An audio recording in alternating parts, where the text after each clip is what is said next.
va être chantée par le député de Timmins James Bay. O Canada, our home, our native land, true patriot love in all of us command. Car ton bras c'est pour le pays, il sait porter la croix. Ton histoire est tout épopée des bleus brillants exploits. God keep our land glorious and free. O Canada, we stand on guard for thee. O Canada, we stand on guard for thee. Amen. Let the doors be open. Que l'on ouvre les portes. Déclaration de député. L'honorable député de Richmond. The Honourable Member for Richmond Athabasca. Mr. Speaker, I rise today to congratulate an exceptional group of young women and their coaches for their spectacular victory at the final of the Canadian U Sports Women's Rugby Championship. They won thanks to their incredibly hard work and determination. The players of the Rouge et Or team managed to win the championship for a second year in a row and for the third time in the last 4 years. Also, Laval University is the only Francophone university that has received this national title. It also has the record for the biggest crowd for a women's sporting event in Quebec. In conclusion, I would quote the player Corinne Fréchette, who is a star player from the championship. She said, "It's more than just a game or a medal. It represents everyone who has worn the jersey before and who have ensured that the sport will thrive. We have made history in women's sports. Young girls will want to wear our colors. Congratulations. You are real role models." The Honourable Member from Brampton Centre. Mr. Speaker, according to the UN report, since the conflict began, over 1,400 innocent Israelis and more than 10,000 innocent Palestinians, including 4,000 children and more than 2,500 women, lost their lives. The killing of innocent civilians is heartbreaking and painful. The whole population in Gaza is under siege. Access to food, water, electricity, and medicine is being severely restricted. 1.5 million Palestinians are internally displaced. 14 of 35 hospitals have stopped functioning. On Friday, the Prime Minister said, quote, "We have seen too much horror these last weeks. Kids are being killed, and we all want it to stop," end quote. Many Canadians are demanding that we call for an immediate ceasefire, an end to hostilities, freeing of hostages, and full respect of international and humanitarian law. I have heard them, and I will keep listening. The Honourable Member from Calgary-Mindapore. As Remembrance Day approaches, I think of family members who sacrificed so that we may live in peace. I think of my father's uncle, John Schramm, who served in the Navy. Great-uncles Gordon Schramm and Eddie Hanowski served in the Army. Eddie was severely injured in Holland. On my mother's side, I remember great-uncle Ronald L'Italien, who paid the ultimate price for his service to Canada. These sacrifices are remembered by generations, from my parents to me to my son, who wrote this poem. Today, as I awake, the war takes place. No breaks are there where the war takes place. They fought together where the war takes place. The poppies grew as fast as the flash where the war took place. They had to choose between their country or their family where the war takes place. The soldier is a lion when he is on the battlefield where the war takes place. They all go home when the war takes place. May we never forget. You're here. L'honorable député de Notre-Dame-de-Grâce, Westmount.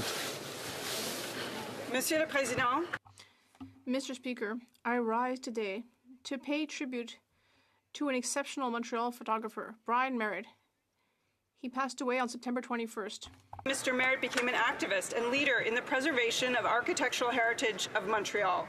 Through his works and the publication of several books, he recorded and fought to protect the fabric of Montreal at a time of tremendous change and urban development. He challenged infrastructure projects that threatened historic buildings, saving, among others, Windsor Station. His work played a crucial role in the restoration of Shaughnessy House, now integrated into the Canadian Centre for Architecture. De même, la contribution de... He also made contributions to the Montreal Museum of Fine Arts, which holds many of his photographs. He also contributed to other private and public museums like the McCord Stewart, the Quebec City Museum of Fine Arts, and the National Arts Gallery not far from here. Let's all take a moment to honor his legacy and the indelible mark he left on our beautiful city of Montreal. L'honorable député de Laurentides-Labelle. The honorable member for Laurentides-Labelle. Thank you, Mr. Speaker. Everything started on March 9th, 1933, in Saint-Agat's Town Hall. That was when the Saint-Agathe Chamber of Commerce was born. It wanted to be a voice for commercial interests in the region. Its first success was to establish a counter for the Liquor Commission. Then there were other initiatives like the Carnival, finishing former Route 11. Businesses like J.L. Brissette, MQ Windows, and successful startups like Origine Nature, La Manufacture, or La Veillée. In all these cases, the Chamber of Commerce worked very hard to develop this region that has so much potential. Today, it is a hub for services and activities, and it also supports SMEs. Congratulations on your 90th anniversary. L'honorable député d'Orléans. The honorable member for Orléans. Mr. Speaker, November is Hindu Heritage Month. I would like to thank the Hindu community of Orleans and the entire country for their contributions to our society. I was very pleased to attend Diwali events on the Hill this week. Very excited to welcome in this house 90 students from 4 civic classes of Corinne Wilson Secondary School in Orléans. Merci à leurs enseignants. I'd like to thank their teachers, Malia Robin, Felicia Persuade, Paul Emerson, and Marlene McRae for having organized the visit. Finally, this week is Veterans Week, which will conclude with Remembrance Day on November 11. Several celebrations across our country will take place honoring those who fought and lost their lives for our freedom, for our liberty. To all the veterans and acting members of the force in Orléans, Canada, and abroad, I say thank you for your service. Lest we forget. The honourable member from Haliburton, Kawartha Lakes, Rock. Thank you, Speaker. Throughout the history of Canada, Indigenous peoples have served with honour and distinction in the armed forces. They have defended our nation, protected our shared values, and demonstrated unwavering courage and resilience in the face of danger. In World War I, their bravery and contributions in battles like Vimy Ridge and Passchendaele were instrumental in the Allied victory. In World War II, Indigenous peoples once again stepped up to defend freedom and democracy. During the Korean War and subsequent international conflicts, Indigenous peoples continued to serve, making heroic contributions to Canada's peacekeeping efforts around the world. As we remember those who fought and those who made the ultimate sacrifice, we must also remember the often overlooked stories of Indigenous veterans who returned home to face continued challenges and discrimination. On November 8th, let us recommit ourselves to the principles of justice, equality, and reconciliation. Let us strive to ensure that Indigenous veterans who have served and continue to serve receive the recognition, respect, and support they deserve. Lest we forget. The honourable member from Ottawa South. Mr. Speaker, the 2332 Major E.J.G. Holland VC Royal Canadian Army Cadet Corps was founded on November 25th, 1948. They will celebrate their 75th anniversary this month with a ceremonial parade. 80 cadets, strong with a dedicated team of officers and civilian volunteers, this unit has volunteered with the Royal Canadian Legion Poppy Campaign, the Army Run, Christmas toy drives, the Boots on the Ground Walk, and many other community events. Cadets build life skills such as leadership, teamwork, resilience, and discipline. This valuable experience has positively impacted countless youth throughout our community. Congratulations to the 2332 Royal Canadian Army Cadets on your 75th anniversary. Thank you, Mr. Speaker. The honourable member from Brampton North. Mr. Speaker, I rise today to mark the second annual Hindu Heritage Month and in celebration of Diwali. During this month, I'd like to recognize and honor the countless contributions of the Hindu community to our nation.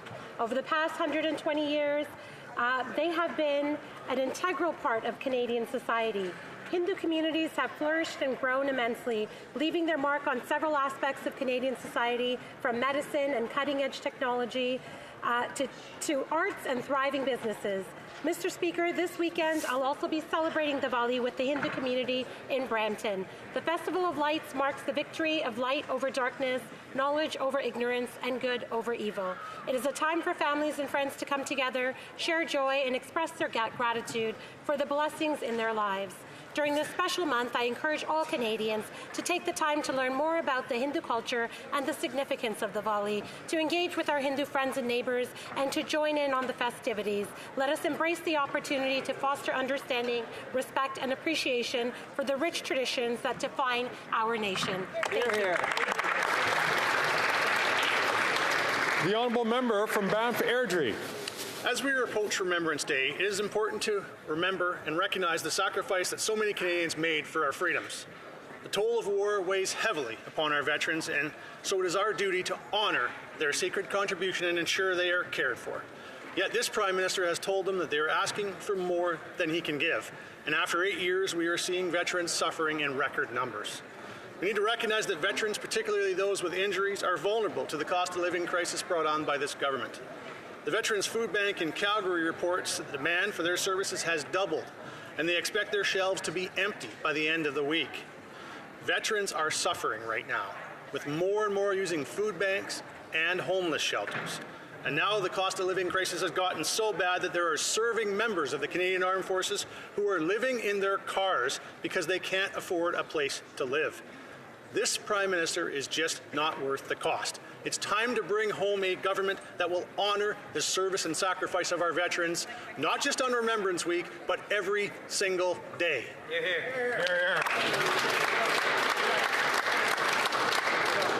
The honourable member from Niagara Centre. Mr. Speaker, I'm honoured to rise today on Indigenous Veterans Day to express my gratitude and to celebrate the Indigenous veterans who have served in the Canadian Armed Forces in Canada and across the world.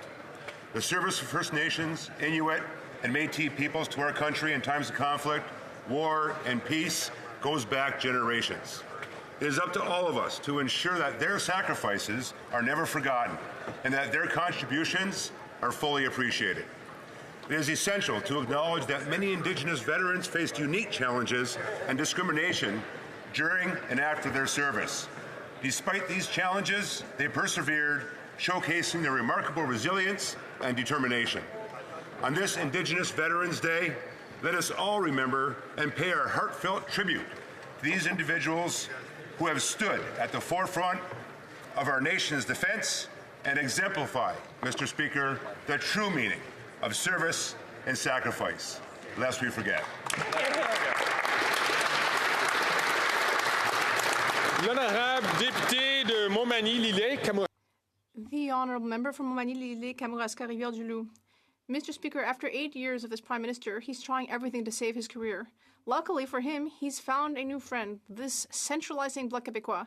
On Monday, we voted on a common-sense motion which would have enabled everyone to benefit from a pause on the carbon tax on home heating, not just for 3% of the population, but for all Canadians. Unlike what the Minister of Rural Affairs told us.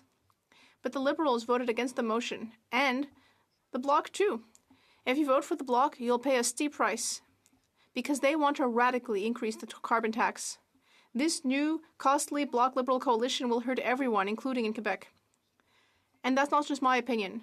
The Parliamentary Budget Officer has said that the second carbon tax will add 20 cents per liter of gas. Our proposal is clear. No artifice, no temporary measures. We need to axe inflationary taxes and bring back common sense to Quebec. That's just common sense, Mr. Speaker. The honourable member from Medicine Hat, Cardston, Warner.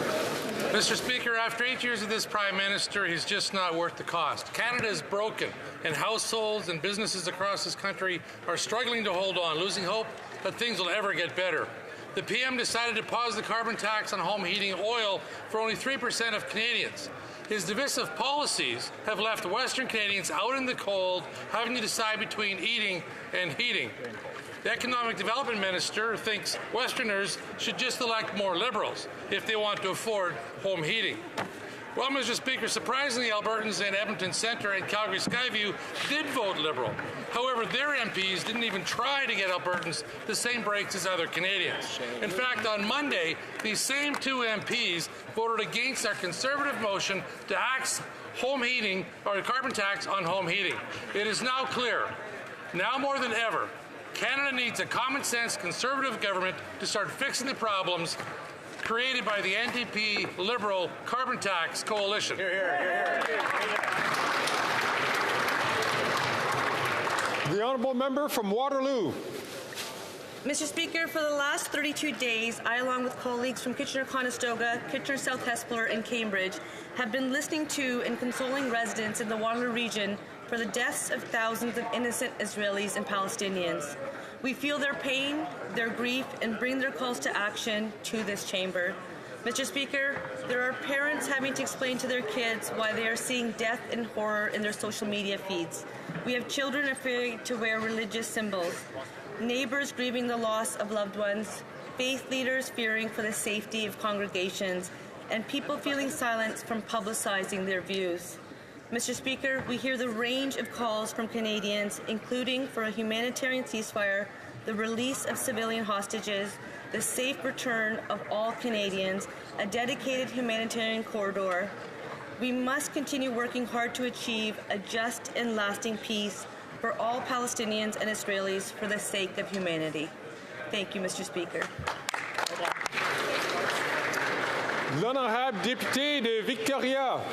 Mr. Speaker, we cannot turn away from the humanitarian crisis unfolding. In Gaza, there are over 50,000 pregnant women without access to medical care. Over 100 women give birth every single day amidst the chaos. New Democrats from the beginning have called for a ceasefire, condemned Hamas's violence, and called for a release of all hostages.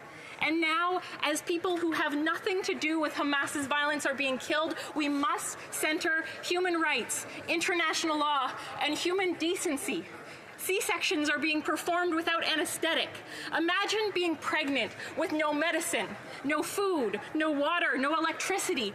Women are miscarrying. Mothers and babies are dying daily amidst bombings and attacks. 4,000 children have been killed since the start of this siege. 4,000 kids. Mr. Speaker, how many more babies have to die before this government will call for a ceasefire? Hear, hear. Hear, hear.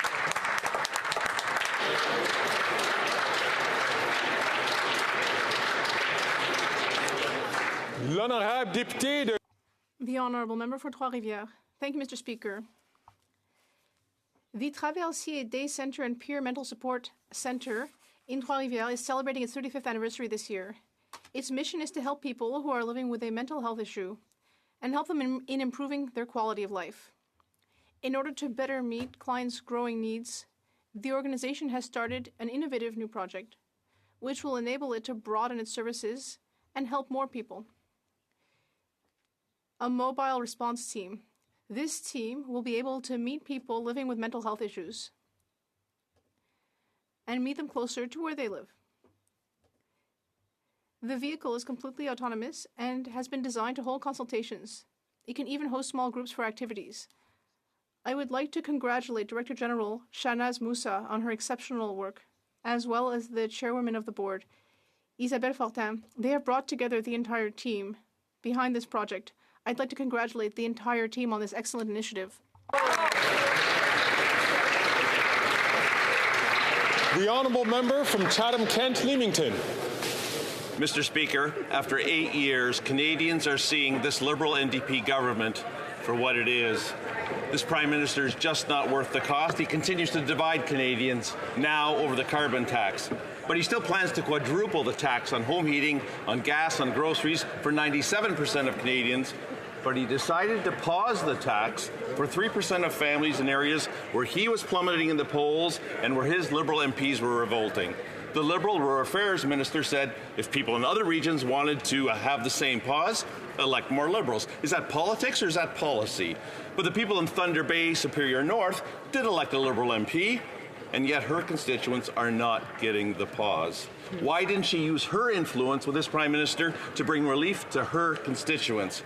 And why didn't the Prime Minister allow this MP from Thunder Bay, Superior North, to freely vote to take the tax off the heat and keep the heat on her constituents? L'honorable député de Lac-Saint-Louis. Public policy is a science and an art that relies on both rigorous analysis and an acute sense of the possible. Today, graduate students from McGill's Max Bell School of Public Policy are on Parliament Hill to learn firsthand about government decision-making in a Westminster parliamentary system. They are accompanied by the program's founding director, Professor Christopher Regan, one of Canada's most respected and influential economists. Through Professor Reagan's leadership, the Max Bell program has brought together academics and public policy practitioners in a full range of subject areas to create one of the country's leading faculties of public administration.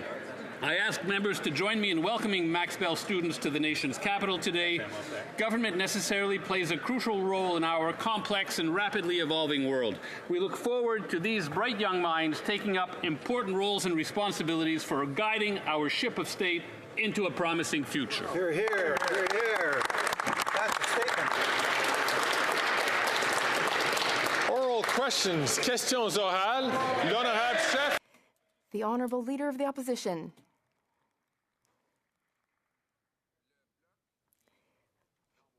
The Bloc. They're not worth the cost. The Bloc Québécois voted in favour of increasing taxes on home heating throughout Canada, and they did so to save this Prime Minister's political career. So this is a new costly coalition made up of the Bloc and the Liberal Party, and the Minister of the Environment has confirmed that this is a coalition. He says there is a coalition in the House of Commons and that coalition includes the Bloc. The Bloc doesn't do anything for free, though. So will the Prime Minister tell us what he offered the Bloc Québécois so that they would keep him in power and support quadrupling the carbon tax? The Right Honourable Prime Minister. I offer to Quebecers what I offer all Canadians, that is, the opportunity to grow in a greener, more prosperous future. Together, we are fighting climate change. There are 3 parties in this House of Commons fighting climate change. The Conservatives, though, they don't want to do anything to address climate change. The Conservatives don't understand that there can't be a plan for the economy if there isn't a plan to fight climate change. They go hand in hand, and we will work with all members in this House who want to fight against climate change to build a better world. Meanwhile, the Conservatives want to set us back to the Stone Age. The Honourable Leader of the Opposition.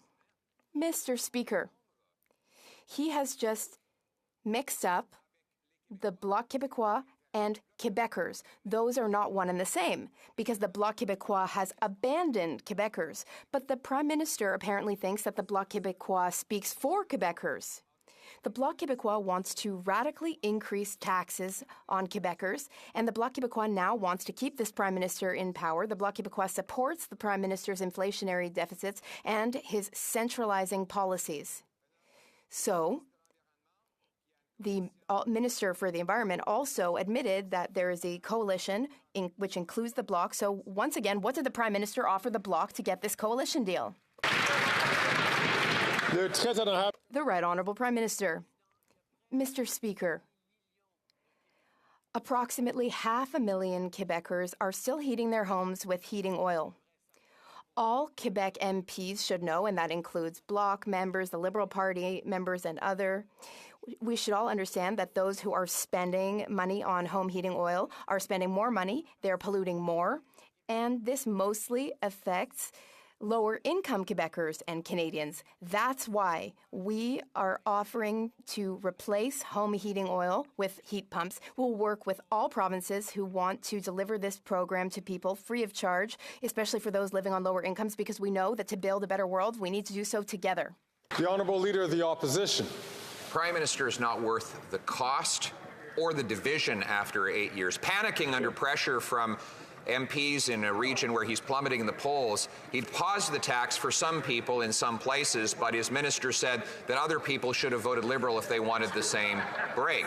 Now the panicking Prime Minister is further dividing the country with the confirmation from his Environment Minister that he's now in a coalition with the Bloc, the Separatist Party. So we have a costly carbon tax coalition that includes the Separatists.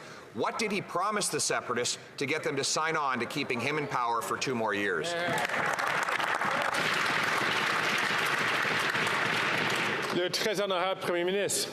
The right honourable Prime Minister. Only division in this country as to whether or not we should be doing everything we can to fight climate change is within the Conservative Party. The Canadians are unequivocal that we need to fight climate change and we need to support Canadians through that. That's why our price on pollution returns hundreds of dollars every 3 months to the average family of 4 while fighting climate change and watching our curve bend faster over the past 2 years than the other G7 countries. We will continue to hold Canadians together as we fight climate change while Conservatives continue to bring us backwards. Hear, hear.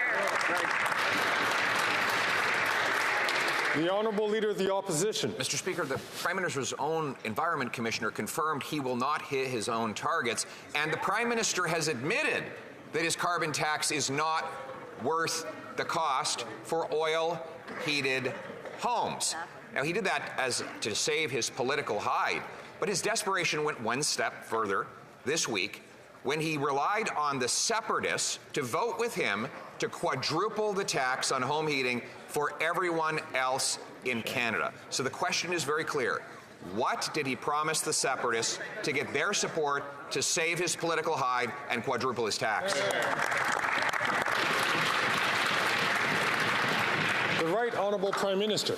Speaker, no matter how much the Conservatives try to deny it, every single day in this country we get closer to never using coal to generate electricity again.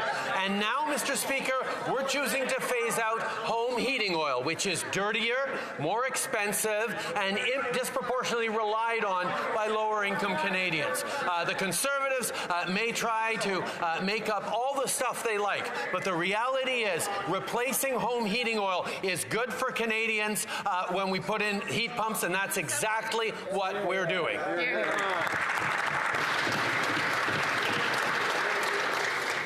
The Honourable Leader of the Opposition.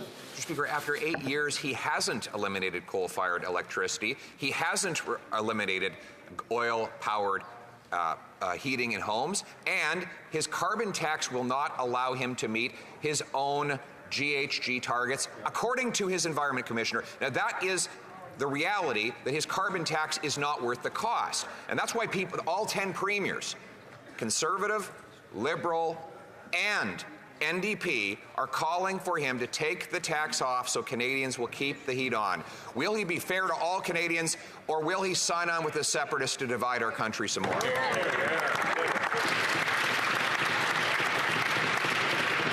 The Right Honourable Prime Minister.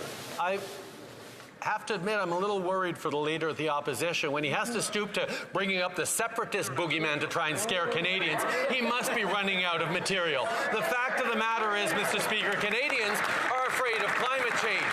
They're afraid of the extreme weather events. They're afraid of the concerns we have about a brighter future. And what we are doing is fighting climate change every day while we build a stronger economy with greater careers, while we support Canadians every single day with the high costs of living. This is what we're delivering. He has no plan to fight climate change, no plan for the future of the economy, no plan for Canadians.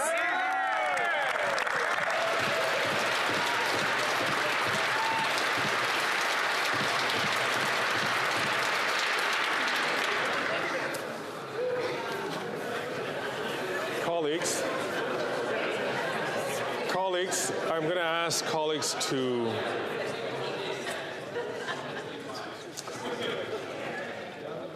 all honourable colleagues to please refrain from taking or making noises while one of our colleagues has the floor. It's important for us to hear the questions. It's important for us to hear the answers. The Honourable Member for Belleuil-Chambly. Mr. Speaker, this morning, the Prime Minister repeated the government's stance regarding asking Israel for a ceasefire in the Gaza Strip. And this stance has been called for many countries and organizations across the world. But Prime Minister Netanyahu is not listening to repeated calls for a ceasefire, even Anthony Blinken's calls. So Israel's attitude is truly deplorable. Would the Prime Minister agree that it's time to call for a ceasefire? The Right Honourable Prime Minister. Mr. Speaker, we are asking for a humanitarian pause.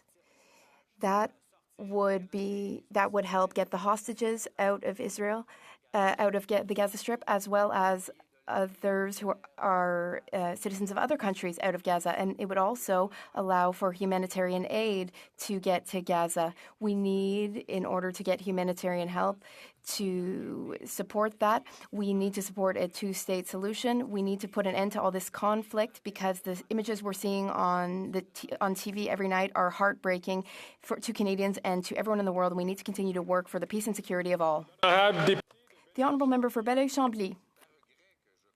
Well,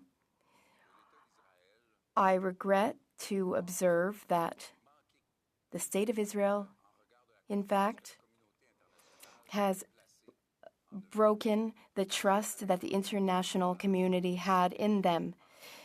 The international community trusted them to act reasonably toward the people of Gaza. Thousands of people have died needlessly.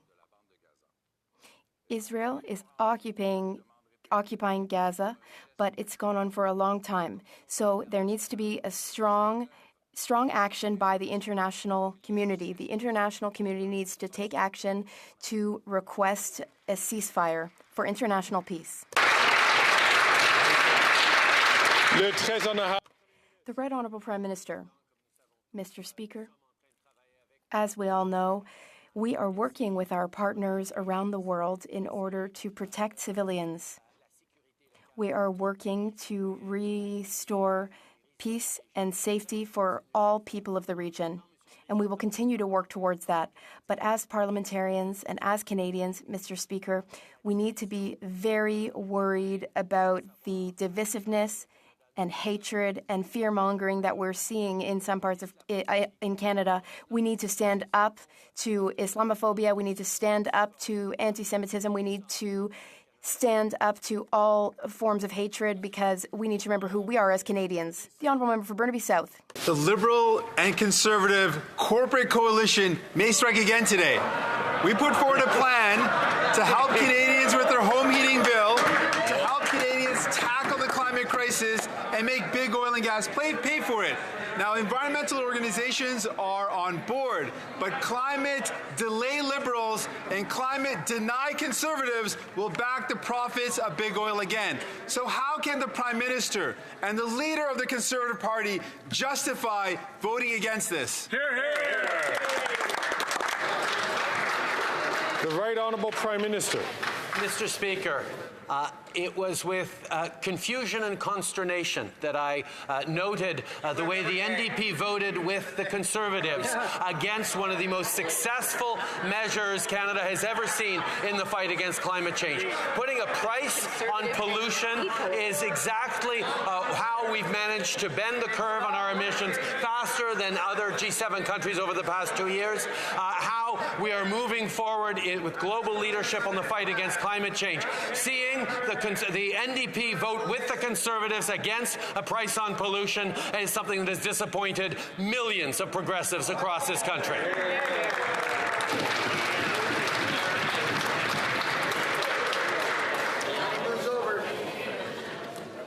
Colleagues, I'm going to ask you please to exercise great restraint. I especially asked a colleague from York Simcoe to allow other members to please when they have the floor, to hold the floor until it is that colleague's turn to speak. The Honourable Member for Burnaby South. Mr. has literally missed every single target he set on emissions. Voici notre plan. Here is our plan. We want to make heating bills less expensive for all Canadians. We want to fight climate change, and we want big oil to pay more.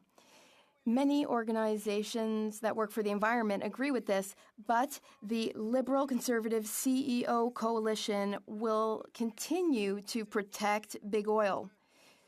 How can the Prime Minister vote against our plan? The Right Honourable Prime Minister. Mr. Speaker, I know there are progressives across Canada who were deeply disappointed to see the NDP vote with the Conservatives against our most successful climate change fighting measure, the most successful one in the history of Canada, and that is carbon pricing, putting a price on pollution across Canada. We are fighting climate change. This measure fights climate change. This measure helps us invest in renewable energy, and it also helps us put more money in the pockets of 8 of 10 families in provinces where carbon pricing applies. We will continue to fight climate change, and we hope the NDP will join us once again. The Honourable Leader of the Opposition. Most tragic and heartbreaking to see these two squabbling in this way. The Prime Minister was so disappointed in the NDP leader's flip-flop on carbon tax for heat, but the good news for the Prime Minister is the NDP leader has flip-flopped on his flip-flop and now supports the Prime Minister's plan to quadruple the tax. This, with 2 million Canadians, a record-smashing number going to a food bank. Will the Prime Minister create another carve-out on the carbon tax for farmers so that Canadians can afford to eat?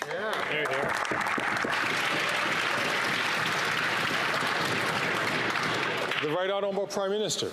We know, Mr. Speaker, that farmers are always focused on being good stewards of the land, and we are working with them in investing, in supporting them in many different ways to ensure that we can continue to put good quality, affordable food on people's tables right across the country, and that's what we're going to continue to do, Mr. Speaker. Farmers and indeed Canadians from coast to coast to coast know that as we fight climate change, as we put more money in people's pockets every 3 months with hundreds of dollars with the pollution price return, we're going to continue to step up in building a strong economy for tomorrow, something the Conservatives simply don't understand.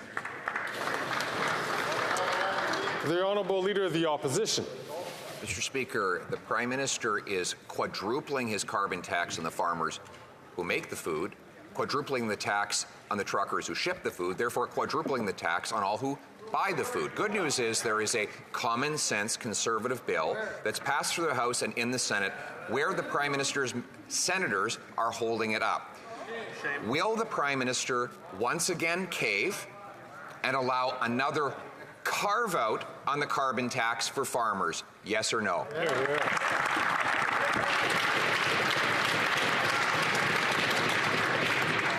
The Right Honourable Prime Minister. Many people living in rural areas across the country, including many farmers, continue to be stuck heating their homes with home heating oil. It is dirtier, it is more expensive, and it is something that is expensive to replace. That is why, Mr. Speaker, we are stepping up with measures that are going to deliver heat pumps to families right across the country, the 1.2 million households across this country, in every part of this country, relying on home heating oil, so we can help them fight climate change and save money at the same time. That's our plan. The Conservatives have no plan. The Honourable Leader of the Opposition. Our common sense plan is found in Bill C-234, which would give another carve-out to farmers on the carbon tax. And the Prime Minister has claimed that he won't cave again. He says there will be no more carve-outs. We're asking him to keep in mind there are 2 million people who have to go to the food bank every month because of his policies.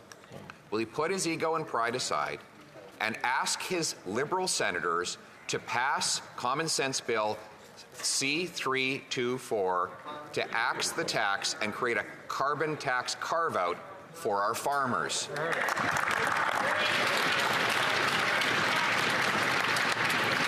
The Right Honourable Prime Minister. Mr. Speaker, farmers across this country know the costs of climate change. They know the costs of extreme weather events, whether it be floods or fires or more intense storms. Farmers are worried about their future, worried about their kids' future, worried about the country's future. That's why we put forward a plan that is reducing our emissions and growing our economy at the same time while putting more money in Canadians' pockets. The Conservatives have no plan to fight climate change, no plan for the future of the economy, no plan for future generations. We will continue to do what's necessary to support Canadians, including farmers, long into the future. That's it. The Honourable Leader of the Opposition.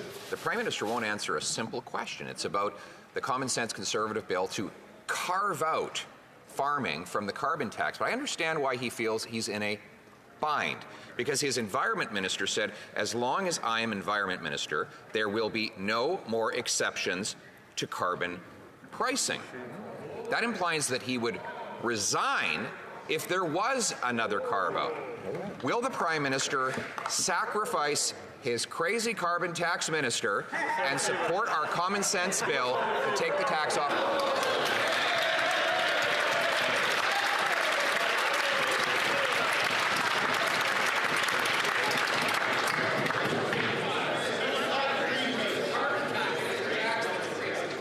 If I could, It's a crazy carbon tax. the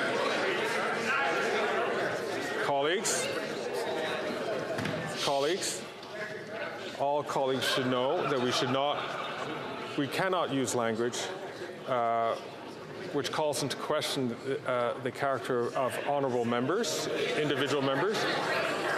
I hear an explanation from the Leader of the Opposition, and I will repeat that so that we can clarify the record. The Leader of the Opposition made a correction saying that he was referring to the policy and not the person. So, but that's certain. And I thank the Honourable Leader of the Opposition for making that clarification, because otherwise that language would clearly be unparliamentary. The Right Honourable Prime Minister. Mr. Speaker, I think we'll all be waiting for a long list of corrections and factual errors from the Leader of the official opposition if we go down this road. The fact of the matter, Mr. Speaker, for millions of Canadians who understand that climate change poses an existential threat to our country, to our well-being, to our economy, they need action. They expect a government with a plan. They expect a government to deliver on that plan, and that is exactly what we have been doing for 8 years. Meanwhile, the only plan the Conservatives put forward are cuts to services, cuts to program, cuts to rebates for Canadians, and yes, cuts to the most successful measure to reduce climate change emissions that this country has ever seen. When is he going to come forward with a real plan? The Honourable Leader of the Opposition. It is crazy to quadruple the carbon tax on our farmers when 2 million people are going to a food bank every month. So now the Minister of the Environment has threatened to resign if there are new carbon tax carve-outs. We have a common sense Conservative bill that would carve out the carbon tax for farmers. All it needs is for the Prime Minister to give his senators permission to pass it. Will the Prime Minister please just cave at least one more time and allow a carve-out on the carbon tax for our farmers, yes or no?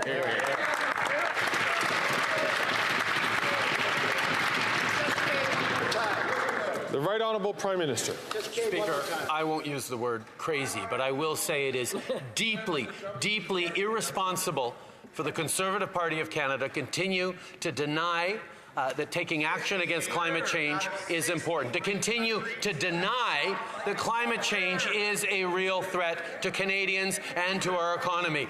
The fact is, Mr. Speaker, we have put forward measures that both fight climate change and put more money back in the pockets of 8 out of 10 Canadian families, and we're going to continue to fight climate change because the cost of inaction against climate change is far more than the cost of action.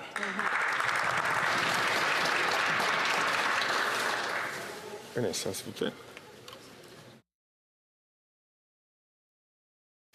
Je m'excuse. L'honorable. The Honourable Leader of the Opposition. Tax isn't working. He's missed every single target. He's on track to miss his 2030 targets, and Canada is ranked 58th out of 63 on climate action. Mr. Speaker, the question is about our farmers. There's a bill C-234, a common sense conservative bill to carve out farmers from the carbon tax. All it needs is for the Prime Minister to give his senators permission to adopt this carve-out. Will the Prime Minister stand up to his Environment Minister and stand up for farmers and let Bill C-234 pass and allow this carve-out to go ahead?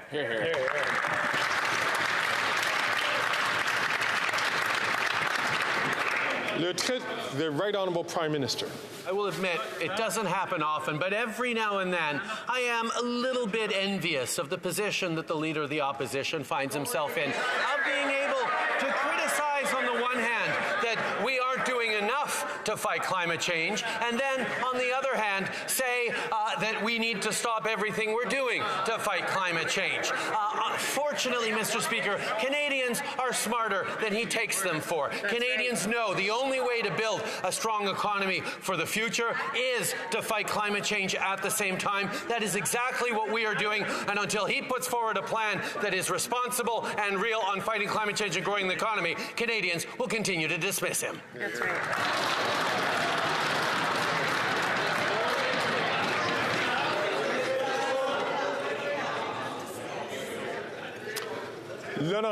The Honourable Member for Belleuil-Chambly. Mr. Speaker, the next few seconds will be very difficult. I'm going to quote Adil Sharkawi. Allah, deal with the people of Gaza and with Zionists. Exterminate people. Do not spare anyone. Mr. Speaker, does the Prime Minister feel that Sharkawi committed a crime under the criminal code by making that statement in public? The Right Honourable Prime Minister. Mr. Speaker, those words are unacceptable and anti-Semitic.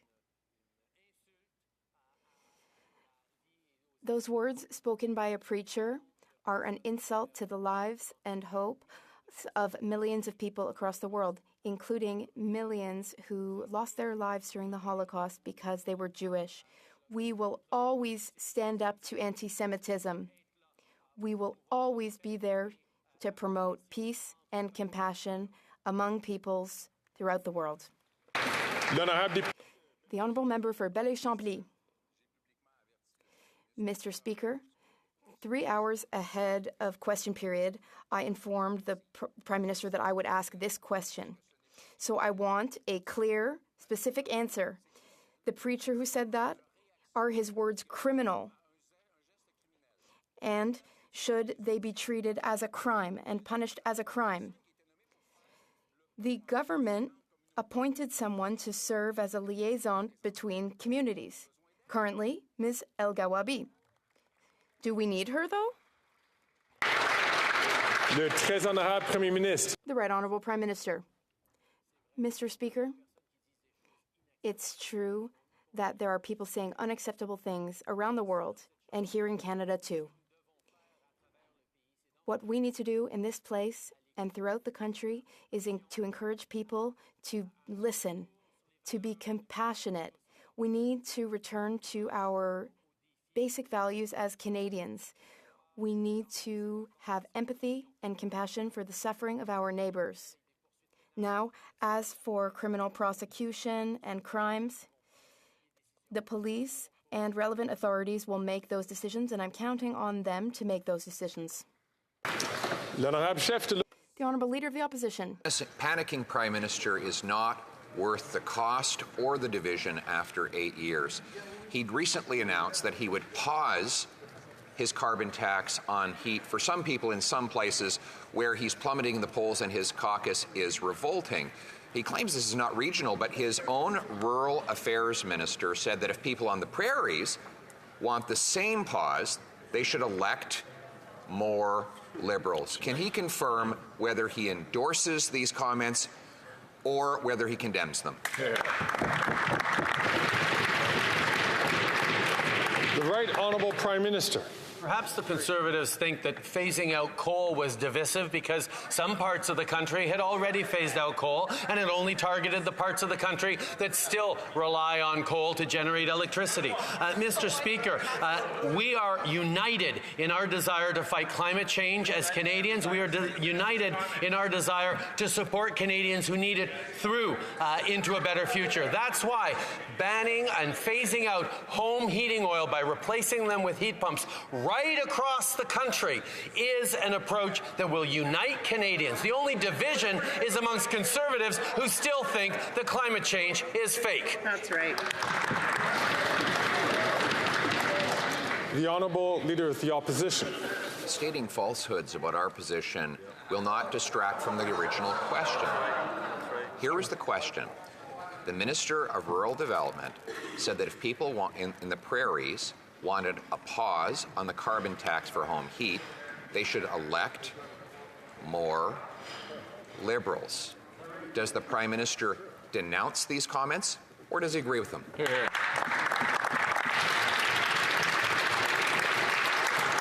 The Right Honourable Prime Minister. Speaker, tens of thousands of people across the prairies are getting the chance to replace their home heating oil with carbon, with thermopumps, with heat pumps, because we have put forward programs to help in that transition as we pause the price on pollution for people in the prairies who rely on home heating oil, tens of thousands of them. We are there for people in the prairies who want to save thousands of dollars a year, who want to get heat pumps, who want to fight climate change. Why aren't the Conservatives there for those people?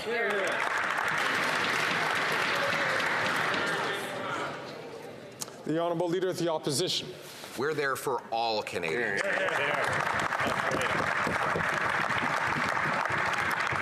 But this is really troubling.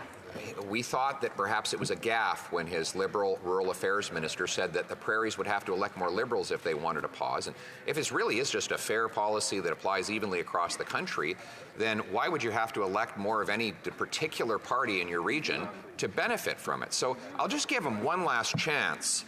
If he can't answer it, we'll assume that he agrees with her. Does he agree with his Rural Affairs Minister that if the prairies want to pause on the carbon tax pain, they have to elect more Liberals? Yes or no?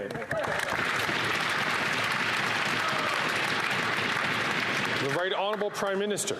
No, Mr. Speaker, because people in the prairies who heat with home heating oil already are benefiting from a pause on the price of carbon, on the carbon price. That's because, Mr. Speaker, this pause that we put in applies right across the country. So the tens of thousands of Canadians in rural Canada, in the prairies, are going to be able to benefit from the transition to heat pumps. That is why, Mr. Speaker, we're going to continue to step up, including in doubling the rural top-up on the carbon price rebate. We will continue to deliver for Canadians right across the country, and we will continue to be there for all Canadians, including women.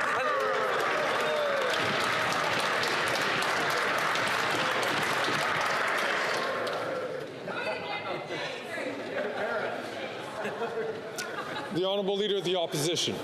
Mr. Speaker, the Prime Minister only divides to distract. That's all he ever does when he gets into trouble. He divides people along every possible battle line. He did that with the carbon tax carve-out for only some in a region where his support is plummeting and his caucus is revolting. And for 10 days, he refused to condemn the comments of his own Liberal minister who said this policy was applying based on how people voted. And now he signs on with the separatists to divide Canadians again.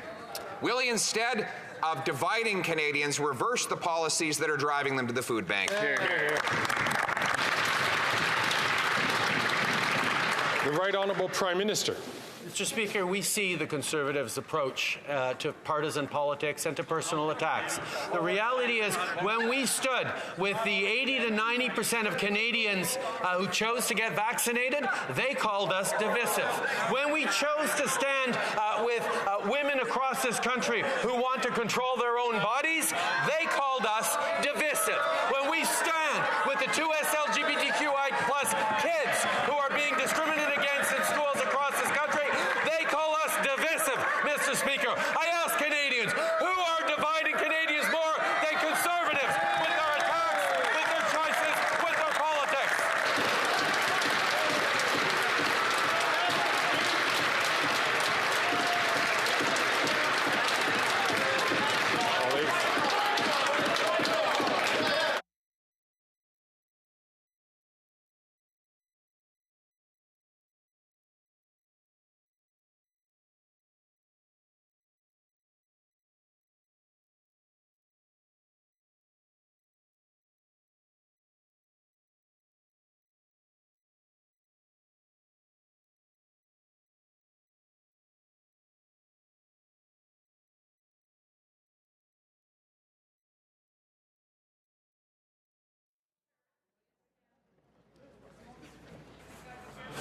I thank the Honourable Whip for Opposition Leader Whip for helping out to get some more, and I ask all members, please, to exercise restraint so that we can hear the next question.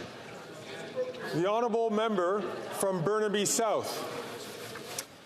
People are struggling to find a home they can afford, and this federal government has the power, the land, and the resources to end the housing crisis. On one side, we've got the corporate-controlled Conservatives that want to sell off our public land to their rich investor friends that helps no one. But on the other side, we've got Liberals who are openly admitting that their plan is to use public lands to build luxury homes.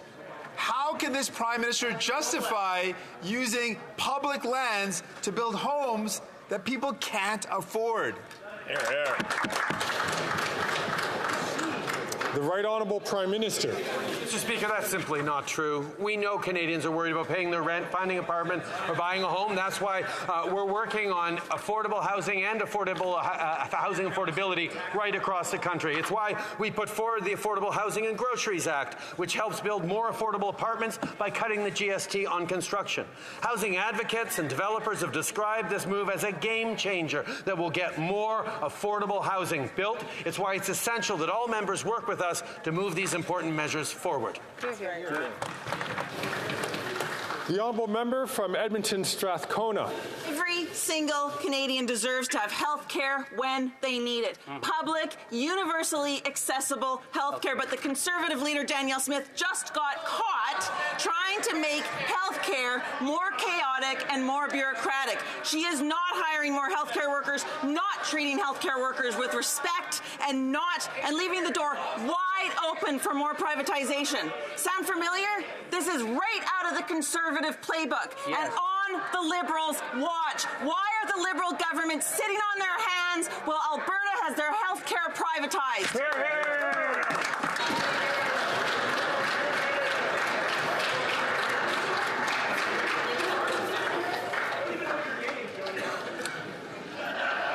Colleagues, soon the Chair will be issuing some reflections upon the issue that was made by several House leaders from different parties who had raised a question of the relevance of questions in terms of to the administration of government or questions which would be directed to committee chairs. That will be coming shortly, but in the meantime, I'll ask all members to make sure that they do ask questions which are relevant. I see that the Right Honourable Prime Minister is on his feet to reply, so I will allow the Right Honourable Prime Minister to respond to this question. Mr. Speaker, it is a relevant question because we have taken actions in the past to draw back transfers and claw back transfers to provinces that haven't been obeying the Canada Health Act, and we will continue to do that. So let me be clear, we will always defend Canada's access to health care and won't hesitate to use all available tools under the Canada Health Act to protect this right. We expect all provinces and territories to adhere to the Act when they make decisions regarding Canadians' access to health care. The Minister of Health will be closely reviewing the details of the Alberta Premier's plan, but we remain unequivocal when it comes to access to our healthcare system and access to pension supports. We will always stand with Canadians.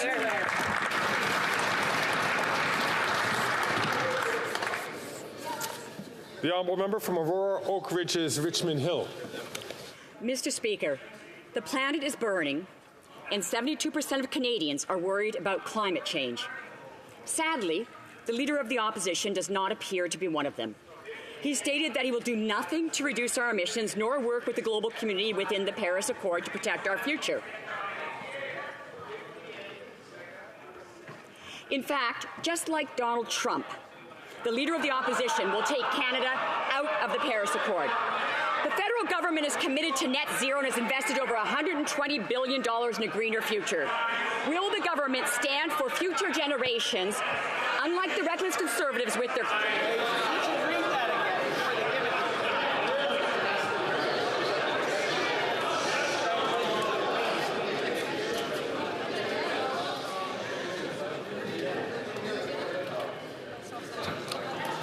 Fortunately, the Speaker was able to hear the question. The Right Honourable Prime Minister.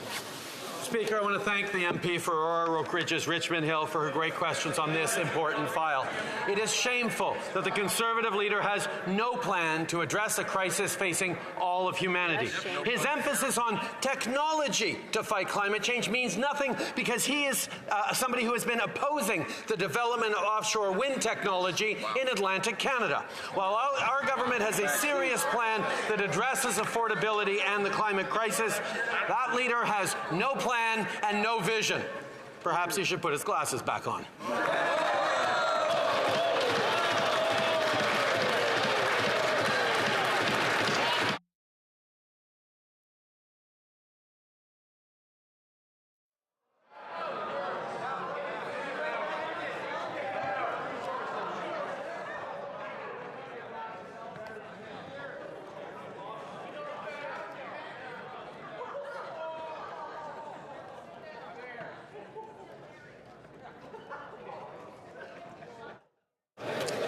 The Honourable Leader of the Opposition. Mr. Speaker, with or without glasses, I will not lose $54 million on an app that doesn't work.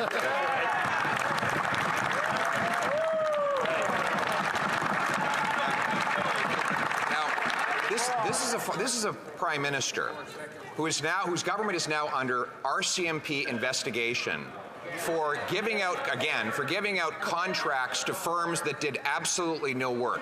Now senior members of the bureaucracy are blowing the whistle and saying his top officials lied about it before committee.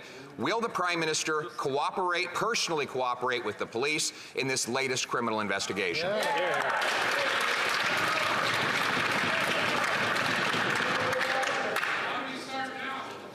The Right Honourable Prime Minister. Mr. Speaker, I can't help but wondering how many millions of dollars Canadians would have lost if they had followed the Leader of the Opposition's advice and bought Bitcoin so they could opt out of inflation. Mr. Speaker, when it comes to serious matters, both the RCMP and CBSA's Professional Integrity Division are investigating. The CBSA has also launched an internal audit to look into contracting at the agency and has increased oversight processes when it comes to the contracting. The Honourable Leader of the Opposition. Mr. Speaker, the former director of CBSA, our principal border authority, said that he felt incredibly threatened, those were his words, by the former president of the organization. And senior bureaucracy, members of the Prime Minister's bureaucracy, are to have lied, according to this testimony, in order to cover up this $54 million scandal. The matter is now under Auditor General and RCMP investigation. Will the Prime Minister cooperate with the police, yes or no? The Right Honourable Prime Minister. Speaker, obviously the reports coming out are extremely concerning, and I know that the respective authorities will be taking this extremely seriously. We expect our professional public servants to always conduct themselves with the utmost integrity, and I'm sure that will continue to happen. The Honourable Leader of the Opposition. Well, the entire government only takes direction from a guy who has 2 convictions for breaking the law, Mr. Speaker. And in this case, it's not just $54 million. There's $11 million given to a two-person IT firm to do absolutely nothing. The same firm has gotten $60 million from this Liberal government since 2017 alone. The entire matter is under criminal investigation. So for a third time, will the Prime Minister personally cooperate with the police, yes or no?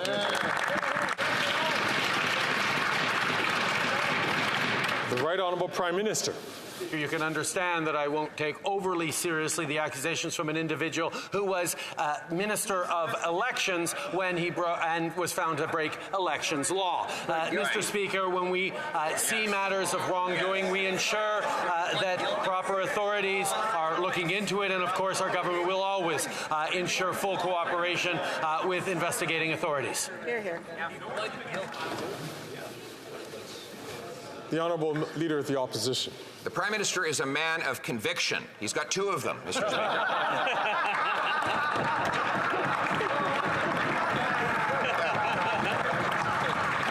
He actually doubled the amount of money spent on outside consultants after promising to bring it down. When we pressured him on this, he said, I know what I'll do.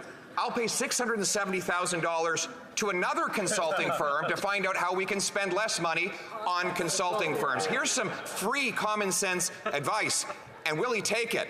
Why not just stop spending on juicy contracts for his friends?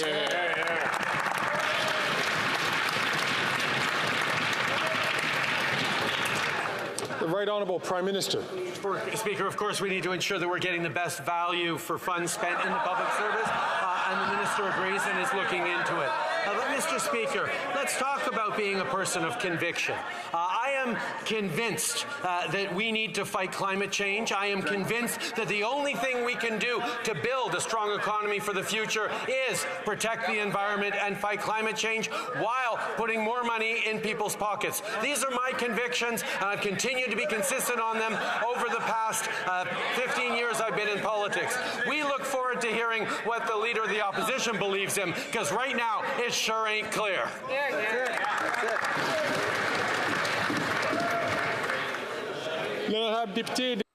The Honourable Member for Avignon-La-Métis, Matane-Matapédia. Mr. Speaker, the Copernicus Observatory tells us that 2023 will be the hottest year on record.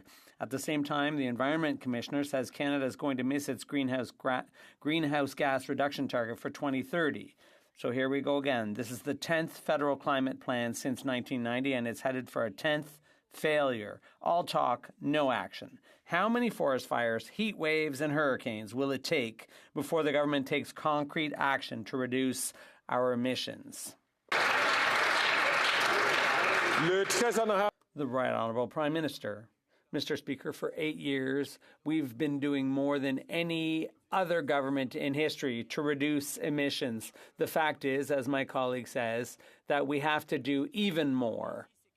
The big challenge is that instead of debating things here in the House, the best way to do more is outside of this place, but we have an opposition party that denies the reality of climate change and would prefer to do nothing, to have no plan, to not take this seriously.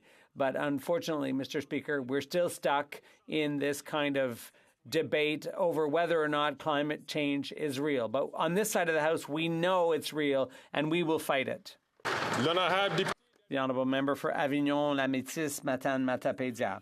Mr. Speaker, the Liberals want to fight global warming as long as it doesn't cost them any votes. And they keep giving subsidies to the oil patch and backing off on carbon pricing if that's what it takes to get votes. As a result, the federal government has never met its targets, and the current plan isn't going to change that. The Environment Commissioner has been crystal clear, saying it will soon be too late to avoid the catastrophic effects of climate change. It's time for bold action for the planet's future. What are they waiting for? The Right Honourable Prime Minister.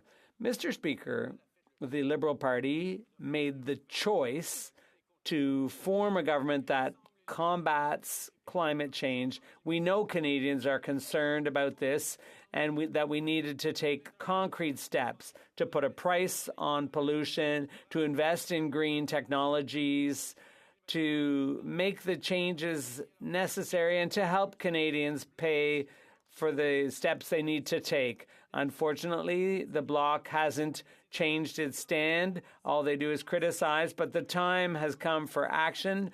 Quebecers and Canadians need to unite to combat climate change, and that's not what the Bloc's doing. L'honorable chef de l'opposition. The Honourable Leader of the Opposition. Reporting of a top Liberal government official reveals that the $1 billion green fund the Prime Minister is running is not worth the cost or the corruption. Some extracts from that recording. It was free money, sponsorship level kind of giveaway. And I quote, since the Prime Minister learned of these allegations in March, he hasn't fired a single solitary person. This is a $1 billion slush fund. Is he worried about firing the insiders because he doesn't want them to blow the whistle on this broader Liberal scandal? The Right Honourable Prime Minister. Speaker, earlier this year, ISED was made aware of allegations of mismanagement at SDTC. The Auditor General has now decided to conduct an audit of SDTC, and our government has been working closely with them on this and welcomed the decision. In addition, SDTC has agreed to enable a thorough third-party review of the allegations regarding HR management, and we're committed to ensuring organizations which receive federal funding adhere to the highest standards of governance. The Honourable Leader of the Opposition. Is a $1 billion taxpayer-funded slush fund that top officials now say amounts to a sponsorship scandal kind of corruption. It says they were giving away free money. This at a time when a record-smashing 2 million people are forced to food banks every month, when 9 out of 10 people can't afford homes. How could the Prime Minister have thought it appropriate to blow $1 billion when Canadians cannot afford to eat, heat, or house themselves? The Right Honourable Prime Minister. Mr. Speaker, allow me to be perfectly clear. Any allegation of wrongdoing in any government department must be fully investigated. There are established processes for situations such as these, and this is precisely why the Auditor General has made the decision to conduct an audit. This is a serious situation, and we are taking it with the seriousness with which it requires. Unfortunately, the Conservatives, as usual, are looking for a way to score cheap partisan points. We are going to continue to govern responsibly. The Honourable Leader of the Opposition. There's nothing cheap about losing $1 billion, Mr. Speaker. That's exactly why he's not worth the cost. He sees no problem throwing away $54 million on an ArriveCan app that didn't work and we didn't need and is now under criminal investigation. And now, 6 months after he learned of corruption, cronyism, and mismanagement in this $1 billion fund, he has kept his hand-picked cronies in the position. Mr. Speaker, if he really thinks it's serious that this $1 billion fund had so much corruption, why won't he fire the people running it?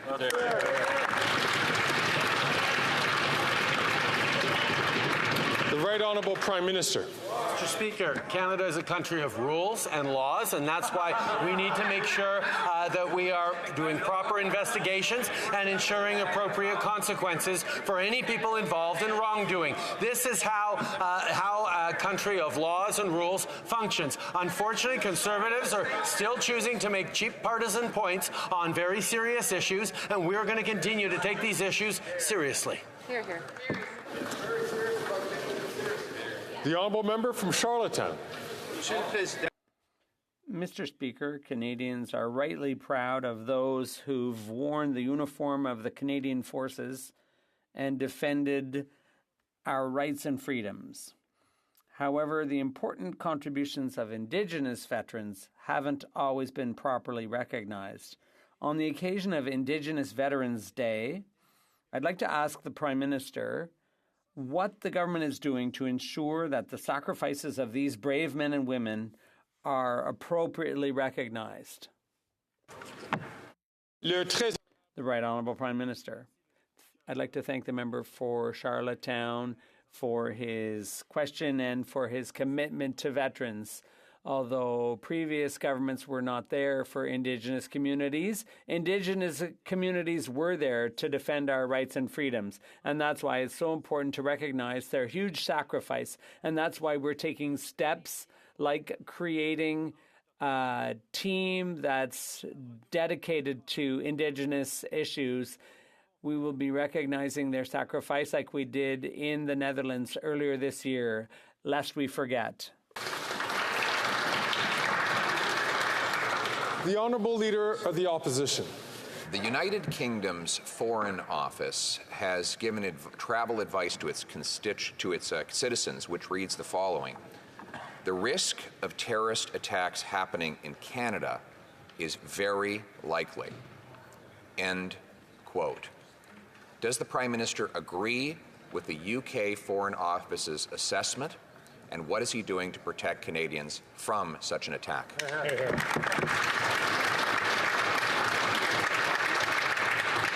The Right Honourable Prime Minister. Mr. Speaker, Canada has a robust and sophisticated process around determining levels of threats to Canadians. We elevated the level of threat back in 2012 to medium, and it stays there right now. We are continuing to make sure we're doing everything we possibly can to keep Canadians safe. We understand these are trying times around the world right now, but the best thing we can do as Canadians is stay true to our values, be respectful of one another, feel each other's pain, and be there to support through very difficult times of a rise in hatred, including Islamophobia and anti-Semitism. Hear, hear. The Honourable Leader of the Opposition. Terrorists are not interested in feeling other people's pain. They're interested in causing other people pain. And the UK Foreign Office has said, and I quote, the risk of terrorist attacks happening in Canada is very likely, end quote. Yet the Canadian government rates that risk at medium. Why the difference? The Right Honourable Prime Minister. Mr. Speaker, obviously I can't speak how other countries make their determinations on travel advisories, but I can say that the work is done daily in Canada to assess the threat level to Canadians and what can be communicated to keep them safe.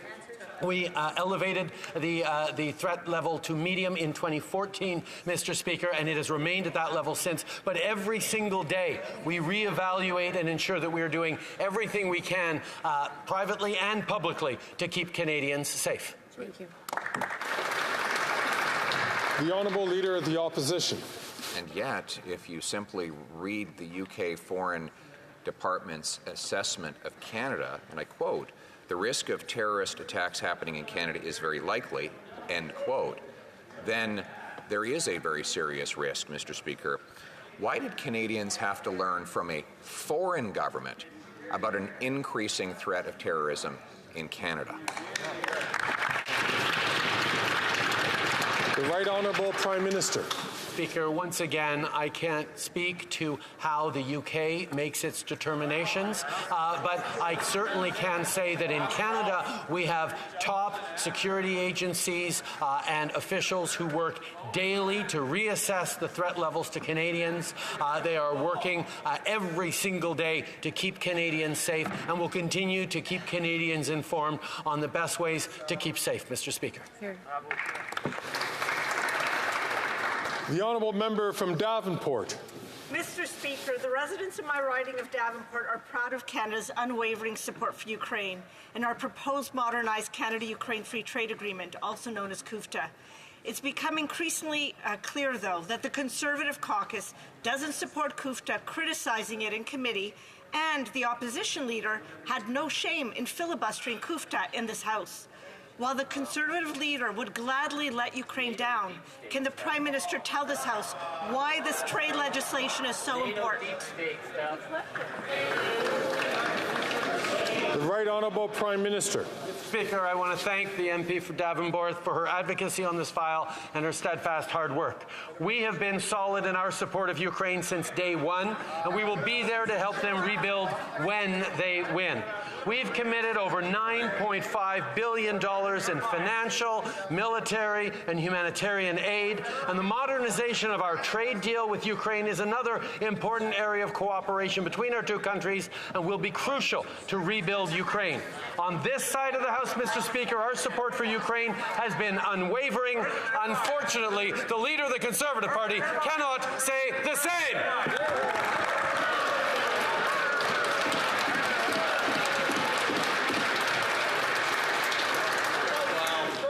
The honourable member from Timmins, James Bay.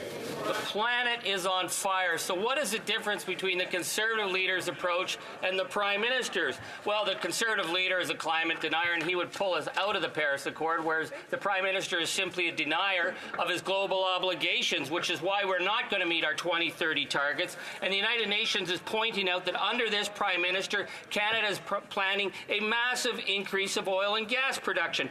No wonder we are the worst country in the G7 for tackling emissions. So enough of the denial of facts. Where is that emissions cap? The Right Honourable Prime Minister.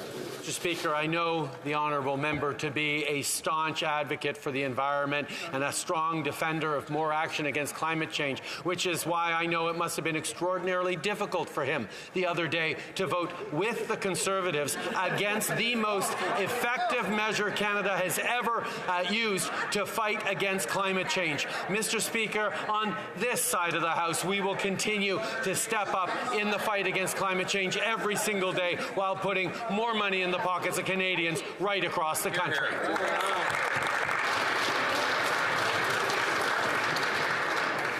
L'honorable député de Richmond. The honourable member for Richmond, Arthabaska. Mr. Speaker, for weeks now, I've been asking questions about the Governor-General's outrageous spending. Every time I get answers from ministers who feign offense and criticize reluctantly, but do nothing to change the ingrained culture of this institution. Meanwhile, GGs come and go, but the extravagant spending on meals, booze, luxury hotels, travel, and dry cleaning marches merrily along.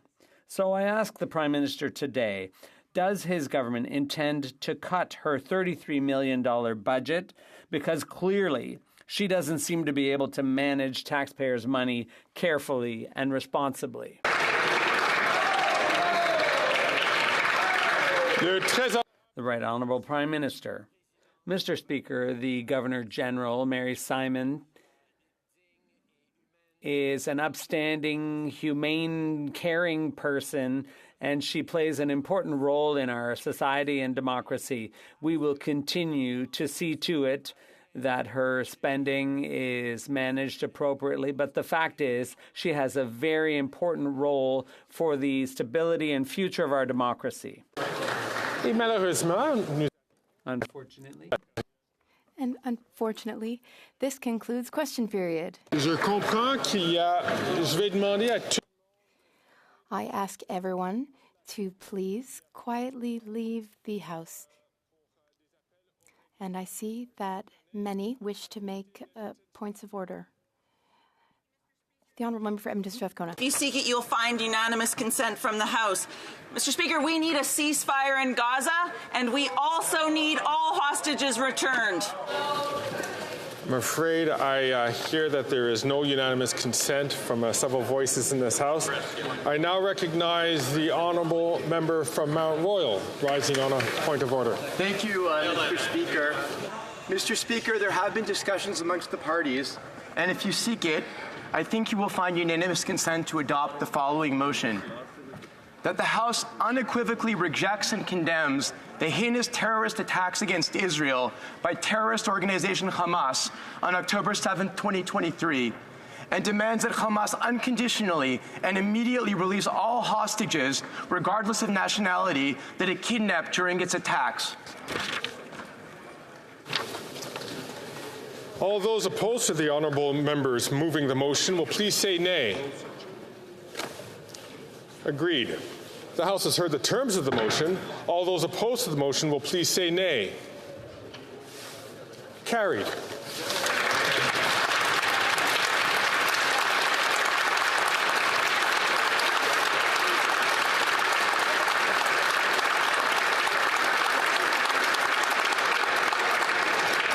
I also see that the member from Pierrefonds-Dollard is rising on a point of order. Speaker, there have been discussions amongst the parties, and if you seek it, I believe you will find unanimous consent to adopt the following motion. That the House immediately and unequivocally demands unimpeded humanitarian aid be allowed into Gaza, and in particular, food, fuel, and water. That every measure be taken to protect civilian life in Gaza. That all foreign nationals be allowed to immediately leave Gaza, including Canadians and their families. And that the House reiterate its firm and unwavering commitment to a two-state solution with a viable Palestinian state living side by side in peace and security with Israel. All those opposed to the honourable member moving the motion will please say nay. Agreed. This House has heard the terms of the motion. All those opposed to the motion will please say nay. Carried.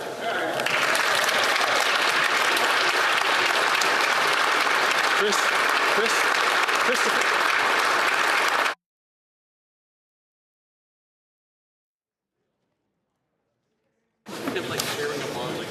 It being 3:30, pursuant to order made on Tuesday, October 31st, 2023, the House now proceed to the taking of the deferred recorded division on the amendment of Mr. Brock to the motion to concurrence in the 6th report of the Standing Committee on International Trade.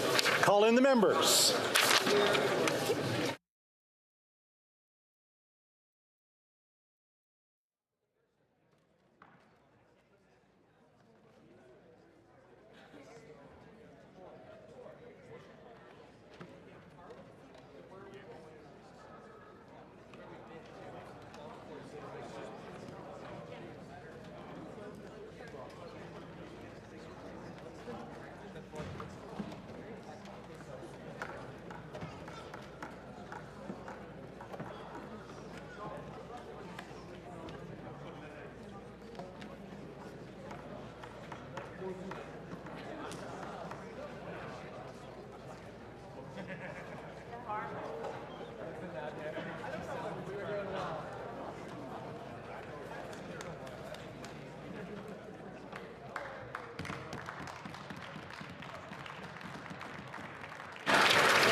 The question is as follows. Mr. Seaback, appuyé par Mr. Brock. Seconded by Mr. Brock, move that the 6th report of the Standing Committee on International Trade, presented on Monday, March 20th, 2023, be concurred in. Mr. Brock, seconded by Mr. Allison, move the following amendment. That the motion be amended by deleting the... May I dispense? Yes. The 10-minute period for members voting electronically has started in the House. We'll now proceed to the vote for members participating in person. All those in favor of the amendment will please rise. Mr. Scheer. Mr. Schmale. Mr. Schmale. Mr. Ellis. Mr. Ellis. Mr. Perkins. Mr. Perkins. Monsieur Deltel. Monsieur Deltel. Mrs. Stubbs. Mrs. Stubbs. Monsieur Paulus. Monsieur Paulus. Mr. Halland. Mr. Halland. Mrs. Gray. Mrs. Gray. Mr. Barlow. Mr. Barlow. Mr. Moore. Mr. Moore. Mr. Kelly. Mr. Kelly. Mr. Baldinelli. Mr. Baldinelli. Mr. Cooper. Mr. Cooper. Mr. Small. Mr. Small. Mr. Bazan. Mr. Bazan. Mr. Richards. Mr. Richards. Monsieur Berthold. Mr. Berthold. Mr. Workington. Mr. Workington. Miss Finley. Miss Finley. Mr. Albultayev. Mr. Albultayev. Mrs. Kuzi. Mrs. Kuzi. Mr. Seaback. Mr. Seaback. Miss Ferrari. Miss Ferrari. Mrs. Block. Mrs. Block. Mr. Davidson. Mr. Davidson. Mr. Viss. Mr. Viss. Mr. Doherty. Mr. Doherty. Mr. Macaulay Edmonton West. Mr. Macaulay Edmonton West. Monsieur Brassard. Mr. Brassard. Mr. Lawrence. Mr. Lawrence. Madame Vien. Madame Vien. Mr. Williams. Mr. Williams. Mr. Malillo. Mr. Malillo. Mr. Tucker. Mr. Tucker. Mr. Chambers. Mr. Chambers. Mrs. Cramp-Nyman. Mrs. Cramp-Nyman. Mr. Zimmer. Mr. Zimmer. Mr. Patzer. Mr. Patzer. Mr. Lobb. Mr. Lobb. Mr. Kitchen. Mr. Kitchen. Mr. Muse. Mr. Muse. Mr. Redikoff. Mr. Redikoff. Mr. Van Pupta. Mr. Van Pupta. Mr. Waugh. Mr. Waugh. Mr. Calkins. Mr. Calkins. Miss Rude. Miss Rude. Monsieur Lehoux. Monsieur Lehoux. Monsieur Généreux. Monsieur Généreux. Mr. Morantz. Mr. Morantz. Mr. Mazer. Mr. Mazer. Mrs. Falk Battleford's Lloydminster. Mrs. Falk Battleford's Lloydminster. Monsieur Martel. Monsieur Martel. Monsieur Gould. Monsieur Gould. Mrs. Gallant. Mrs. Gallant. Mr. Caputo. Mr. Caputo. Mr. Vidal. Mr. Vidal. Mr. Dreeshen. Mr. Dreeshen. Mr. Tolmie. Mr. Tolmie. Mrs. Wagentall. Mrs. Wagentall. Mr. Epp. Mr. Epp. Mr. Bragdon. Mr. Bragdon. Mr. Allison. Mr. Allison. Mr. Dalton. Mr. Dalton. Mr. Nader. Mr. Nader. Mr. Soroka. Mr. Soroka. Mr. Shipley. Mr. Shipley. Mr. McGuire. Mr. McGuire. Mr. Reed. Mr. Reed. Mr. Shields. Mr. Shields. Mr. Falk Provencher. Mr. Falk Provencher. Mr. Mott. Mr. Mott. Mr. Arnold. Mr. Arnold. Mr. Morrison. Mr. Morrison. Mr. Dowdall. Mr. Dowdall. Mr. Fast. Mr. Fast. Mr. Canna. Mr. Canna. Mr. Leslie. Mr. Leslie. Mr. Majumdar. Mr. Majumdar. Monsieur Terrien. Monsieur Terrien. Madame Normandin. Madame Normandin. Monsieur Bergeron. Monsieur Bergeron. Madame de Bellefeuille. Madame de Bellefeuille. Madame Godreau. Madame Godreau. Madame Larouche. Madame Larouche. Monsieur Beaulieu. Monsieur Beaulieu. Monsieur Lemire.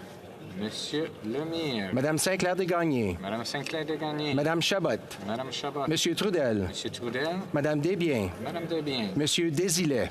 Monsieur Désilet. All those opposed to the amendment will please rise. Gould. Ms. Gould. Monsieur Duclos. Monsieur Duclos. Monsieur Champagne. Monsieur Champagne. Miss Sachs. Miss Sachs. Mr. McGinty. Mr. McGinty. Mr. Casey. Mr. Casey. Miss Cara. Miss Cara. Madame Saint-Onge. Madame Saint-Onge. Miss Qualtrough. Miss Qualtrough. Monsieur McKinnon-Gatineau. Monsieur McKinnon-Gatineau.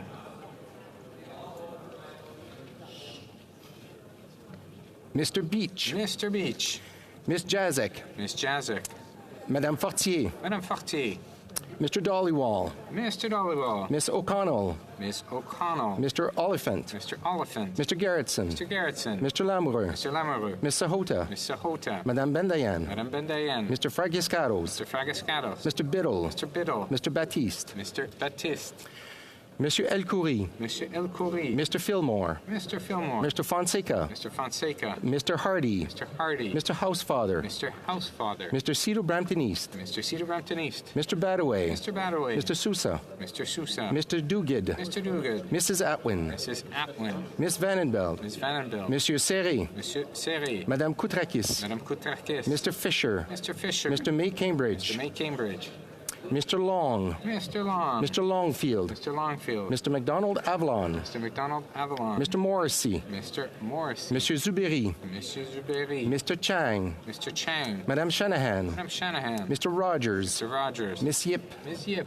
Madame Mendez. Madame Mendez. Mr. Louis Kitchener-Conestoga. Mr. Louis Kitchener-Conestoga. Mr. Van Bynen. Mr. Van Bynen. Mr. Weiler. Mr. Weiler. Miss Bradford. Miss Bradford. Madame Châtel. Madame Châtel. Mr. Henley. Mr. Hanley. Mr. Meow. Mr. Meow. Miss Taylor-Roy. Miss Taylor-Roy. Miss Thompson. Miss Thompson. Mr. Carr. Mr. Carr. Mr. Singh. Mr. Singh.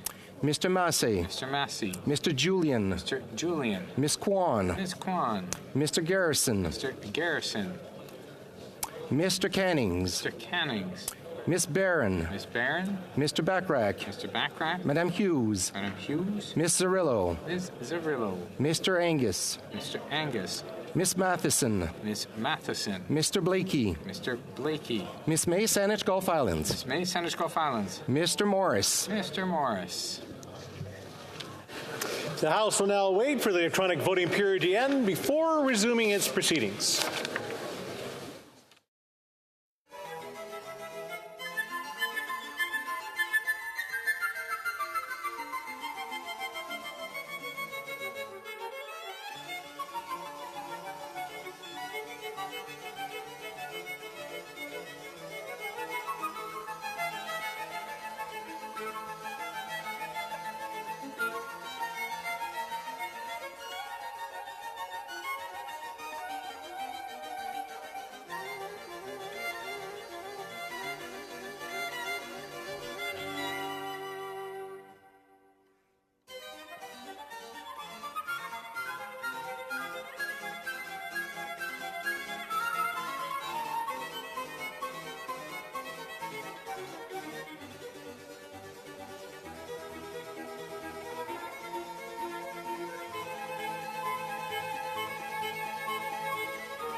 I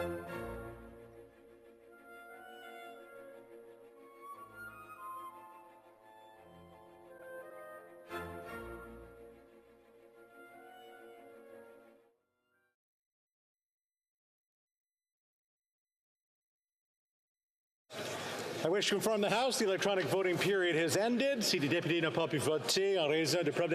If members were unable to vote due to technical difficulties, they may now use the raise hand function and the chair will recognize them. En ligne, mais je vois quelqu'un en...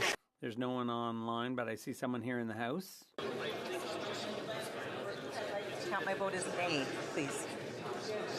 I also see Mr. Sorbera. Got my vote recorded as contra. Nay, please. Mr. Sorbera, nay contre. Anyone else with technical difficulties? The table will now compile the results of the vote. Yeas pour 144, 144. Nays contre 174, 174. Je déclare l'amendement. I declare the amendment defeated. The next question is on the main motion, and of course the question is as follows. Mr. Seaback, appuyé par Mr. Brock. Seconded by Mr. Brock. Moved. Monsieur le Président, je suis... Mr. Speaker, I'm sure that if you seek the consent of the entire House, you will find agreement to apply the results of the previous vote to this vote, with Liberals voting in favor. The Honourable Whip for the opposition. Mr. Speaker, Conservatives agree to apply the vote, with Conservatives voting nay. Honourable Whip pour... The Honourable Block Whip. Mr. Speaker, the Block is in favor of applying the vote and votes in favor. The Honourable Member for New Westminster Burnaby. Merci beaucoup, Mr. President. Thank you very much, Mr. Speaker. The NDP agrees to apply the vote, and we vote yes. The Honourable Member for Sanders Gulf Islands. Speaker, Green Party agrees to apply the vote, and we will be voting yes. I'll see the independent member. Okay, good. We'll now compile the results of the vote.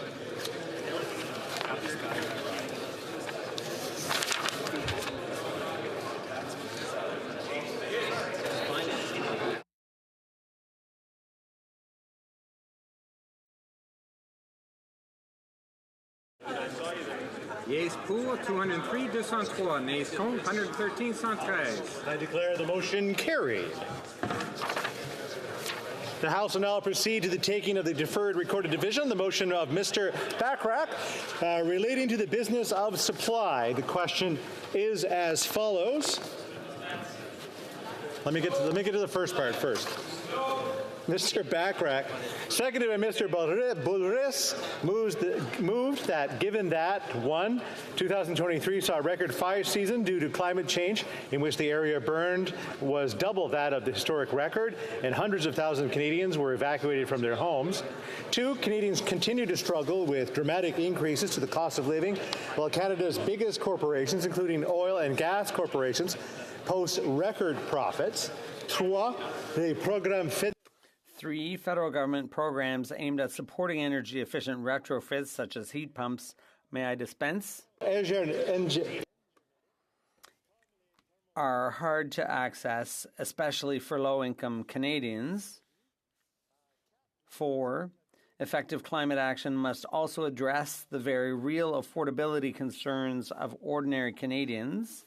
The House call on the government to A, remove the GST from all forms of home heating. B, make eco-energy retrofits and heat pumps free and easy to access for low-income and middle-class Canadians, regardless of their initial home heating energy source. And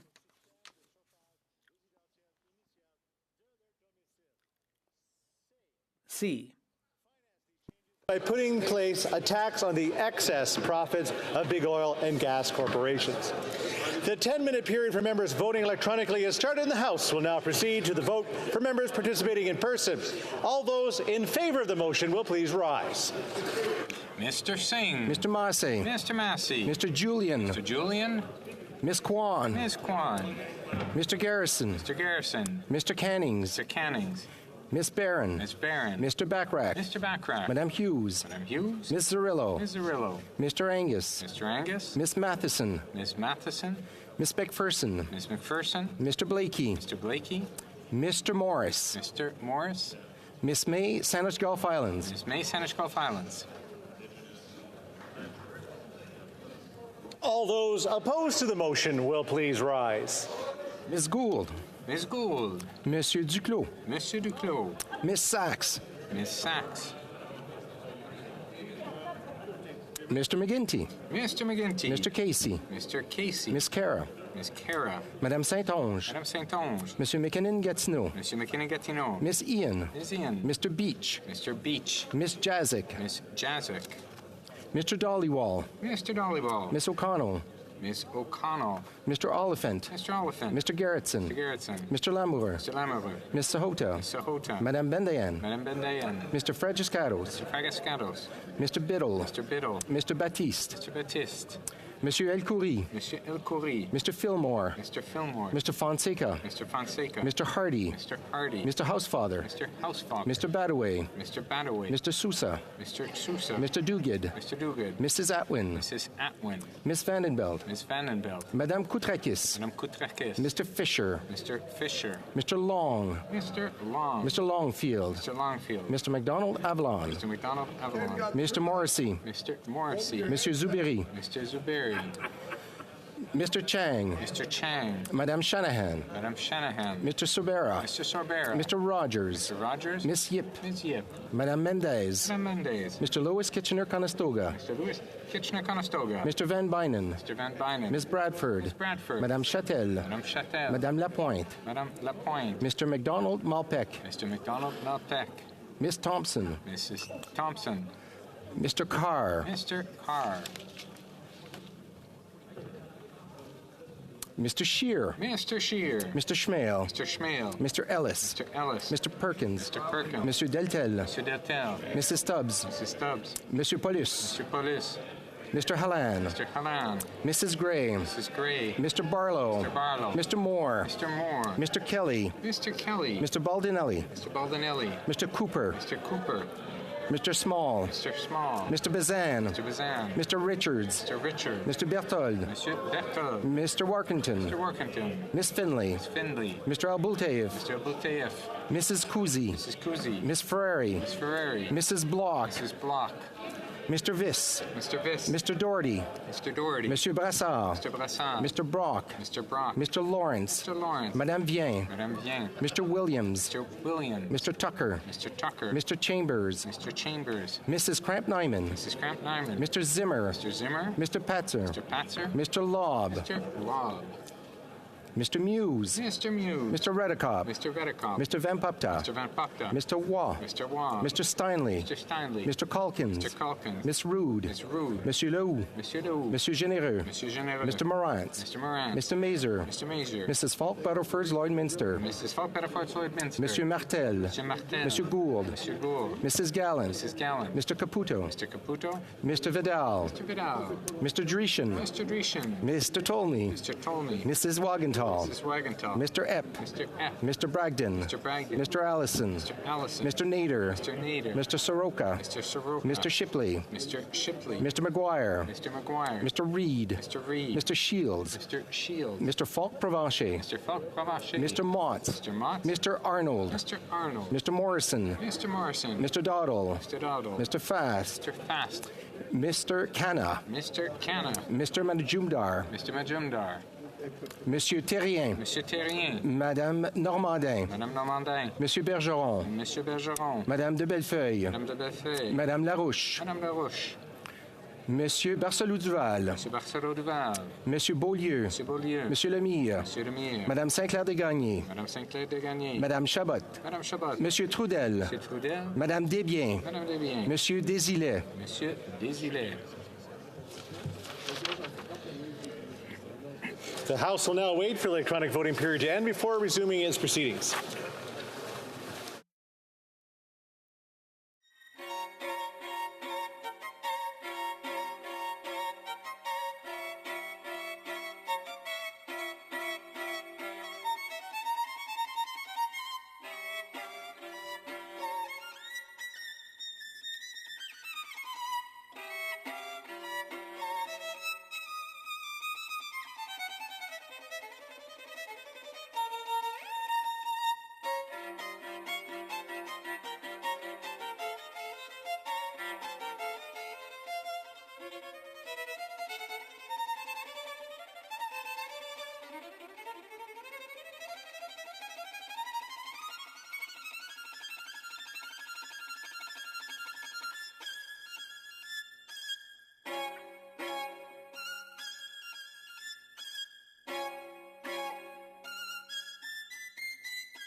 Je désire informer la Chambre que la période de... I wish to inform the House that the electronic voting period has ended. If members encounter technical difficulties, they may now use the raise hand function, and the chair will recognize them. Okay.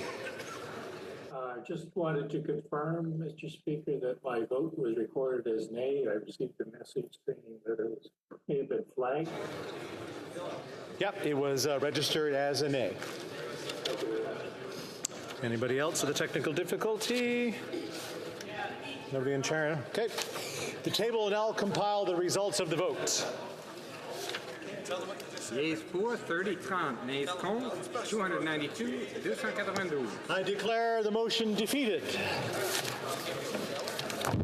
Last but not least, the House now proceed to the taking of the deferred recorded division on the motion at second reading stage of Bill S-242 under private members' business. La question est la suivante. The question is as follows.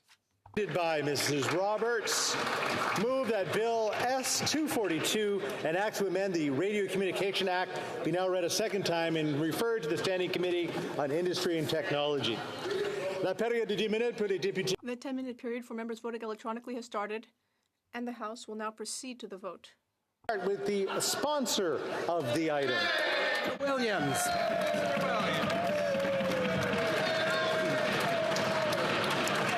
Now proceed to the members participating in person. All those at my left in favor of the motion, please rise in the sixth row.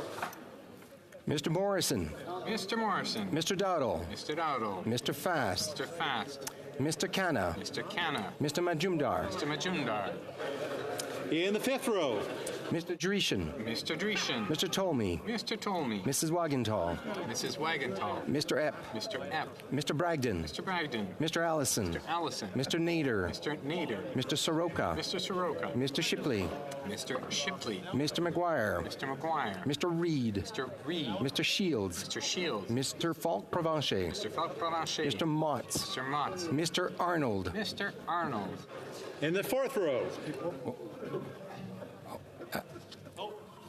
Miss Barron.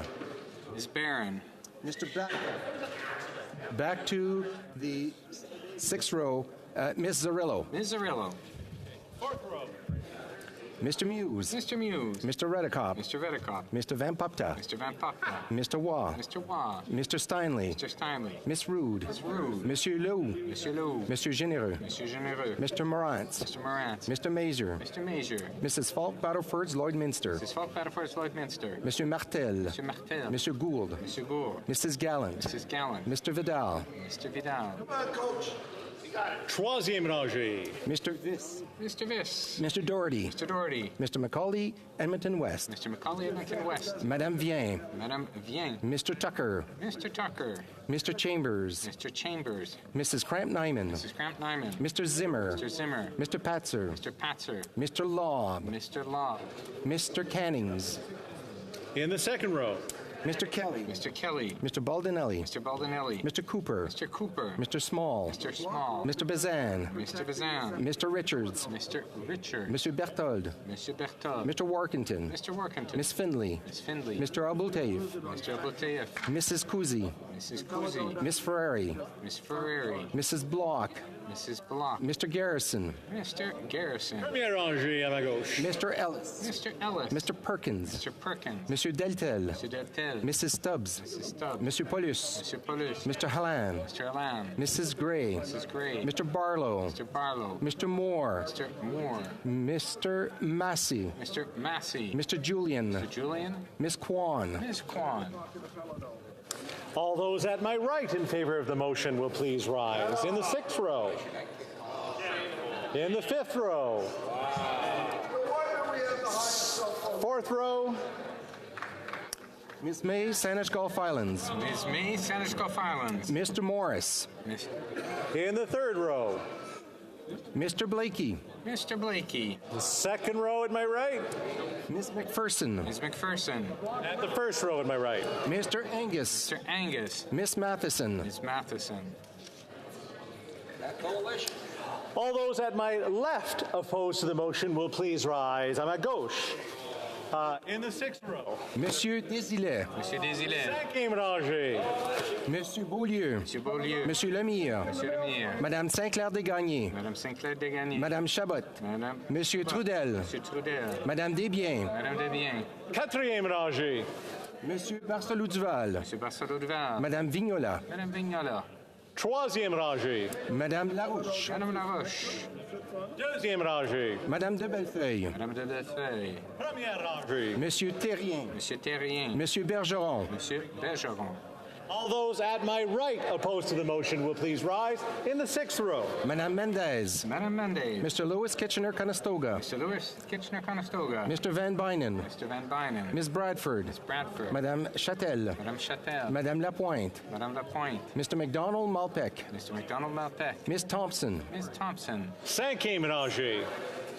Mr. Long. Mr. Long. Mr. Longfield. Mr. Longfield. Mr. McDonald Avalon. Mr. McDonald Avalon. Mr. Morrissey. Mr. Morrissey. Monsieur Zubiri. Monsieur Zuberi. Mr. Chang. Mr. Chang. Madame Shanahan. Madame Shanahan. Mr. Rogers. Mr. Rogers. Miss Yip. Miss Yip. Quatrième rangée. Monsieur El Khoury. Monsieur El Khoury. Mr. Fillmore. Mr. Fillmore. Mr. Fonseca. Mr. Fonseca. Mr. Hardy. Mr. Hardy. Mr. Housefather. Mr. Housefather. Mr. Badaway. Mr. Badaway. Mr. Sousa. Mr. Sousa. Mrs. Atwin. Mrs. Atwin. Madame Koutrakis. Madame Koutrakis. Row.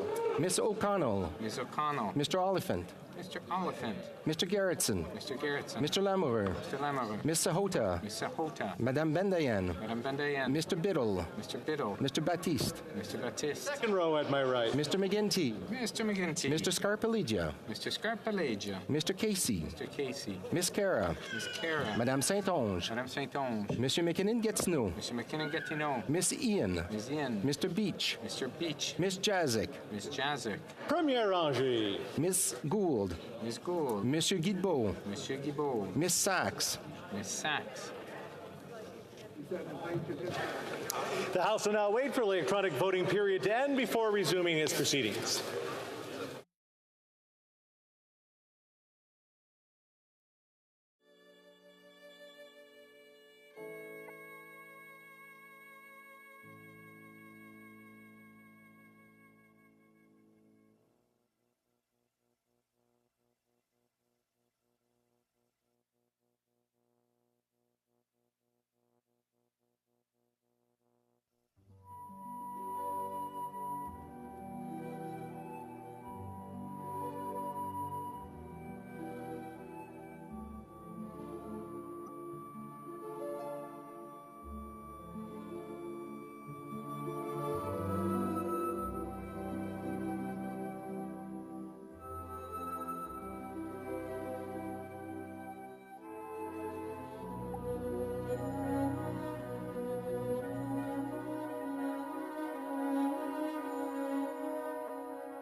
I wish to inform the House that the electronic voting period has ended.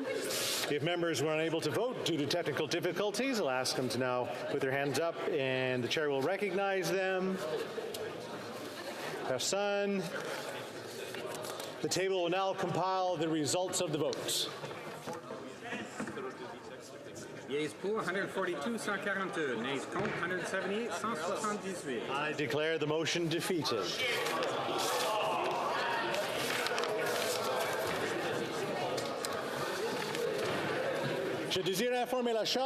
I wish to inform the House that due to the recorded divisions,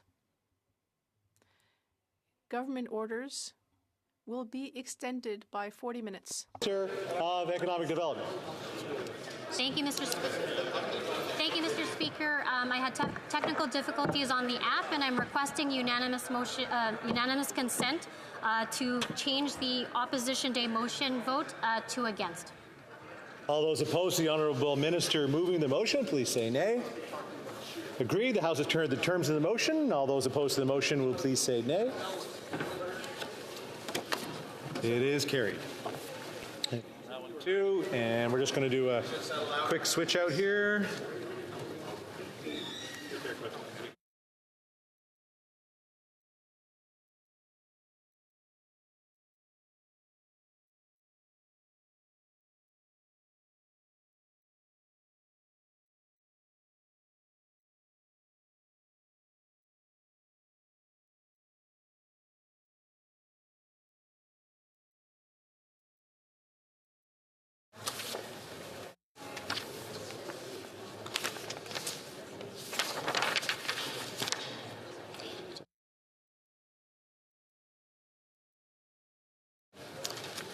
La présidence souhaite donner suite au rappel au règlement sur le...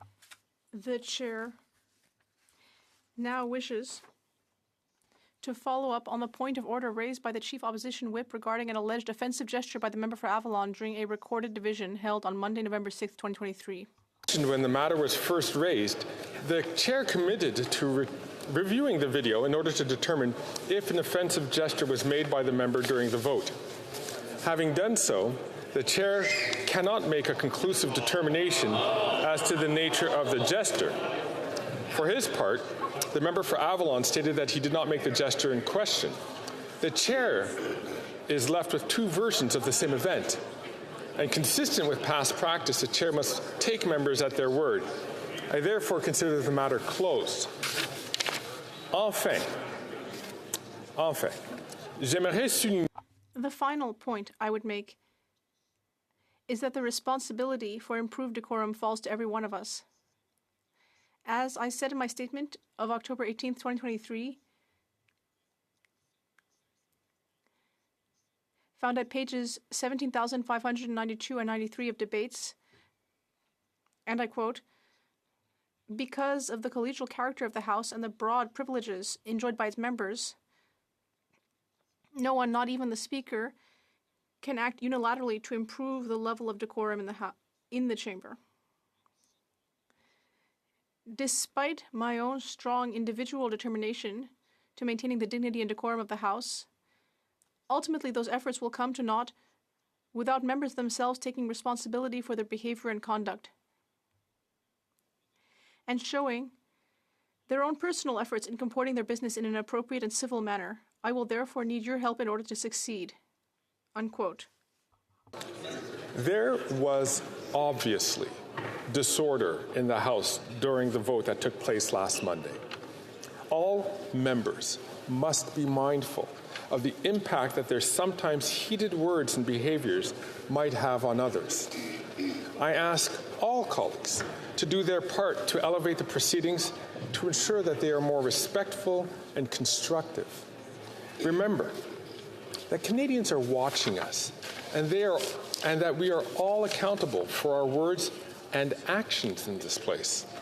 Rather than finding ways to skate right up to the line of what is acceptable, I would encourage all members to stay well inside the boundaries of respect and decorum. I thank all members for their attention. Je reconnais l'honorable député de... I now give the floor to the honourable member for Avalon on a point of order. Go ahead. Thank you, Speaker. On Monday after the vote on the Opposition Day motion, the member for South Surrey White Rock rose and accused me of making an obscene gesture. You offered me the opportunity to defend myself, which I did. Your ruling today confirms the accusation was false. Members of the official opposition used footage of my vote and posted it on social media, encouraging people to email and call my parliamentary and constituency offices. Speaker, in the last 48 hours, I have received threats of violence. I've had people threaten to cause violence at my constituency office, and I regret to say I have also received death threats. Speaker, this is not okay. My staff are scared, members of my family are scared, and this is all because the opposition misled this House and misled Canadians because they were unhappy with the way I voted on their motion. I was elected to this place to represent the people of Avalon. On two separate occasions, I've stood in this chamber and voted in support of Conservative opposition motions on carbon taxes because I believed it was the right thing to do for my constituents. Monday's Opposition Day motion didn't reflect the needs of my constituents, so I voted against it. I will continue to stand up for what's best for the people in my riding. Speaker, I ask that the member for South Surrey White Rock take responsibility for her actions, apologise and recognise that this misleading accusation fuelled hate and threats of violence against my staff and myself. Thank you, Mr. Speaker, for allowing me the time to address this matter. I'm not certain if that was a point of order, but I see that the member from South Surrey White Rock was on her feet earlier, and I'd be happy to recognize the member from South Surrey White Rock. Well, Mr. Speaker, I was going to say that it's not a point of order. If you're ruling that it is an appropriate point of order, I'm prepared to respond. But if I don't think this was a point of order, it was a prepared statement written out. And, you know, we all face threats being public servants and being in the public eye in this House, including myself and including many of my colleagues, for a variety of reasons. The ruling here was not that the member did not do what I stated I saw him do, and others here stated that they saw him do. The ruling was that it was inconclusive. Thank you. The honourable member from Regina Capel, rising on a point of order. I think my colleague, the Honourable Whip, has raised a very important point. Your ruling is just that you are not in a position to make that determination. The Canadians who saw that gesture can, and clearly are. And they know what the honourable member did. They can see the obvious gesture. So you've said that you're not in a position to take one member's word over another. Fine. It's now on social media. It lives on there, and Canadians, especially the members, the voters in Avalon, can make their own determination whether or not they think it's appropriate when people are struggling with their home heating bills to get the finger from a member who is voting against our common sense motion. So, Mr. Speaker, on another point, we had a question period today from the honourable member for Edmonton Strathcona, which had absolutely nothing to do with the administrative responsibilities of government, which was directed at the Conservative opposition, and you allowed the Prime Minister to respond. Now, in a question that's currently before you, the House Leader for the NDP quoted extensively from one of my previous rulings when I was Speaker on questions that have nothing to do with the administrative role of government. I just want to quote that to you, only because it's been referenced in previous points from other members intervening on this question. And on December 1st, 2011, at page 3875 of the debates, I said that the Speaker is called upon to make decisions about the admissibility of questions on the fly. In that regard, since members have very little time to pose their questions and the Chair has even less time to make decisions about their admissibility, it would be helpful if the link to the administrative responsibility of the government were made as quickly as possible.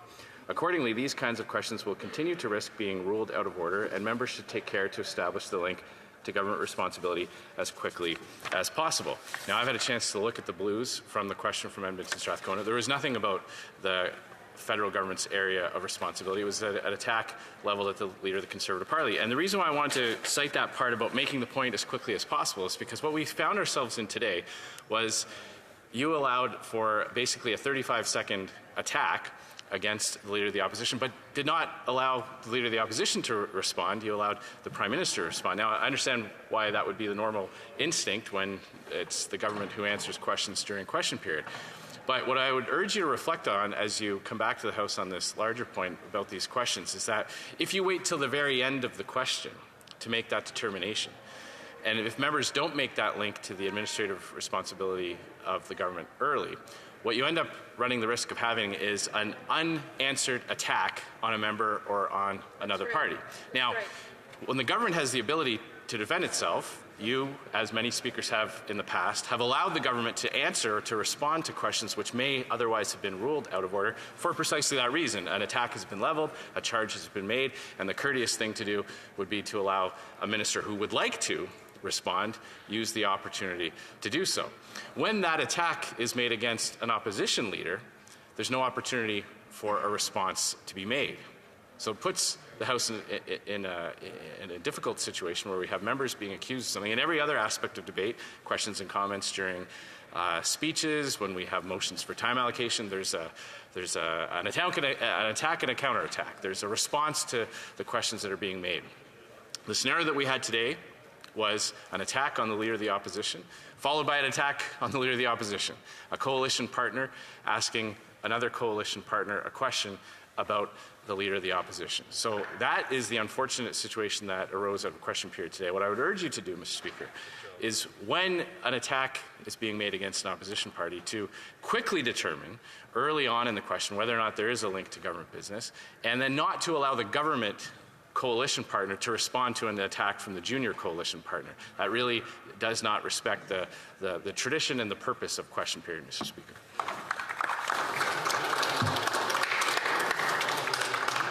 So I'd like to thank the member from Regina Capel for this intervention on this matter, and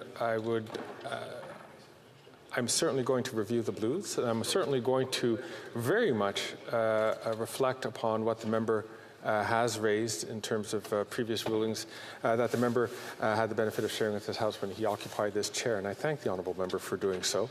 And I certainly will look at it, and I think he's made a prima facie case why it's important to making sure that questions which are asked quickly come to the point in terms of relating to the administrative affairs of government or of committee chairs. So I really do thank the honourable member for that. It will be useful in the reflection which I am working on as we speak in terms of coming back to the House on a point of order which was raised by the honourable member, originally raised by the honourable member from New Westminster Burnaby. Talking of which, I see the honourable member from New Westminster Burnaby on his feet, I'm assuming on a point of order. I hope it's a new point of order that the member is going to make, because I think we've exhausted around both on all sides of this House in terms of the issues which have been raised, which are going to be helpful to me in making my determination. The honourable member from New Westminster Burnaby. Thank you very much, Mr. Speaker. And I will be brief because I have raised this issue a number of times, quoting, of course, the member from my friend, the member from Regina Capel, but also Speaker Bosley and Speaker Milligan. And it is absolutely true that we've seen a lot of examples of Conservatives that haven't had anything, questions that have had nothing to do with the administration of government.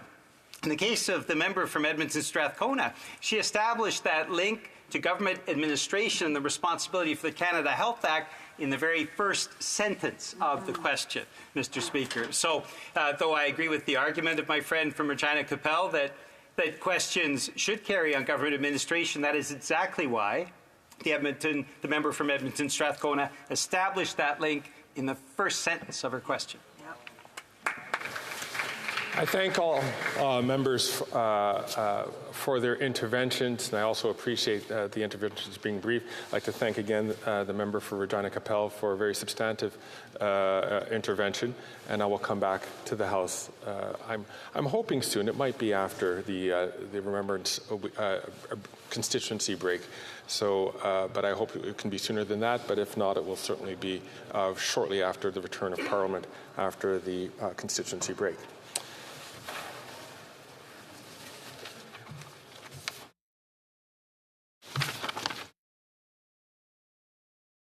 Ordinaire, dépôt de documents. L'honorable secrétaire parlementaire. Tabling of documents. The Honourable Parliamentary Secretary to the Leader of the Government in the House. Pursuant to Standing Order 36.8a, I have the honour to table the government's responses to 6 petitions, and these returns will be tabled in an electronic format.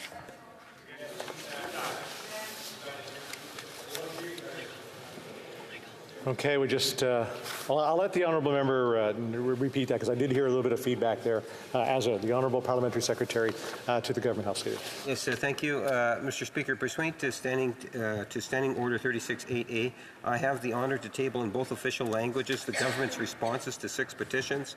These returns will be tabled in an electronic format. Thank you, sir. Dépôt de projet de loi émanant du gouvernement. Introduction of government bills. Déclaration de ministre. Statements by ministers. Reports from interparliamentary delegations. I like you better with the feedback. Presenting reports from committees. Introduction of private members' bills. Premier lecture de First reading of Senate public bills. Motions. Mr. McCauley, Edmonton West, seconded by Mr. Couric, moves that the 26th report on the Standing Committee on Public Accounts presented on Tuesday, February 14, 2023, be concurred in. Debate. The honourable member for Edmonton West. Well, thank you, Mr. Speaker. To start, I want to say I'm splitting my time with my honourable colleague, the member from Battle River Crowfoot. Before I start, I want to mention that this week is the birthday of his predecessor, the wonderful Kevin Sorensen. It was his 65th birthday. I had a pleasure since Mr. Sorensen and I used to fly together a lot. I had the privilege of enjoying a birthday with Kevin one night. We were flying back to Edmonton, and we land and we go to our cars. I got in an Uber to go home, and Kevin went to pick up his car from the outdoor lot, and turns out brand new car, but it wouldn't start. So he thought, crap, it's his birthday. So he goes down to back to the airport to rent a car, and he hands over his credit card and his driver's license, and it turns out his license had expired about 5 minutes earlier because we were 5 minutes in. So Poor Kevin Noni on his birthday had to spend it with me on a plane. His car wouldn't start, and he couldn't get his rental car, and he had to catch a cab all the way home to Battle River Crowfoot. Now, I'm pleased to be talking today regarding the study in question, which was Kevin, at the time, when I first started doing some work on public accounts, he was the chair of that that committee as well. Now, the Greening Government report that we're chatting about today, it's actually perfect timing for a lot of reasons, and I will comment on some of the timing as I go. One of the reasons it's great timing, because in public accounts, we're actually studying the green hydro sham, and I'll call it a sham because there's various issues that have come up about the government actions, and I'll cover them later in my talk. Now, on the Greening Government, just a couple points, just to give some background. The Treasury Board launched the Greening Government strategy back in 2017 with the ultimate goal to achieve net zero emissions by 2050. Now, just commenting from the Auditor General report, says the government indicated that it committed to leading by example in both domestic and global transition to a lower carbon economy. And again, I get back to the great timing because we just heard from the Environment Commissioner comment that the government has not once yet achieved a single one of its environmental goals. And yet we have here the public audit or the public accounts looking at a report stating that the government's goal was to be a domestic and global leader in the transition to a lower carbon economy. A fail. An interesting comment from the Auditor General is that the federal government, is responsible for 3% of all GHG emissions, which is larger than any single corporation or company in Canada. And you would think that this government would be actually work to reduce their own GHG emissions instead of driving out of business so many companies across Canada. Instead, we see their goal is to reduce GHG by eliminating revenue-producing companies, especially in Alberta, but at the same time growing their own emissions. Now, from the findings of this report, the Auditor General comments, 5 years into the strategy, Treasury Board's efforts to reduce emissions were not as complete as they could have been. They were able to, especially considering their statement that they were going to be a global leader in transitioning. So here we have the government, or the Auditor General, pointing out the government is all talk and no action on this issue. Further into the report, they comment, we found that overall reported results from Crown corporations were neither included on the Secretariat's website nor aggregated. And why is this important? Again, I talk about timing. We talk about the government, Treasury Board doesn't cover Crown corporations. Well, we, of course, have the green scam going on right now with the SDTC, where we have $1 billion Liberal Green slush fund, where we know millions have been diverted to companies without any oversight. And here we have the Auditor General herself commenting that the Treasury Board has provided no oversight on these programs with Crown corporations. She continues, in our view, the Treasury Board Secretariat, the government, also left out important context out of its reporting, such as an overview of government key sources of emissions, key activities undertaken by the government, opportunities, risk, and related mitigation measures likely to adjust the government ability to implement strategy over the remaining 28 years, and information how the strategy supported the United Nations 2030 agenda. So they didn't know what they were doing, they didn't know what they were going to achieve, they didn't know how they were going to achieve it, and they did not know when they were going to achieve it. Pretty much sums up this government in a lot of areas, but especially on the green front. Auditor General generally also concludes, we found the Greening Government strategy did not contain sufficient detail about some important commitments. Additional information would give parliamentarians and Canadians a clear picture of what is to be accomplished, including the government's plan to how to transition. It was very clear throughout this report there was a lack of transparency in their reporting. And then she finishes up with commenting about limited risk management. And again, this is important because at this time in the Ethics Committee and other committees, we're talking about the $1 billion slush fund. No oversight, no risk management on the government's programs or spending. We found the Treasury Board did not identify how it would consult departments on their risk in order to come up with accurate plans. 8 of 27 departments create emission reduction plans for government programs, and that's all. Now, I want to get to what I talked about, the SDTC, and it's important because Greening Government, Auditor General has made it clear the Treasury Board, which is responsible for the oversight, has not provided the oversight. They failed on oversight of Crown corporations, which the SDTC is, and they have not provided the risk management or the risk mitigation.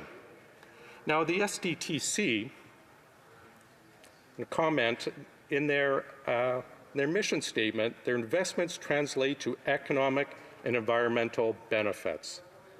Now, we've heard earlier the environmental commissioner stated the Liberals have not achieved one environmental or one target from their environmental plans. But I have to agree or disagree. The Liberals have achieved one plan, and that's stuffing taxpayers' money into connected Liberals through the SDTC. We've looked up donations from the directors of the SDTC. Tens of thousands have flown into the Liberal government coffers. At the same time, they're flowing millions out the door to be unaccounted for. The SDTC also says, we hope Canadian companies develop and deploy sustainable technologies by delivering critical funding. That's those wondering, the SDTC stands for Sustainable Development Technology Canada. Also in the mission statement, committed to full transparency. Committed to full transparency. That's also very similar to the government saying open by default. Both are not true. And we've seen that we've had to fight in committee to get information. I want to read a couple comments from the whistleblower on the SDTC about some of the money wasted. There's a lot of sloppiness and laziness. There's some outright incompetence. And you know the situation is just kind of untenable at this point. Actually, this seems very similar to the Ripan scandal. Well, that's $54 million. I think this is going to be much larger. The minister is going to flip out when he hears the stuff, and he's going to want an extreme reaction, like shut it all down. I will note that the minister found out, I think, in March, and here we are in November before we actually see some action from this government. It's unlikely that certain members of the board, remember this board that funneled tens of thousands of donations into the Liberal coffers, are on board. Executives are going to be able to continue to serve.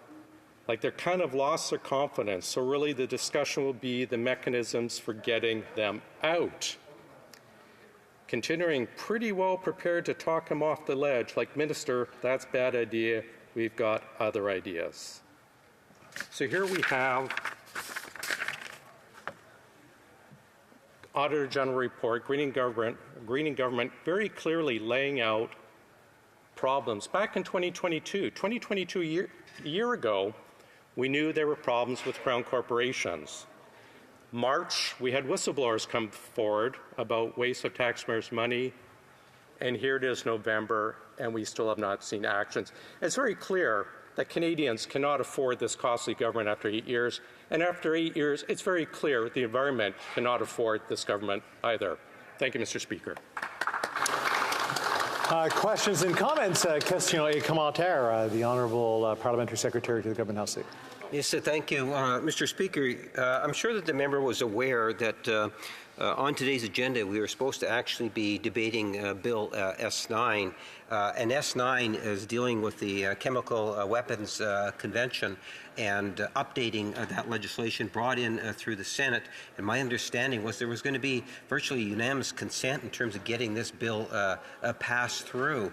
And I'm wondering if the member can explain why it is the Conservatives chose to play games today, which will ultimately prevent S9 from being introduced, which means Canadians are going to have to wait once again because of the filibustering methods of the Conservative Party. How does the member justify this type of filibuster of important legislation? The Honourable Member for Edmonton West. The question I would ask of the member is how he justifies this continuing cover-up of this slush fund. Exactly. In committee itself, we tried to get this information. The Liberal government and the Bloc allies voted against requiring documents related to the Liberals' Green Slush Fund being released to committee. He talks about games. I would like their party to end the game of this cover-up, release the information to Canadians. Canadians who are suffering across the country, coast to coast, with paying their bills, paying their rent, affording food, struggling, and this government continues to cover up of at least $40 million of taxpayers' money wasted. Questions commentaires, questions and comments. L'honorable député de Abitibi. The Honourable Member for Abitibi-Témiscamingue. Thank you, Mr. Speaker. This report is being discussed at an odd moment. Here's my question for my Conservative colleague. The Conservatives had a movement, and the Bloc Québécois and the NDP supported that, to really get to the bottom of things with this government green fund. So we have realized that the use of money has been suboptimal. So the fund is supposed to invest further in the green economy, which is positive, but the funding is not being used well. So is the member's goal to highlight this issue today? The Honourable Member for Edmonton West. Yeah. I agree with what my colleague is saying. The money is not being used as it's intended. And whether someone is for one type of ideology or the other, we do have very clear rules about our spending. We have clear rules about how the Treasury Board should react and what rules they should follow. It's very clear from the Greening Government report from the Auditor General, the government is not following the rules. In fact, 8 of 27 of their departments refused to hand over documents backing up their emission reduction claims. That's how much confidence this government has in their propaganda. Only 8 of 27, so 75% of the departments refused to hand over information to the Auditor General backing up the government's claims. Canadians don't believe that they're actually committed to helping the environment. I think they're only committed to helping their propaganda points. Questions and comments. The Honourable Member for Elmwood Transcona.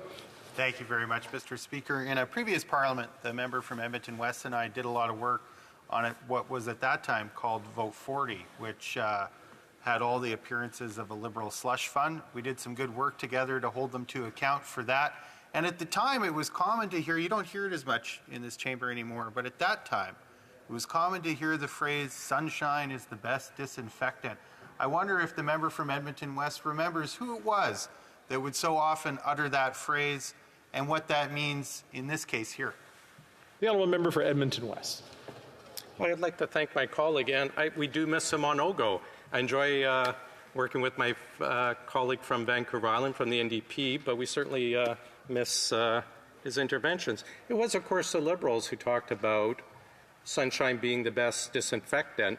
It's right on the mission statement of this Green Slush Fund about commitment to transparency. We had the government saying openness is default. We'd actually like to see them follow through on that. We do have time for a quick question. The Honourable Member for Haldimand Norfolk.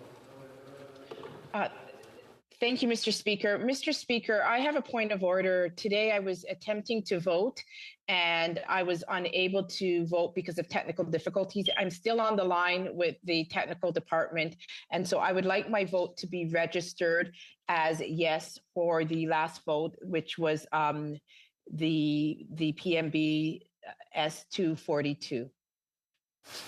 All those opposed to the Honourable Member moving the motion will please say nay.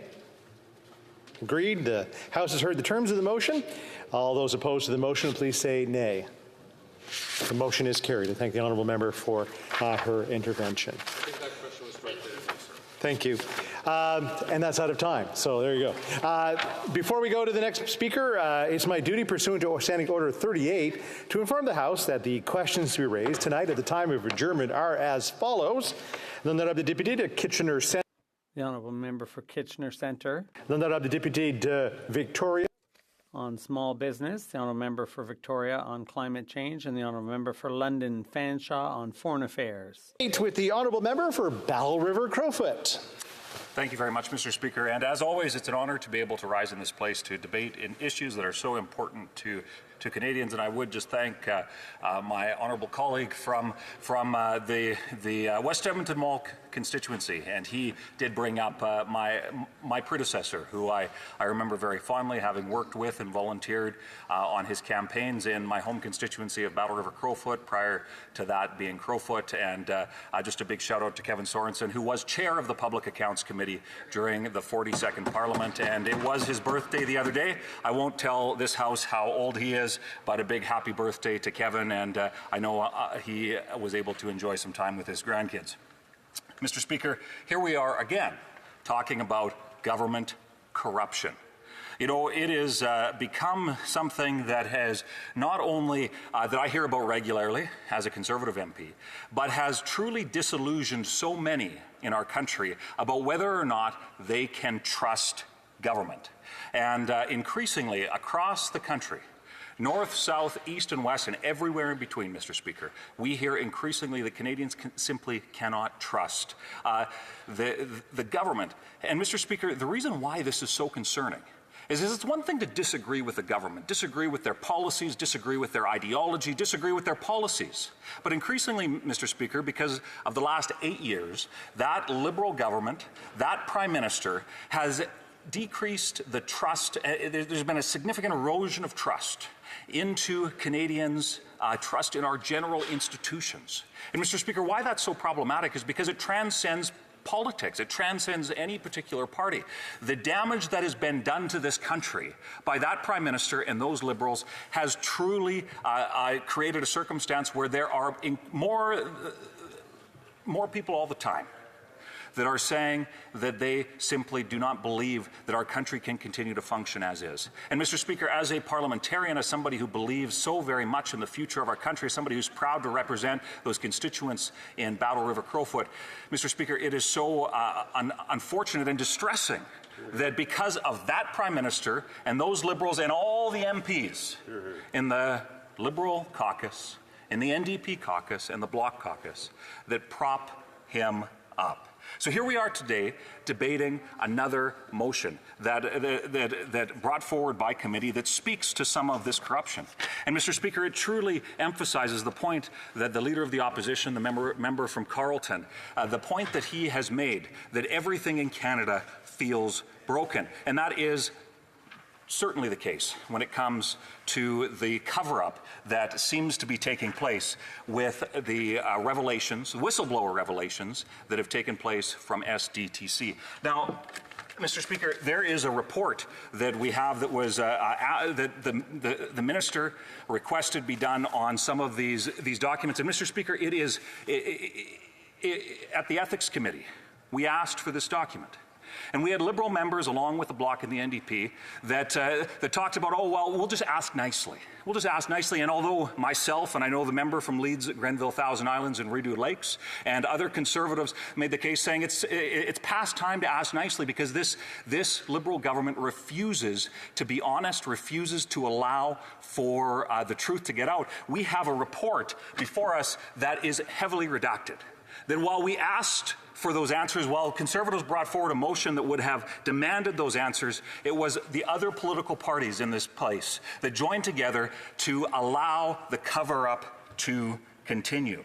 And we have here that are allegations, whistleblowers that came forward because they were distressed at how there were millions of dollars and words being thrown about saying that this could make the sponsorship scandal seem small, that there is a level of corruption and connections with Liberal insiders that is truly astounding, which contributes to that further erosion of trust. To the point, Mr. Speaker, where increasingly I hear from constituents and folks across our country that find it difficult difficult to keep track of the number of scandals that this Prime Minister finds himself embroiled in. And to the point where not only is it increasingly making it a challenge for this government to administer things related to government, and that trust being broken with Canadians, and millions of dollars that are disappearing and in a way that has become commonplace. But Mr. Speaker, it also, and this cannot be lost in the midst of this,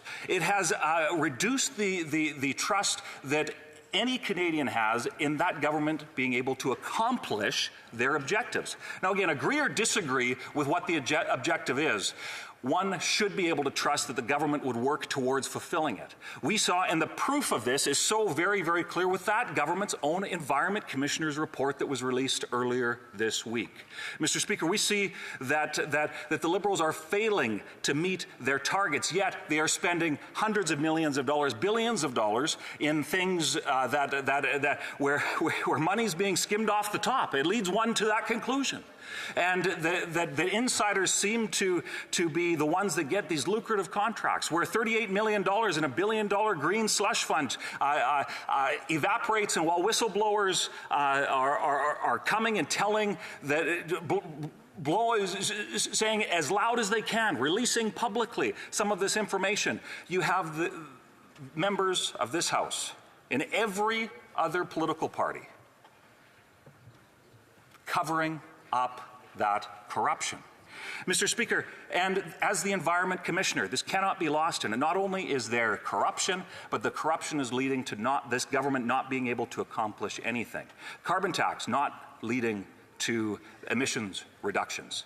The fact that we have a whole host of green programs, more than I could name probably in a 10-minute speech, Mr. Speaker, that are not leading to the promised emissions reductions. And then you have, when it comes to the report that we are debating here today from the Public Accounts Committee, and let me quote this because I think that it is so it's quite something. So these are not my words, Mr. Speakers. Parliamentarians, and more importantly taxpayers, must have complete confidence and oversight over the federal government's long-term strategy to achieve net zero, or the current plan should be scrapped in its entirety. Mr. Speaker, it goes on to say, through their own admission, neither the department studied the report, and they could studied in this report could accurately state net zero was possible. Mr. Speaker, we see that the government's own admissions are now realizing that they cannot accomplish their objectives. We have a corrupt Prime Minister and a corrupt government being propped up by a host of either willing participants or those who are blind and are showing an unbelievable level of cowardice to the corruption that is being perpetuated within our country, which is contributing to that erosion of trust that is taking place in our government. And we hear, Mr. Speaker, time and time again, this is not simply Conservatives saying this. In fact, recently, in a study that took place at the Access to Information and Ethics Committee, which I'm proud to be a part of, we studied the idea and issues surrounding government access to information. And increasingly, Mr. Speaker, in fact, that Prime Minister divides at every turn for his own political gain. Yet increasingly you see, whether it's premiers from coast to coast uniting against the carbon tax as an example, or when it comes to unanimous agreement, Mr. Speaker, and this is very, very important, unanimous agreement that the access to information system was broken. Every witness that came to committee agreed that the access to information system in Canada was broken, with one exception. The former president of the Treasury Board was the only one, the only witness that came to testify before the Ethics Committee. She was the only one that said that there was not a problem. And it is that willful blindness, that ignorance, or that intentionality that is leading to a culture of secrecy, a culture of corruption that needs to be addressed. Canadians have zero confidence in this government's ability to accomplish its objectives. Canadians have zero trust in this Liberal government's ability to administer with integrity the public purse. And increasingly, I'm hearing from Canadians from coast to coast to coast that are ready for a change, for somebody to bring common sense back to this country, so that when they pay taxes, when tax time comes, they can trust the fact that while the government government takes, they can trust that it's being administered properly, because that has been destroyed by those Liberals. It's time to bring home some common sense to our country. It's time to bring back some integrity to our government. And the only way that that happens, Mr. Speaker, is when the member from Carleton, after what will be a carbon tax election, when he can take the Prime Minister's chair and bring home that common sense to this nation, restore trust in our governmental institutions to truly bring back the Canadian advantage that has been lost under those Liberals and that Prime Minister. Questions and comments? Question commentaire, the honourable member for Aurora, Oak Ridges, Richmond Hill. Thank you, Mr. Speaker. And through you, the member opposite has been talking about trust quite a bit in his remarks. And I'm just curious why he thinks the Canadian people could trust the party opposite when we know that the kind of reckless ideas that they're putting forward, from crypto, misogynistic hashtags, photos with illegal protesters, legislation that's trying to use backdoor methods to open up debate on a woman's right to choose, and all these other things that Canadians are very concerned about. I just don't understand how he can accuse this side through you, the member opposite can accuse this side of a lack of trust when that party has been so reckless and they are doing things which are of just great risk to Canadians. Well, member for Battle River Crowfoot. Well, Mr. Speaker, what's so very interesting is that member seems to either be willfully ignorant to the corruption, seems to be complicit in it, maybe benefiting from it, Mr. Speaker, because that member, along with her caucus colleagues, are refusing to allow sunlight to shine, to ensure that Canadians can get answers for where the money is going and who is getting rich. So, Mr. Speaker, I think that member needs to look back over the last 8 years, how funds, whether it's the SDTC, has turned into a scandal that whistleblowers are saying is bigger than the sponsorship scandal. When it comes to a carbon tax that is failing to meet its objectives, when it comes to a government that is truly just seeing an erosion of trust in the very foundations of things that we used to be able to in this country take for granted. So, Mr. Speaker, that member should look closely at her government and her caucus colleagues and ask the question as to why they are contributing to this culture of corruption, this culture of secrecy that is destroying the very foundation for the government that we should all be able to trust in this country. Now, I believe we have a point of order from the Honourable Minister of Tourism. Thank you, Mr. Speaker. I'm tabling the government's response to questions number Q1742 and Q1743, and the revised response to the question 1738, originally tabled on November 6, 2023, and questions number 1745 and 1744. Thank you, Mr. Speaker. Questions are tabled. Question commentaire, l'honorable député de Lac. Honourable member for Lac Saint Jean. Thank you, Mr. Speaker. I'd like to thank my colleague for that super speech. He talked about money being spent in the right place, about managing public money better and so on. Well, one thing I know, Mr. Speaker, is that today, right now, the oil companies made $200 billion in profits. $200 billion in profits. And then the Conservatives say it's expensive to heat our homes, gas is more expensive, fossil fuels are costing more and more, and that's hard on taxpayers. Mr. Speaker, if the oil patch is making $200 billion in profits and the Canadian government continues to subsidize them to the tune of $43 billion from now till 2035, is my colleague serious? Like, where's all the money going? And the question is an interesting one, because I would simply mention that it's, in terms of the equalization formula that exists in this country, Alberta contributes approximately $13 billion into the equalization formula, which is very complex, admittedly, but about $13 billion in, and Quebec receives about $13 billion from it. So, Mr. Speaker, Alberta has been clear that we will unleash its potential. We are world leaders in producing clean, green resources, whether that's new tech and clean tech, or whether that be the traditional forms of energy like LNG and natural gas and oil, Mr. Speaker. I find it so unfortunate that it's members like that that would push our people into energy poverty as opposed to allow our country and our people to prosper. Mr. Speaker, when it comes to prosperity in this country, the Bloc Québécois should look themselves in the mirror and ask why they are keeping our people in poverty. We do have time for another quick question, but if not, the honourable member for Brandon Souris. Well, I want to thank my colleagues for their excellent presentations on this issue this afternoon, and I know that my colleague from Edmonton was talking about, and I'll get my colleague here to expand from his colleague from Alberta as well, next to me here, that only 8 of the 27 targets that the government had set were met in this, and I wonder if he can just expand on his thoughts on, if the government has such a great plan, why it was such a failure. The honourable member of Battle River Crowfoot, pretty quick. Thank you very much, Mr. Speaker. And, it's quite something as we look through this report, we see how failure defines that government's strategy when it comes to the environment, when it comes to public finance, when it comes to every metric, Mr. Speaker.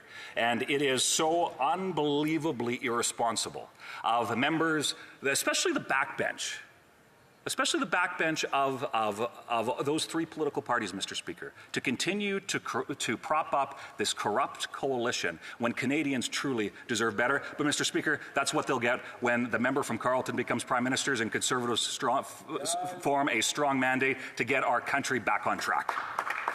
Resuming debate, the Honourable Parliamentary Secretary to the Government House Leader.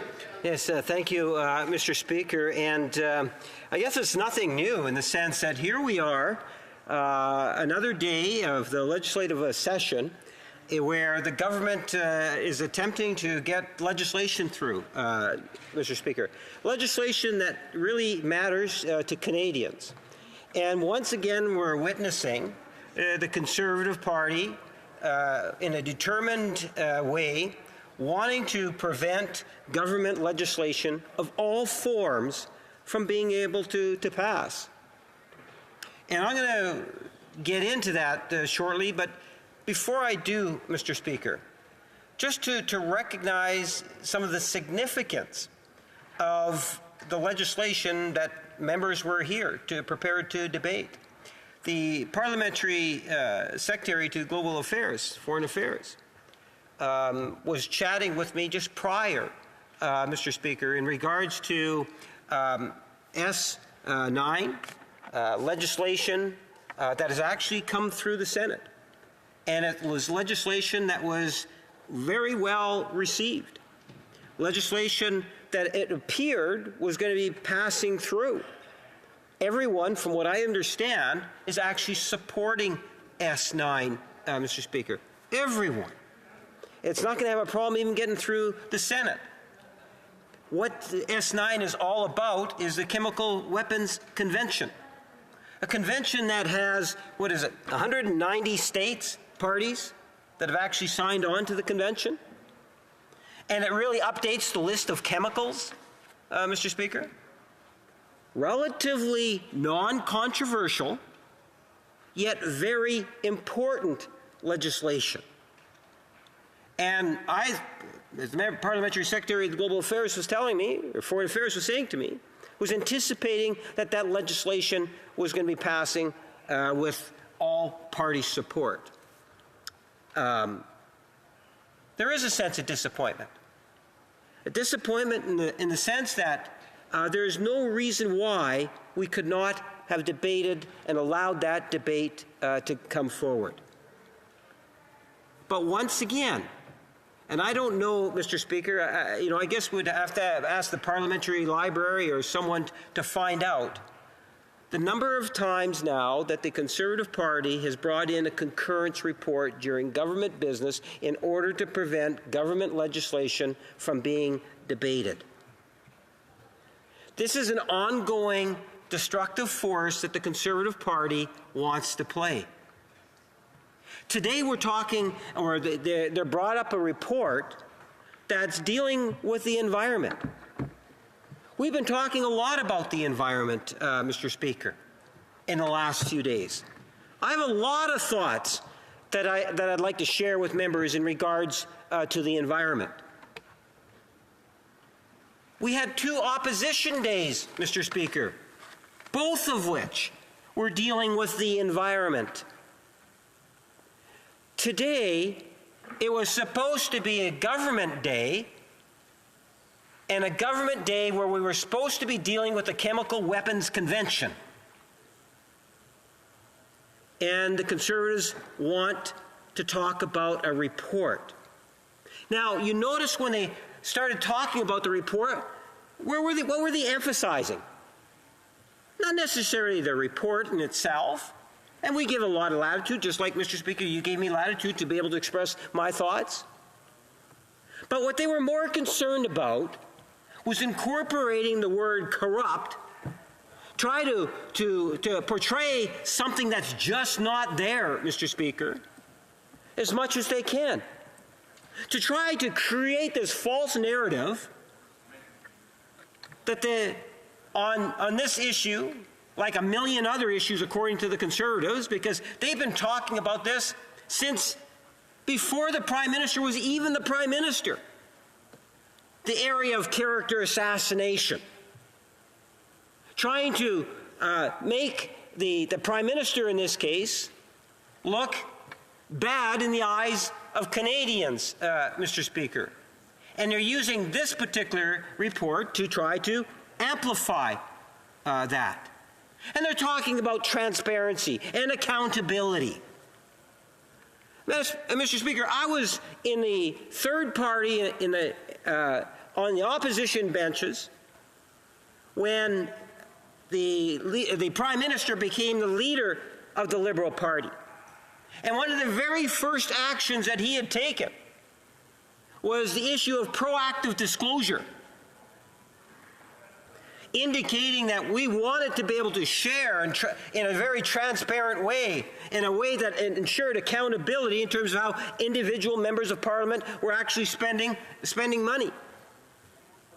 And when the government at the time, Stephen Harper, and the official opposition also, even though they had opposed it, the leader of the Liberal Party, today's Prime Minister, imposed it on the Liberal caucus members. Virtually from day one, the leader of the Liberal Party, since becoming the leader of the Liberal Party, not to mention the Prime Minister of Canada, has been a strong advocate for accountability and transparency. And I can tell you that go back and read some of the SO31s. Take a look at some of the actions that were taken back then. Fast forward it to virtually day one when we had taken power back in 2015. And what you'll find is that the Conservative Party in particular was more focused on trying to make Canadians feel bad about the personalities within the government. That's my nice way of saying the Conservatives' focus was on character assassination. And nothing has changed, Mr. Speaker. For 8 years, I have witnessed that firsthand. So today, not only are they wanting to filibuster legislation, they want to continue the line of anything and everything that you can point a finger at and say it's corrupt, it's bad, and so forth, and if you can factor in character assassination, do it. But when you think in terms of the environment and what it is that this government has been able to accomplish, I should probably go over the last couple of days. You know, it wasn't maybe a couple of weeks back, the Conservative Party brought up the issue of the Canada Infrastructure Bank. And you'll see the relevance to that here, because the Conservative Party of Canada opposes the Canada Infrastructure Bank. And when they talk about the environment, they look at this report and they look at it and they say, well, it's a slush fund, Mr. Speaker. That's the way the Conservative Party looks at it. And they're saying that if they're in government, they're going to get rid of the Canada Infrastructure Bank. Yet take a look at the results, the types of things that are coming out of the Canada Infrastructure Bank, Mr. Speaker. I think a progressive, and I underline the word progressive, Conservative government would have been very much supportive of today's Canada Infrastructure Bank. But that's not the case of this far-right, reckless, risky Conservative Party. You know, some people laughed when a question was posed today in question period referring to the Conservative Party, in particular the leader of the Conservative Party, being a junior Donald Trump. You know, Pierre Trump. I'm sorry, I withdraw the first name, Mr. Speaker. You know, the idea is that the Conservative Party today is so far to the right, they don't even recognize good public policy. I believe when I had talked about the infrastructure bank, I talked about bringing back the Omer Simpson Award that I used to give out, Mr. Speaker, when I was in MLA a number of years back, for dumb ideas. And I can tell you, their position on the infrastructure bank and the impact that it has on Canadians and the economy and our environment, think about it. 46, and someone told me it was actually 48, but I know it's at least 46 projects. $9.7 billion being supported through the government. And through that, an additional close to $20 additional billion because of other sources of funding. And the projects that are out there, they have like 11 or, it's double-digit transit projects where buses are being converted into, or gas buses are being converted into electric buses, Mr. Speaker. I think Brampton is a community, I know my colleague from Brampton North is a very strong advocate for the entire community of Brampton, is a very strong, big fan of the electrification of public transit. Yes. And through that, we are now seeing through the Canada Investment Bank that conversion taking place. It's better for the environment, Mr. Speaker. And ultimately, there will be cost savings on that. That's one of the biggest investments that we're seeing from the Canada Investment Bank. Not to mention school buses in different regions of the country that are also being converted into electric school buses. You know, we talk a lot about rural internet. In fact, I think earlier today we had a vote on Spectrum, and the Conservative Party is talking about, well, rural internet connectivity. While the Canada Infrastructure Bank is investing in Manitoba fiber internet. That's going to benefit rural Manitoba, Mr. Speaker. And it's not the only fiber that it's actually investing in. It's supporting our communities. Yet the Conservative Party will say, well, the Canada Investment Bank is a boondoggle. It is a slush fund. These are actual words that Conservatives will use to describe the Canada Investment Bank, Mr. Speaker. As one member heckles across right now, a waste of money. The Conservative Party of today does not appreciate nor does it value the role that government can play in ensuring that we have a cleaner, healthier, stronger environment. No vision. No vision. There is no vision, as my colleague says. And we see that in another policy related to the environment, something that we've been talking a great deal about, the price on pollution, or the carbon tax, as Conservatives love to call it, Mr. Speaker. It's interesting. Price on pollution, every other political party inside this chamber actually supports it, except for the Conservative Party. Now, mind you, in fairness, in the last federal election, the Conservative Party of Canada supported the price on pollution. But it's this new leader that has made the decision that the Conservatives want no longer to support anything dealing with climate or acknowledging climate change. And progressive measures like the price on pollution or the carbon tax is a big no-no for them.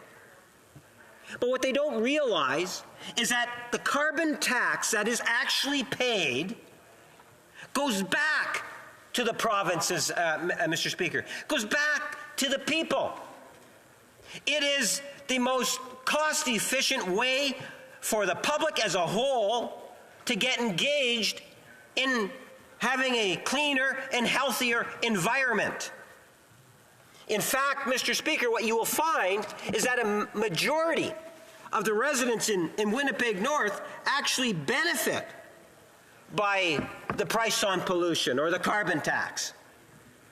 And that's not me saying it. The Independent Parliamentary Budget Officer makes it very clear. 80% of my constituents will get more than they actually paid in. So when the leader of the Conservative Party goes around the country saying that he's going to axe the tax, referring to the carbon tax or the price on pollution, what he's really saying is that 80% of the constituents in which I represent are going to be a net loss of actual dollars in pocket. But they don't talk about that, Mr. Speaker. But that is the reality. That is the truth. So I tell you, Mr. Speaker, that when you look at the report that was provided, the government has provided, the ministers have provided a detailed response to the, 6 or 7 recommendations. And you take a look at the actions that we have taken as a government to address issues, to demonstrate strong national leadership on the environment. Most recently, the oil debate, the price on home heating oil, Mr. Speaker. As I said, yesterday, there was a day in which a lot of people had heating their homes by using coal. Go to a lot of those wartime houses, you'll see those little steel plates. That's where they shoveled the coal in, Mr. Speaker. No more. People realize we got to modernize. And nowadays, it's more of the natural gas, electricity, oil, propane. Those are the things that are heating homes. So the government comes up with a national program. Contrary to what the Conservatives try to mislead Canadians, we come up with a national program that will encourage people to convert from using oil for heating to heating pumps, Mr. Speaker. And that's across Canada. But they'll say, no, it's happening in one region.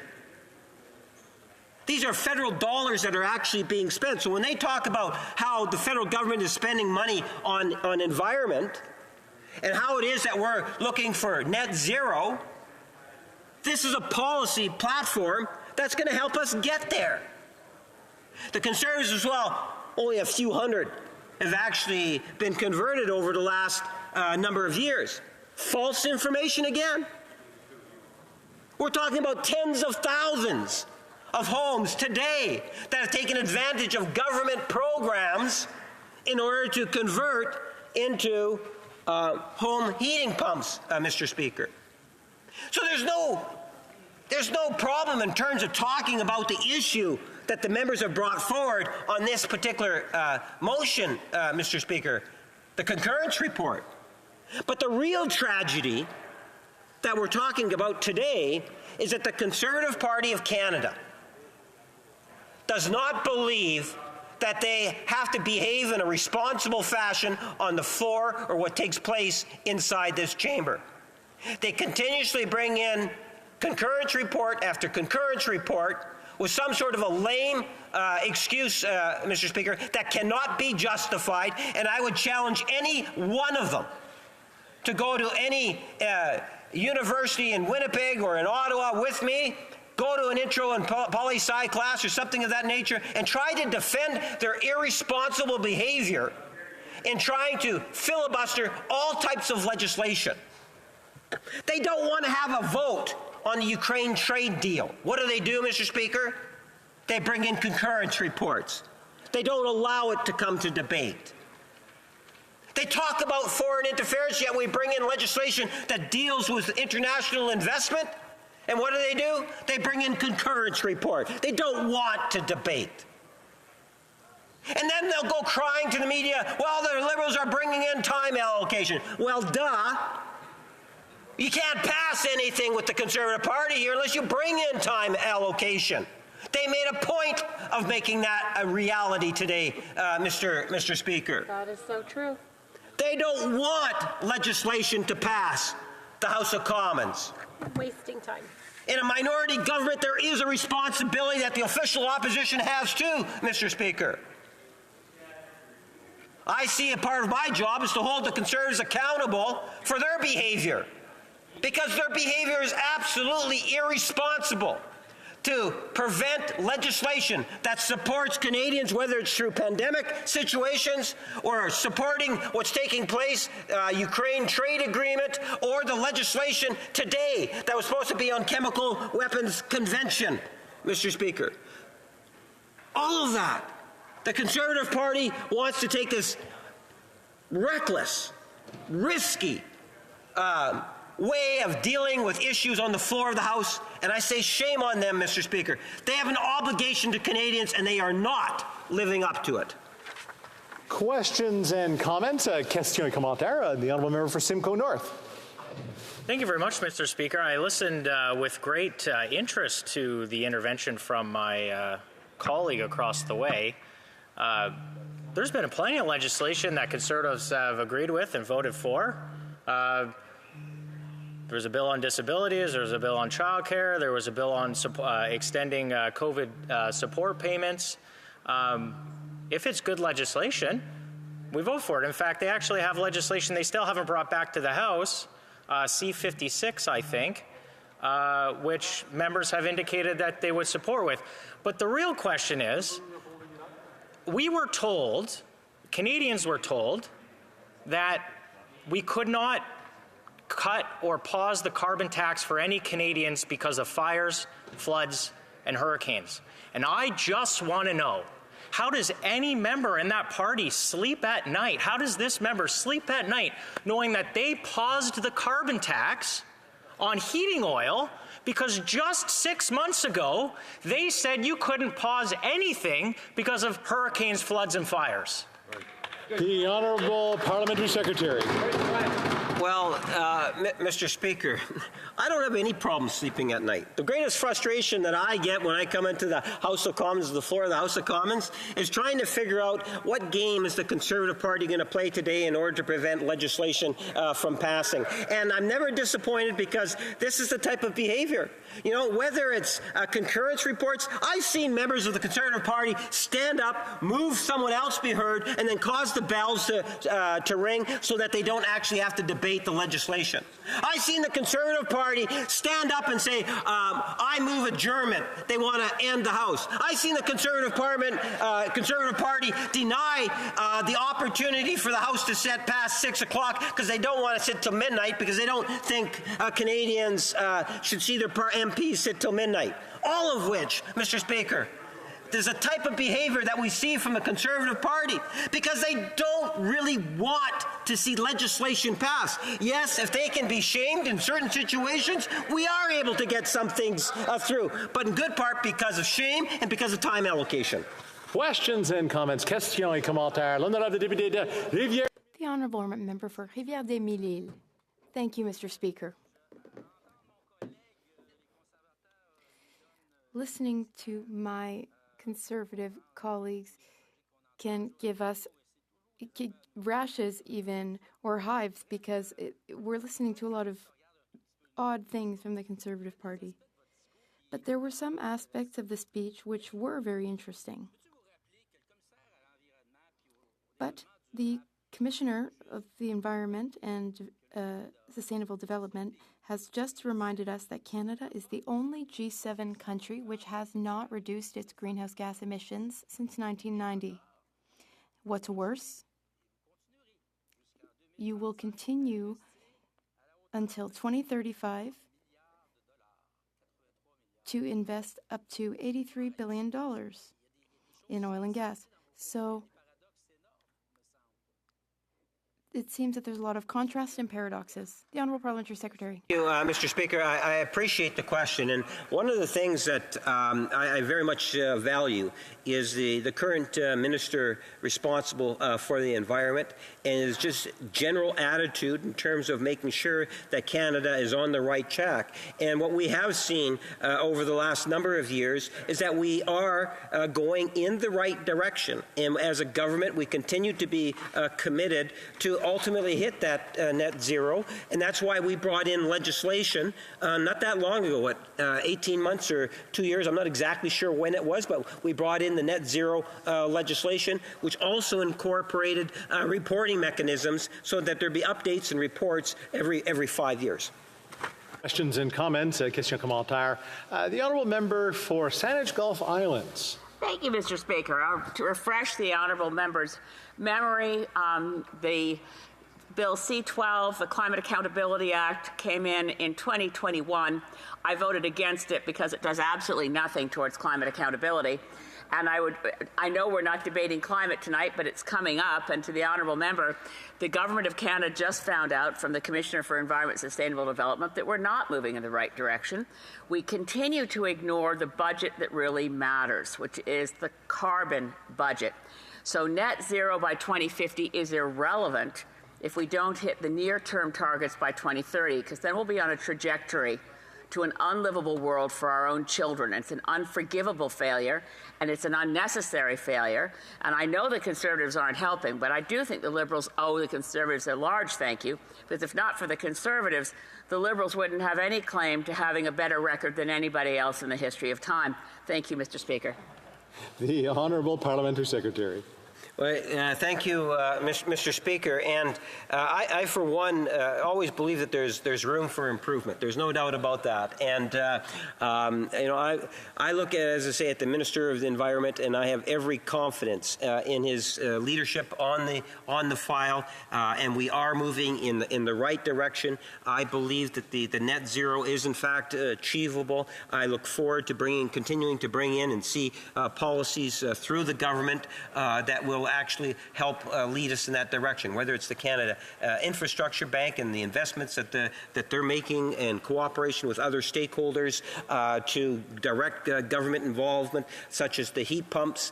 And I do recognize that the Green Party actually voted with the Liberals the other day with related to the heat pumps and the incentives and supporting the price on pollution. So I do recognize that, and I do appreciate that. Thank you, Mr. Speaker. And comments, and I apologize for skipping over the NDP. The Honourable Member for Edmonton-Griesbach. Thank you very much, Mr. Speaker. And I want to thank the member for his speech. I think it's a tough job he has, Mr. Speaker, to be able to continue with such I think endurement is something that's admirable. But I think what's not admirable in this report, I think it outlines clearly that the Commissioner found that the government actually lacked the ability to prevent or to have key management, for example, or management of key risks to prevent meeting their strategy by 2050. What does the member have to say about how the government can rectify something like this? If you have a plan that's that says you're going to meet the commitment to be net zero by 2050, but don't understand the risks associated with getting there, how are you going to be able to get there? Honourable Parliamentary Secretary. Mr. Speaker, allow me maybe just to report the conclusion, because this is to say all recommendations, I think 6, 7 of them were responded to, and there's a conclusion. As the government continues to strengthen its approach to greening government operations and to performance measurements and reporting under the GGS, we will take the committee's recommendations into account. I would like to take the opportunity to thank you and the committee members for your input, work, in reviewing the report of the CESD on the strategy. Suffice to say, I do believe at times we see fantastic work coming out of the Standing Committee. I know the respective ministers take it seriously, and I believe will put us and ensure that we continue to go in the right direction. Thank you, Mr. Speaker. Questions and comments? Question et commentaire, the Honourable Member for Brampton North. Thank you, Mr. Speaker. We've seen day after day, and actually it's been a few weeks now, that where the Conservatives continue their filibuster through concurrence reports in the House when these studies have taken place in committee. Today, Mr. Speaker, we were supposed to be debating Bill F9, an act to amend the Chemical Weapons Convention Implementation Act. Canada has been a leader in this area, and I think the clarity that this act would be providing when it comes to the list of chemical weapons is greatly needed. I was wondering what the member thinks about that. The Honourable Parliamentary Secretary to the Government House Leader. Thank you, Mr. Speaker. The member brings up two really good points. First and foremost, recognize that the report that we're actually talking about today has been extensively debated, talked about, analyzed thoroughly in the Standing Committee. So members of Parliament would have had all sorts of opportunity to be able to contribute to that whole discussion that had taken place. Now, going forward, the second issue that I would make reference to that I really appreciate is the member raises the impact of not having a debate. Bill S9 is very important. It's not only is it important, but I believe that all political parties inside this House actually support Bill S9. It's a non-controversial piece of legislation. Had the Conservatives not played this game, we would have probably seen the bill even pass today, Madam Speaker, from my understanding. So it's a real shame that the Conservative Party is putting party politics over the best interest of good, sound public policy. And sadly, it's not the first time, Madam Speaker, because one of the greatest frustrations of the filibuster I've seen with the Conservative Party of Canada is the frustration dealing with the Ukraine-Canada trade agreement. And maybe I'll get some more time to expand on that point soon. Not this evening. Reprise du débat, l'honorable. Resuming debate. The Honourable Member for Merci, Madame la Présidente. Terrebonne. Thank you, Madam Speaker. We're here to discuss a report that was tabled a long time ago. And we don't have a lot of time to talk about it today. But unfortunately, this report was mishandled by public accounts. And let me explain. Witnesses were called, and all they could do was present their briefs and make their opening remarks. And then the committee had to suspend and vote. And so the witnesses left without being able to answer any questions. So the topic wasn't really well appreciated, and so I was surprised at the time. And I'm glad the Conservatives are now suddenly so interested in these environmental concerns, even though the committee kind of bungled its work. So first of all, let's talk about the goal. The Sustainable Development Commissioner tried to look at whether the government had been going about reaching its targets appropriately. And so this had to do with Treasury Board in terms of the means taken, but also some departments like National Defense and Transport.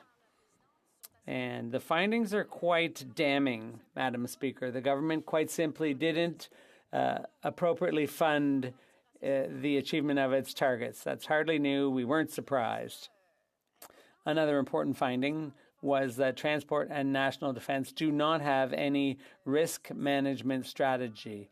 And that's pretty damning in this century when most companies have climate risk management strategies. We're talking about systemic risks. We're talking about risks that are physical, obviously, potential flooding and what have you, things that could affect operations and so on. And there are also reputational risks. There's a whole range of risks associated with climate change, and most companies are already providing for those risks because they know that those risks are there and that there will be an impact on them. But at the same time, these so-called supposedly cutting-edge government departments apparently have no risk management strategy. Another finding was that Treasury Board didn't have the data to ascertain whether or not targets were being met.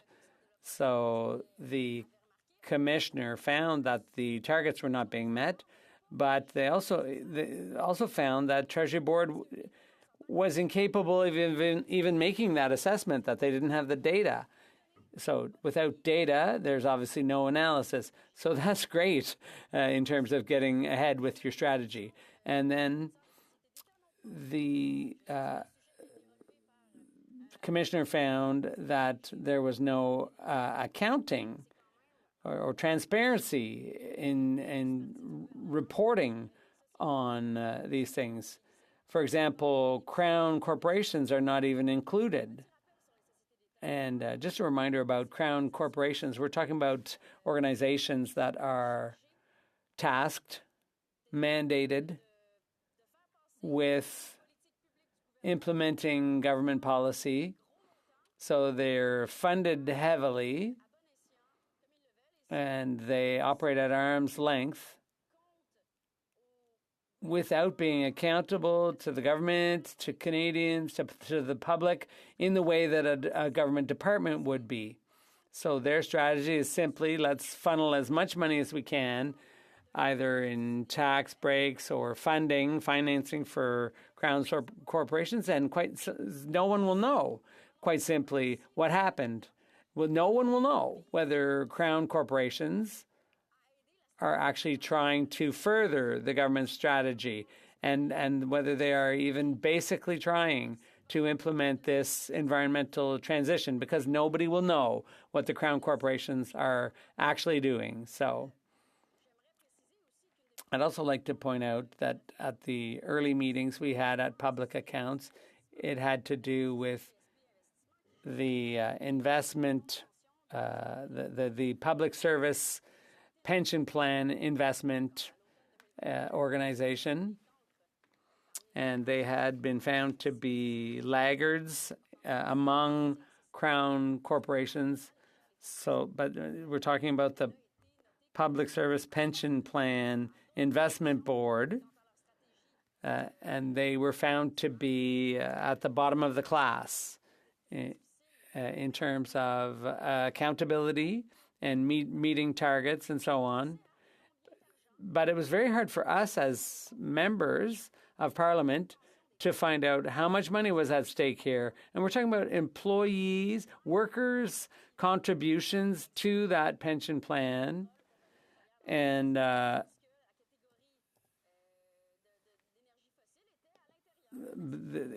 within their investments, there's investment in fossil fuels. But that falls under the broad category of energy investments, energy stocks. But of course, there's a big difference between investing in wind versus oil. So how are we supposed to find out whether this pension investment board is doing the right thing or the wrong thing, what they're actually investing in? It was impossible for us to tell just precisely what forms of energy were being invested in. So that's another big problem. Another issue was the results when it comes to investing in reducing greenhouse gas emissions. The data only had to do with the past year, so that wasn't very comprehensive. It wasn't painting a very full picture.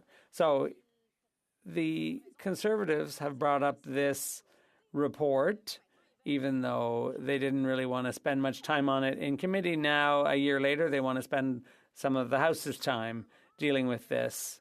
It's kind of surprising.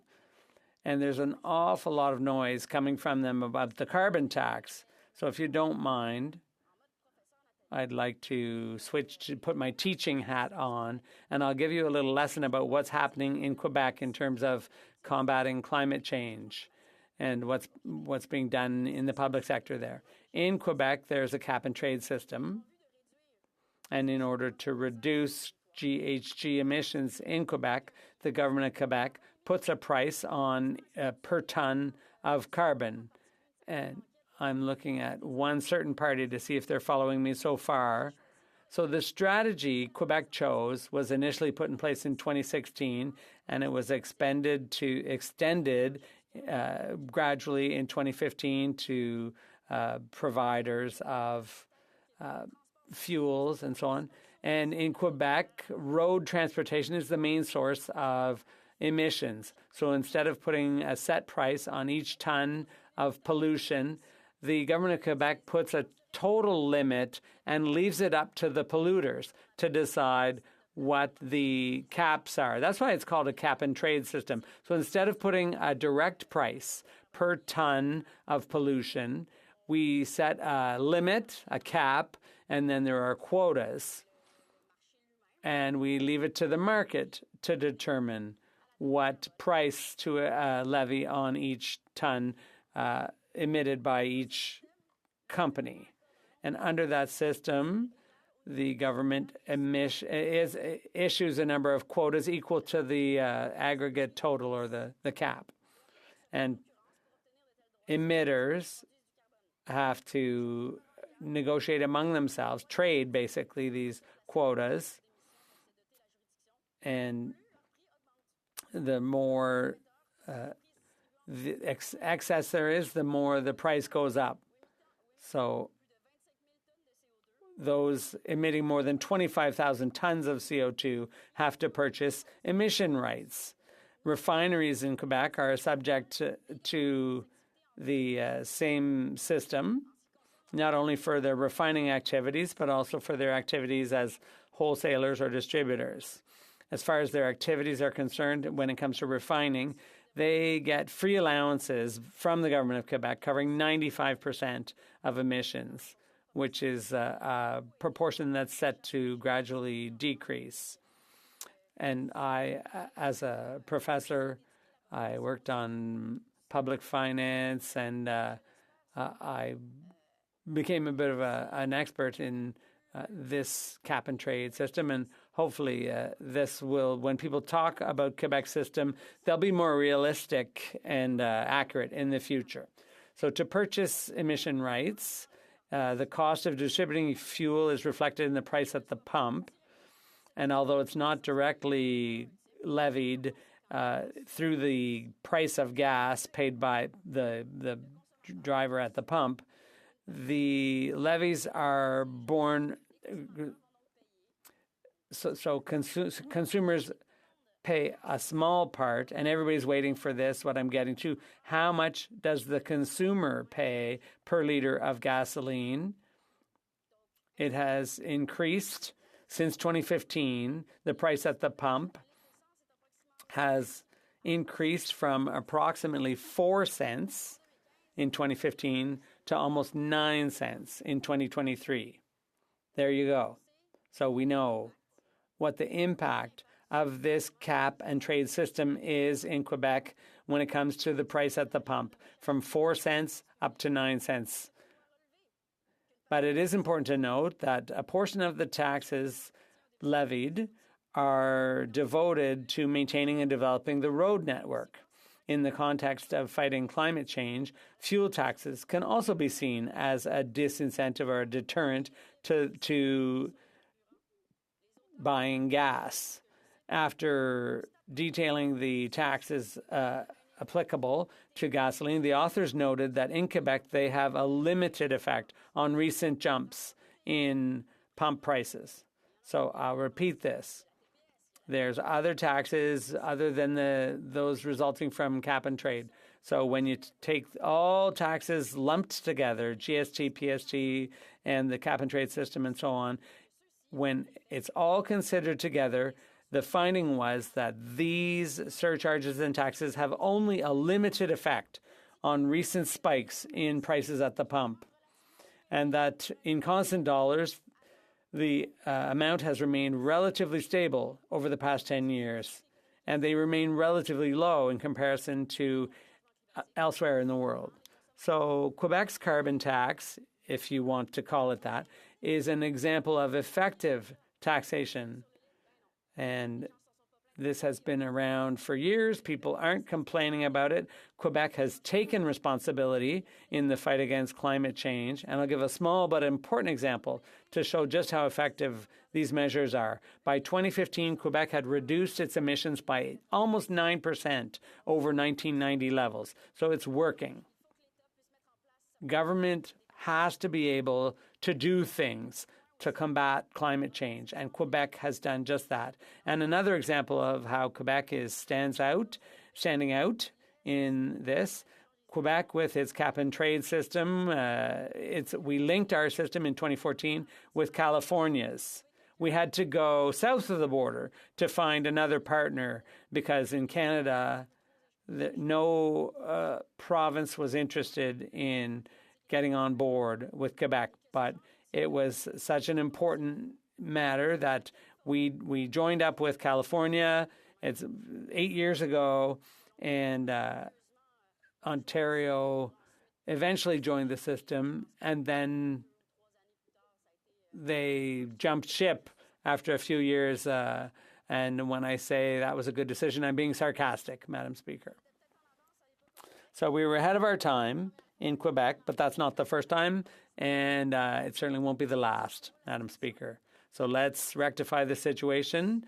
Climate change costs more than the measures taken to combat it. And I have a lot of examples of that, Madam Speaker, because a number of years ago, I worked as on a report that the government of Quebec had commissioned to establish the cost of climate change in Quebec over the years to follow. I believe this was in 2015. It was a very interesting report. We identified 6 aspects where costs would be significant. In infrastructure, there was permafrost. When the global temperature causes the permafrost to melt or thaw, that releases greenhouse gases. And that happens not just in Quebec, but also in the rest of Canada as well. Then there's erosion with rising tides and global warming. There's more erosion. There can be landslides and shorelines eroding and so on. And then another one was flooding. With climate change, there's not just more flooding, there's heavier flooding. So the frequency and the extent or the severity of flooding will increase. And we know that. There's a huge cost to climate change. Another cost, which we didn't study back then, but which would be another obvious one, is forest fires. The impact of climate change on forest fires and wildfires. Obviously, that's huge. And we know that in Quebec, we paid a price for that this summer. And it was catastrophic, Madam Speaker. I'm thinking of all the forestry workers who we're trying to support.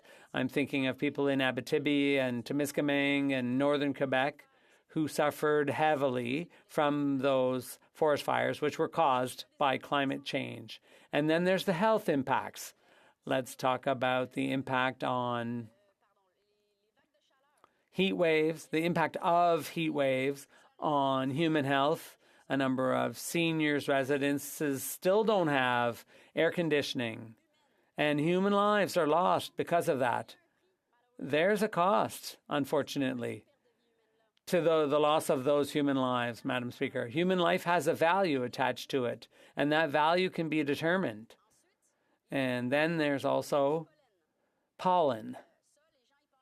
People think a little bit less about pollen when they're thinking about the impact of climate change, but climate change is exacerbating people's allergies and their reactions to pollen. Fortunately, I'm not one of those who suffer from pollen, but there are people who are very allergic to pollen, and some of them are unable to go to work or they're less productive, and that has a cost to the economy. And finally, there are illnesses that come to us through livestock and animals and so on. So there's the Nile virus, which is transmitted by mosquitoes. And we know with climate change, mosquitoes are reaching further and further north. And so that will affect more and more people. So we're talking about animal-borne disease. And then there are ticks and the Lyme disease and so on. Anyone who gets Lyme disease knows that that affects their productivity. There's a lot of land in Quebec, and once you catch Lyme disease, if you don't react quickly, there can be very serious impacts later on down the road. And so you need to catch that infection quickly. But since Quebecers are not used to being on the alert, they don't necessarily know that when you get bitten by a tick, you need to get medical attention quickly in order to get that diagnosed. So again, there's an economic cost to these animal-borne diseases. So 9 cents a liter versus all the costs I just talked about, which easily go up into the billions. So, Madam Speaker, I think in Quebec we know what we're doing, and we're doing things right in Quebec.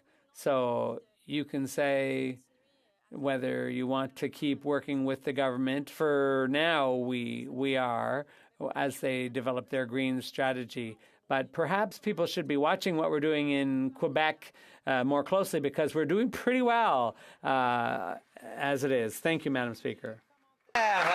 Questions and comments? The Honourable Member for Brampton North. Thank you, Madam Speaker. I welcome the member's speech. She's passionate on the environment. I know that this government is also committed to the environment in response to the report. Of course, they are, laying roadmaps ahead of them as to how governments, departments can all reach the targets and what we're looking for. The member mentioned some of the aspects where the government hasn't necessarily reached the goals that are needed, but there were many areas that the government has made many improvements in. And so I wanted to ask the member as to whether she felt that there were areas in construction and procurement that the government is doing where we are doing a good job on reducing our GHG emissions.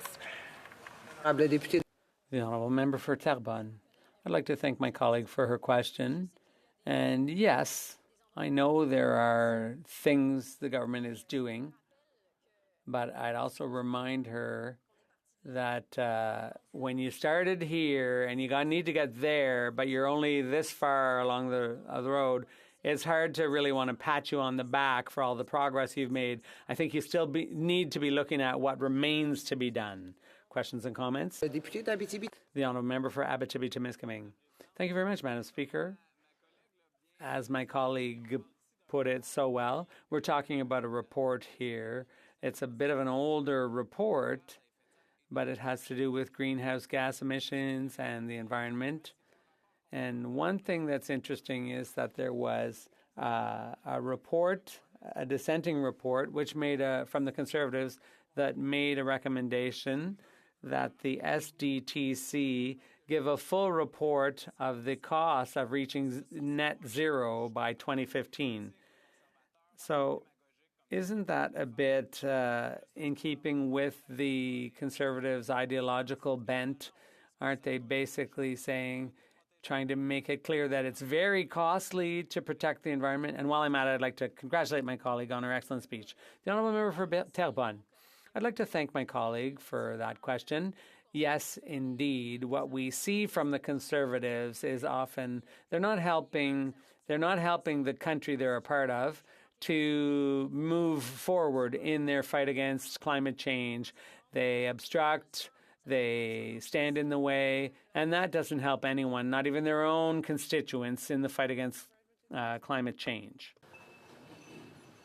Thank you very much, Madam Speaker. And, I spent some time with the member in our Committee of Public Accounts, and I quite enjoy our time there.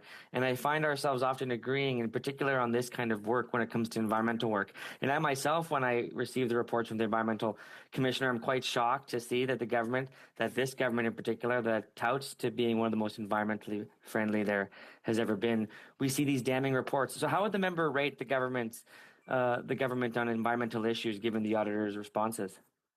Honorable député de Terrebonne. The honourable member for Terrebonne. Yeah, I'd like to thank my honourable colleague for his question. We had the pleasure of sitting together on the Public Accounts Committee, and the vast majority of us agreed on that. I won't give anyone a mark, but I would just say that it's not a pass.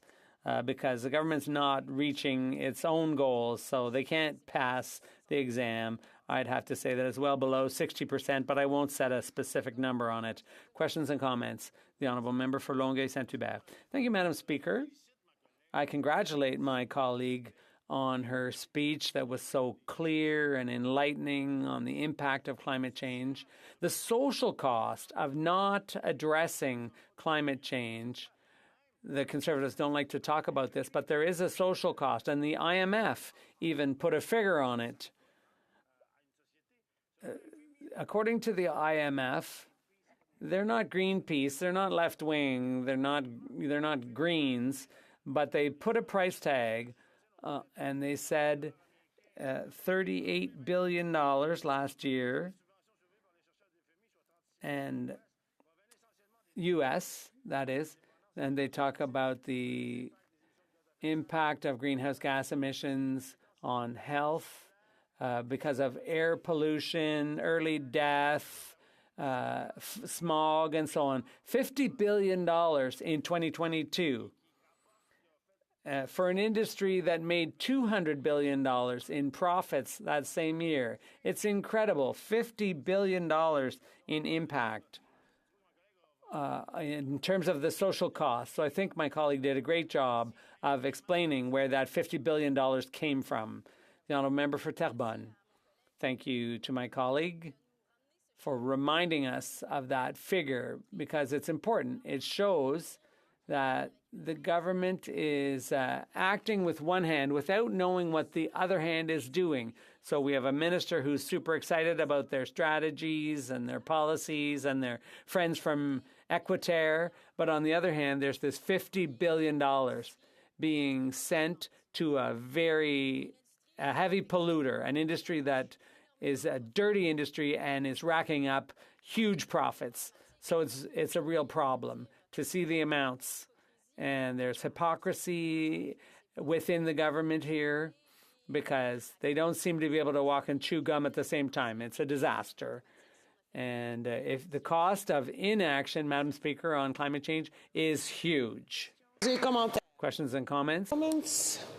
The Honourable Parliamentary Secretary to the Government House Leader. Yes, thank you, Madam Speaker. And I'm sure the member can appreciate the fact that today we're having this particular concurrence motion being discussed, and the Conservative Party now on many occasions has brought in concurrence reports, which has really prevented government legislation from being passed. Today, for example, we were supposed to be dealing with Bill S9, and I believe the Bloc is actually supporting it, as all political parties in the House are supporting it.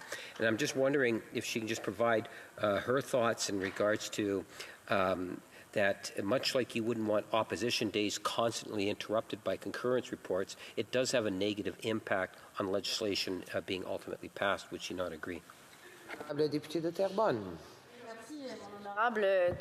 The honourable member for Terrebonne. I'd like to thank my colleague for his question, and I pretty much agree with him. These repeated attempts to change the agenda and these attempts for last-minute attempts to raise an issue that a committee dealt with over a year ago, I think people watching, people who follow politics, they can see through this. They know it's basically an attempt to hold up the work of Parliament. It's a strategy, and I think it's unfortunate, especially for a party that hopes to form government one day, for them to be hindering the work of an institution that's supposed to represent everyone. I think it's a pity. It's a real shame. Even though it gave me the opportunity to give a lecture on the environment, I think it's really a shame. Questions and comments? The Honourable Member for Beauport. Thank you, Madam Speaker. My colleague's speech was really interesting, and it shed light on a topic which is controversial both here in the chamber and among the public. But it's fundamental to point out that there are two sides to every coin, and it's nice to see another side of the coin, and it's interesting to listen to the interpretation when a member is giving a speech to try to impart information. So I'm just wondering why some people aren't listening to the interpretation when that speech is made, because they're missing out on the other side of the coin because of that. Yes, indeed, Madam Speaker, as the former leader of the Bloc Québécois pointed out, unfortunately, Canada has two official languages, French and simultaneous interpretation. And it's unfortunate because the people that I was actually trying to reach through my speech, some of them were not listening, and if they were listening, they probably didn't understand. And that's a shame, because they had an opportunity to learn more about the environment and the economy than about their carbon tax. And they might have learned that it's not just something that the carbon tax doesn't affect Quebec, and even if it did, it wouldn't be the end of the world. Resuming debate. Thank you very much, Madam Speaker, and I'm pleased to rise today to speak to this. Sorry, just to remind the Honourable Member that the Honourable Member has about 10 minutes for his speech. Oh, sure. Thank you. Madam Speaker, I'm pleased to rise today to speak to this debate, this concurrent motion on the audit in the Public Accounts Committee report tabled by our Auditor General in relation to the greening government strategy. The greening government strategy is something that we spent, unfortunately, in committee not all that much time on, and I'm quite surprised today that we're seeing the Conservatives move to speak an awful lot about it, and I think it's indicative to their actions in this place. But nonetheless, I'm happy to rise to speak to our findings here, because I think it's always a good opportunity for New Democrats, particularly when Conservatives want to speak about the government's record on climate change, to speak about our country's record on climate change. And I think it's important that we take those lessons of our past to hopefully plot a better future moving forward. Today is no exception to that, and I'll be speaking about that a little bit in my speech today.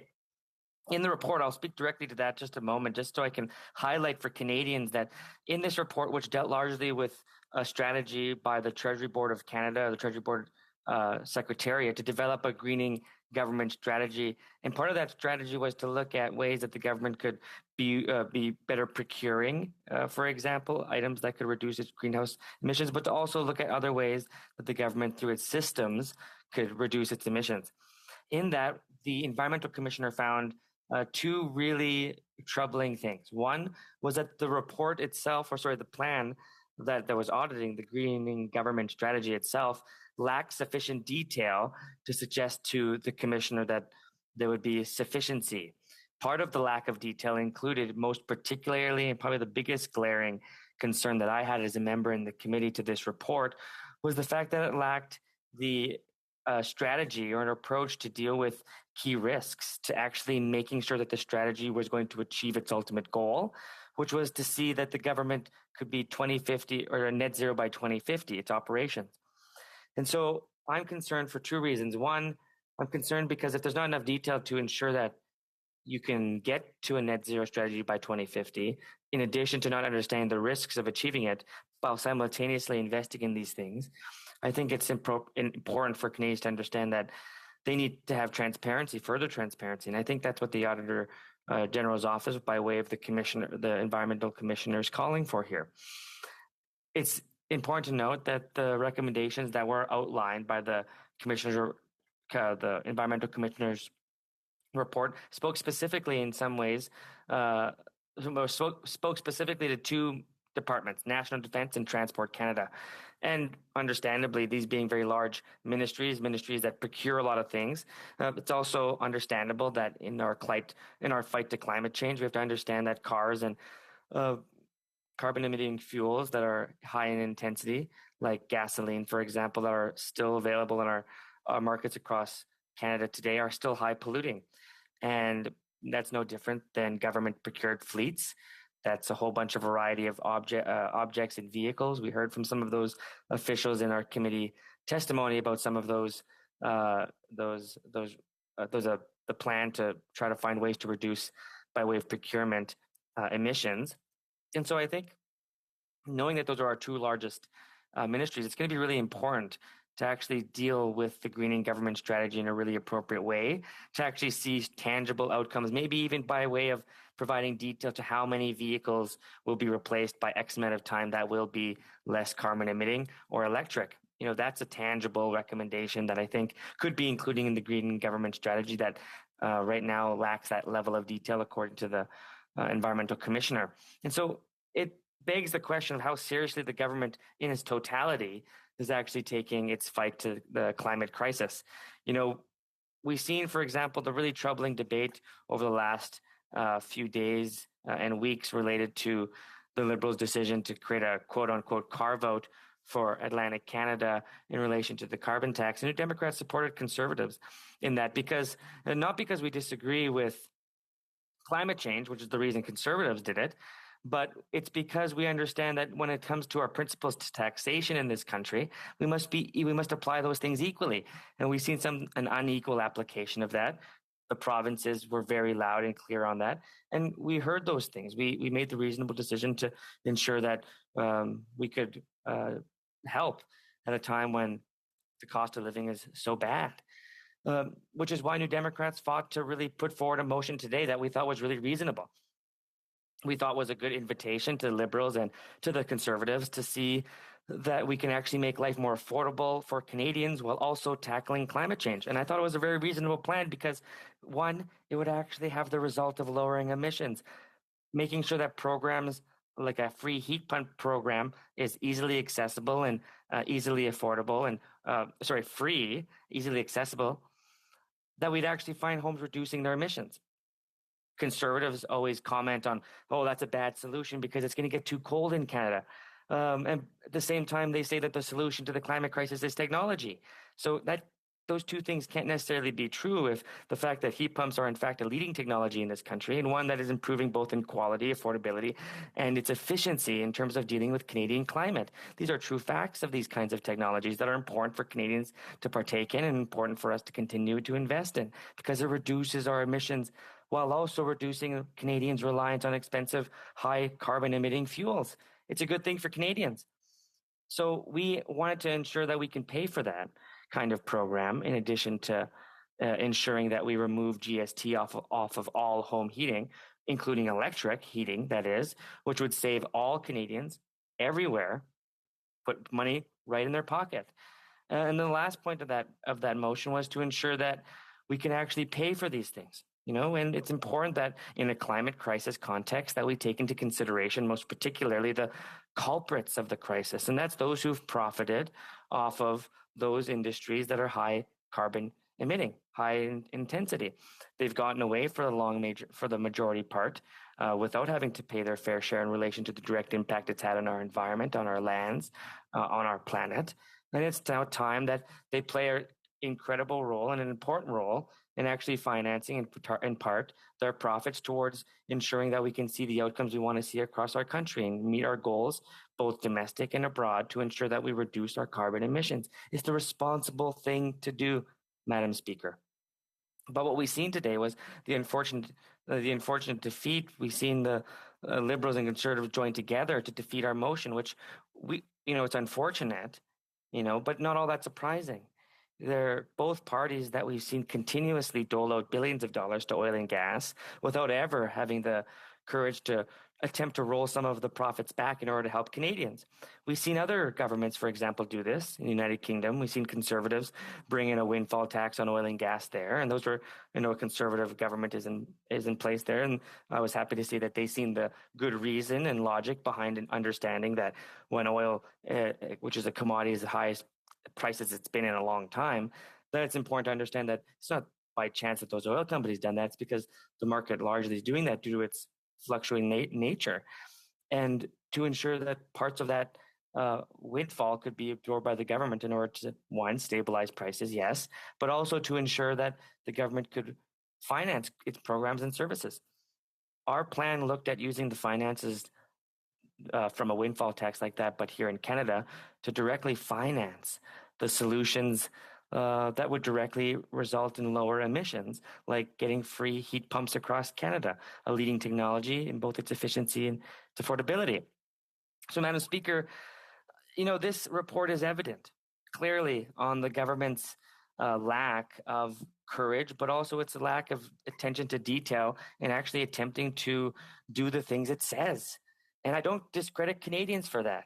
To be critical of a government is okay, and to call them out for important and very obviously credible things that this report highlights, which is lack of detail to a report and to a strategy dealing with the greening of the government, in addition to not understanding the risks of not achieving that plan. When dealing with the climate crisis, we have to know those things full well, and if we don't, we should be continuing to endeavor to do those things. And so I think, Madam Speaker, it's incumbent upon us to take this report and the tablings and the recommendations found in it to be our canary in the coal mine, to suggest that our government isn't taking seriously climate change, and it's time and it's important now to remedy those things by real solutions, lower our emissions, while also tackling the the affordability crisis Canadians are facing right now. We can do that. If we work together, I'm certain, Madam Speaker, like the opportunity that was present earlier today, if we had worked together then, we could have made life different for so many Canadians for the better. Thank you very much, Madam Speaker. It is my duty to interrupt the proceedings on the motion at this time. Par conséquent, le débat sur la motion est reporté à une séance. Debate on the motion is referred to a later sitting. It being 6:09 p.m., the House will now proceed to the consideration of private members' business, as listed on today's order paper. Members' business, resuming consideration at second reading of Bill C-316, Court Challenges Program Act, standing in the name of Mr. McKinnon, Coquitlam, Port Coquitlam. The Honourable Member for Perth Wellington has 4 minutes left in his speech. Thank you very much, Madam Speaker. It's an honour to rise to debate Bill C-316, an act to amend the Department of Canadian Heritage Act Court Challenges Program. Now, Madam Speaker, you'll recall that I actually began this speech on Wednesday, May 3rd, 2023. So I'm sure you, like all members, have been patiently waiting these last 6 months to hear the conclusion of my comments on this bill. Now, when I last spoke, I spoke about the great Conservative legacy when it comes to human rights, particularly that of the late, great John George Diefenbaker, who himself was a one-man court challenges program. Indeed, it was John Diefenbaker who said at the beginning of the debate on the Canadian Bill of Rights in 1960, quote, "Here for the first time, this bulwark of freedom will be embodied in a declaration by Parliament that is in existence and cannot be violated. Furthermore, if any of these several acts should be violated under legislation now existing in the courts in interpreting the particular laws or statutes which have been passed will hereafter be required to interpret those statutes of today in the light of the fact that wherever there is a violation of any of these declarations or freedoms, that statute in question is to that extent non-operative and will never intended to be so operative." Now, Madam Speaker, to the bill at hand. This bill has been mentioned, would require that the minister's power would include that of the court challenges program. Now, in fact, Madam Speaker, this is already within the powers of the minister, and this program has been in existence since 1978 in different forms and fashions.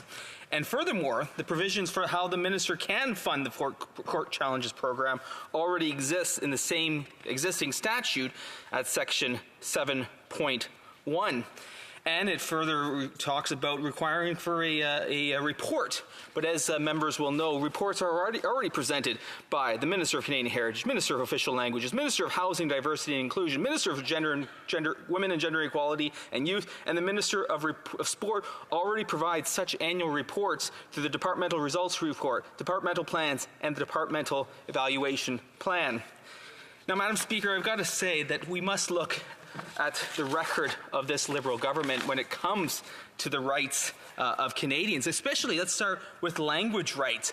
We will recall that it was this Liberal government, I was on the Official Languages Committee at the time, when this Liberal government tried to appoint Madeleine Meilleur as an Officer of Parliament as the Official Languages Commissioner, a Liberal donor who donated the Prime Minister's campaign, a former Liberal cabinet minister, and they tried to make her the Official Languages Commissioner. Now, Madam Speaker, I was also on the Canadian Heritage Committee at a time that it was revealed that the department gave $133,000 to a well-known anti-Semite with a long history of directing hate towards Jewish people, and they did this through an anti-racism action program. Et Madame la Présidente, récemment nous... And Madam Speaker, recently, we learned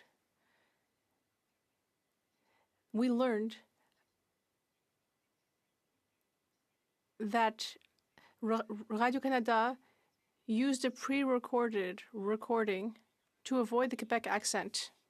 Proud of the language of Quebec. So we're proud of the accent that we hear of our Quebec colleagues across the country. We should be protecting that indeed. So, Madam Speaker, as I wrap up my 4 minutes of my speech, I wish to say how proud I am as a Conservative to stand on the human rights records that all Conservatives have stood on from the time of John Diefenbaker to the present day, and I'm very proud of that legacy. Thank you, Madam Speaker.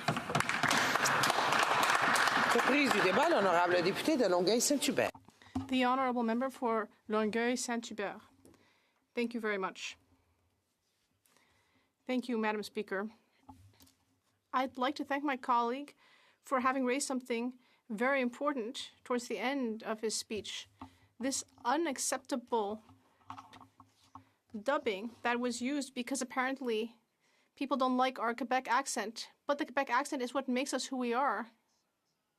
Based on 400 years of contact with this country of snow, ice, forests, freezing weather, heat waves, our contact with the indigenous peoples who were here before, contact with the English who once beat us in the 18th century, and all the people who have arrived and made our language more remarkable and has made it such a wealth of Quebec. This is all part of the wealth of our culture, which is exported everywhere in the world. Look at what we see. Denis Villeneuve appears at the Oscars almost every year, and he's not from Ontario, he's from Quebec. Xavier Dolan shows up at Cannes almost every year, and he's not from BC, he's from Quebec.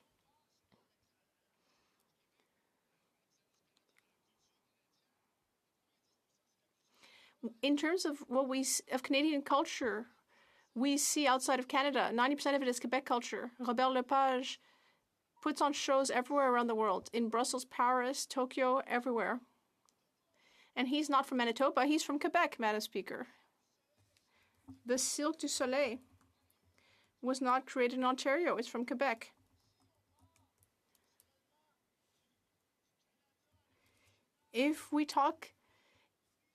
If Canada is known abroad, it's all thanks to Quebec and Quebec culture. People should be going down to their knees to thank us. It's all thanks to us that Canada's culture is known around the world.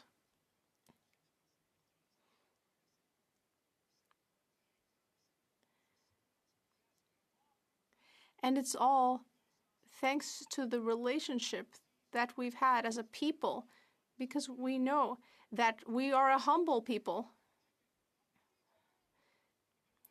in all areas, the economy, culture. We've developed a sense that we were a humble people and that we have grit and we want to fight. We fight, we're fighters, And thanks to this grit and energy, and I don't want to shock you, but let me just say that when Quebec becomes independent, we will win Oscars in LA in our own name, or the Palme d'Or at Cannes. And when we get Goncourt prizes, it won't have Canada written on it. We'll be sure to wave when we're at Hollywood or in Cannes or on the great world stages. We'll wave to the people from Canada, but we'll say, no, it's Quebec that won this Oscar. All right, well, that was my first pitch. But it's my colleague who got me started on this. I hadn't intended to speak about this. Of course, as you all know, I never talk about Quebec, our language, and our culture. Of course, I have zero interest in that topic. But my colleague from the Conservative Party got me started on the topic. I wanted to touch on it a little bit. But now, let's move to C316, about the Court Challenges program. And this is actually connected to the matter of language. It has to do with protecting our language and culture. When did this program start? And that's important. It was started in 1978. And what happened in 1978? Or rather, 1976? What happened?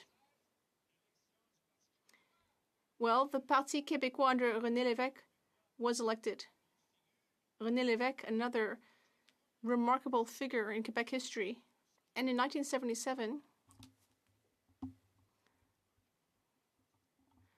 one of the Lévesque government's first pieces of legislation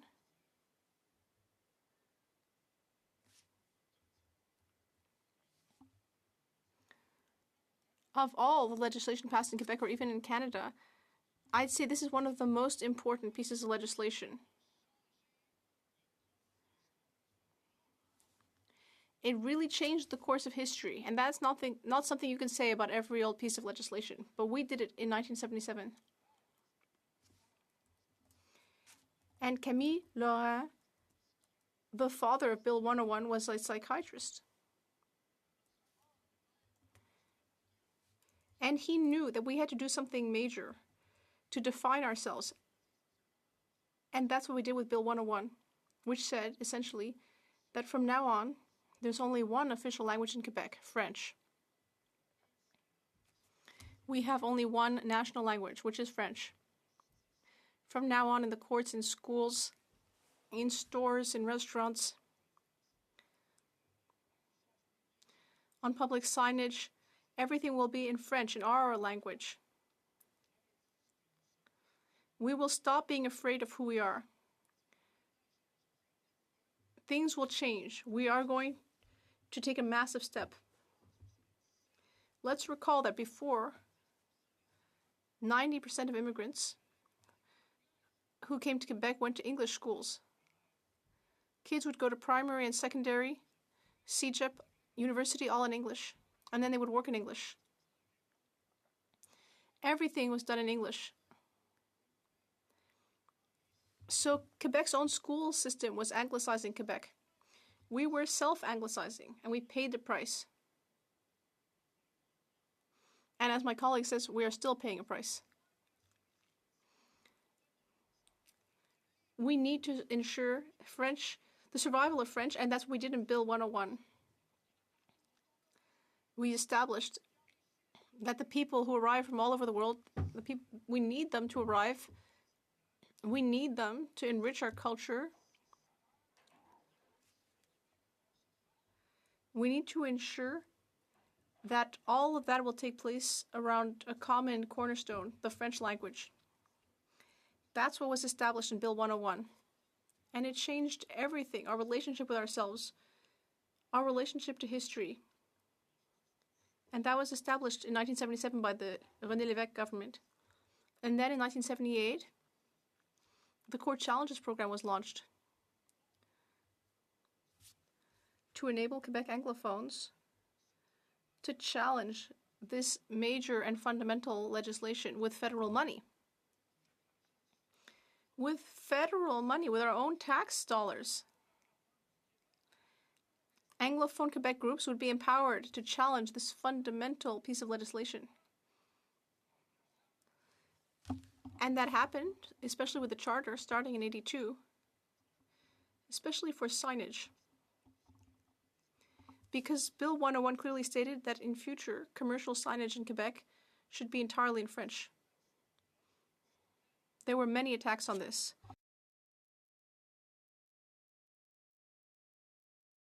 And most of these challenges use this Court Challenges program.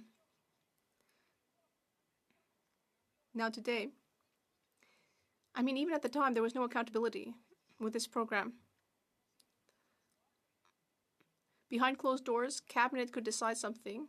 Money could be sent to these groups in Quebec without telling anyone, without saying how much money it is, or what cause it would be used for. And this is our money. This was considered discretionary funding, which was sent to Anglophone groups in Quebec to go directly up against one of the most important pieces of legislation that Quebec has ever seen. What gall! And yet that's what we're seeing with the Court Challenges program. And now, the government wants to enshrine it further. Now, we know that this program is also important for Francophones outside Quebec.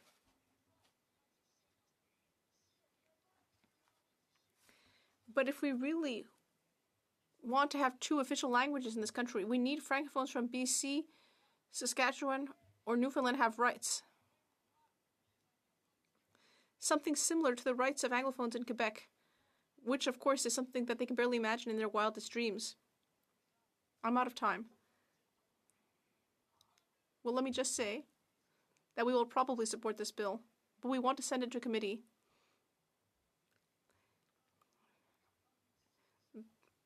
Because we have serious doubts about it. My colleague for La Pointe de l'Île will be there at committee to fight to improve this bill. Thank you. Resuming debate, the Honourable Member for Esquimalt-Saanich-Sooke. Thank you very much, Madam Speaker. I'm pleased to rise to support Bill C-316 at second reading. This is a bill that would amend the Heritage Act to require the Minister of Heritage to maintain the Court Challenges program. In other words, it simply takes an existing program and entrenches it in legislation. Why do we have to have something to entrench an existing program in legislation? Because the Conservatives twice before have eliminated the Court Challenges program. And so the fear is that a future government, they don't necessarily believe there'll be a future Conservative government, but a future government would be able, in the absence of this legislation, simply to eliminate this program without coming back to Parliament. So I think this is an important change. Now, as always, the Liberals have done the minimum here. There are some other things we could have done to support the Court Challenges program. As a Parliament, we could expand its mandate, because right now it's severely limited. It's only minority language rights and equality rights under Section 15. And there have been many calls from the legal community to expand the mandate of this program so it could apply to other cases where, frankly, the government hasn't taken leadership in protecting rights, but where people lack the resources to bring these cases themselves. Court challenges can take years. They can cost hundreds, literally hundreds of thousands of dollars. And so what this program does is it levels the legal playing field for those who want to defend their rights against the government or against abuse by others in Canadian society. This program has been in existence off and on for 30 years, but it's played a very important role in helping defend women's rights, Indigenous rights, and the rights of other marginalized Canadians. So it's important that we make sure that this program endures. It was created in 1978 on the issue of minority language rights. And when the Charter was adopted, it was expanded just a tiny bit to add equality rights. But it was cancelled by the Conservatives in 1992, before being brought back by the Liberals in 1994, only to be cut again by the Conservatives in 2006. And then we had a big gap. And in 2015, both the Liberals and the Democrats campaigned to restore the program. The Justice Committee in 2017 recommended that this be entrenched in law, but also that the mandate be expanded. That part's missing from this bill. But in 2018, the program was restarted. And let me just give you some examples of kinds of things that this bill has done. The bill financed the case which resulted in ending discrimination related to access to what we used to call maternity benefits under what was then the UI Act. It established what's now known as the Rape Shield Law, which prevents the accused from using the sexual history of a sexual assault complainant as a defense. It funded the case which which restricts access to victims' personal records, like counseling records, in sexual assault cases. So this ruling would not have happened because women who were the victims of sexual assault don't have the resources to bring this kind of case and to fight this through court. So the Women's Legal Education and Action Fund, LEAF, applied to the program and received funding, which resulted in this very important decision. And one more example, sex-based discrimination under the EI Act for part-time employees who are women was ended as a result of case, again, brought by LEAF with funding from the Court Challenges program. So what we have is a very strong history of defense of women's rights. A couple more cases I could give you. My notes are a little disorganized today, but a favorite of mine as a gay man is Egan versus Canada in 1995, where two gay men who had been in an intimate relationship for 30 years were denied old age security benefits because they didn't fit the definition of spouse.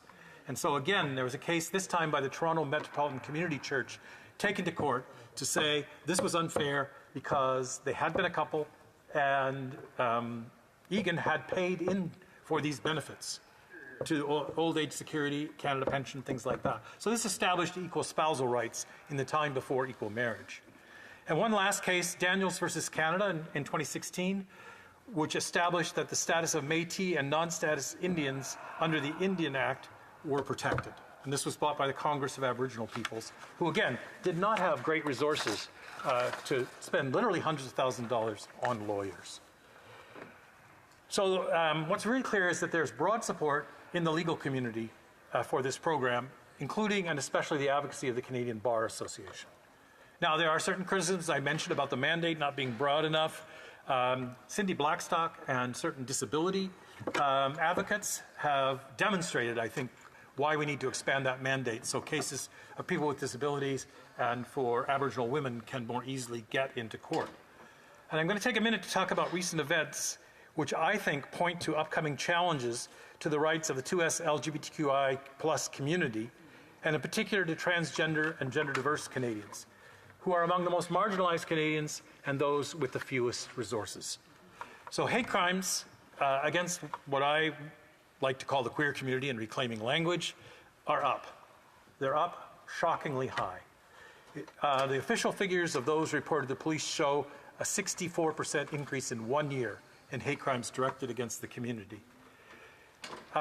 Police hate crimes data don't actually separate out crimes against trans folks, but when you do a sampling that has been done by academics, we find that, first of all, hate crimes against the queer community and particularly the trans community are more likely to be violent. And in the case of gender diverse people, 80% of the hate crimes involve violence.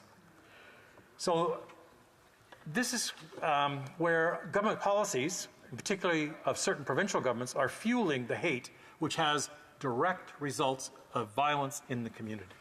And I want to talk about the anti-trans school policies in Saskatchewan and New Brunswick for just a minute, because I think trans and gender diverse community are going to want to make sure there's a court challenge to these policies. And without a program like the Court Challenges program, this would not happen. So in August, Saskatchewan announced policy changes requiring parental consent for trans students under the age of 16 to be called by their chosen name and pronoun in school.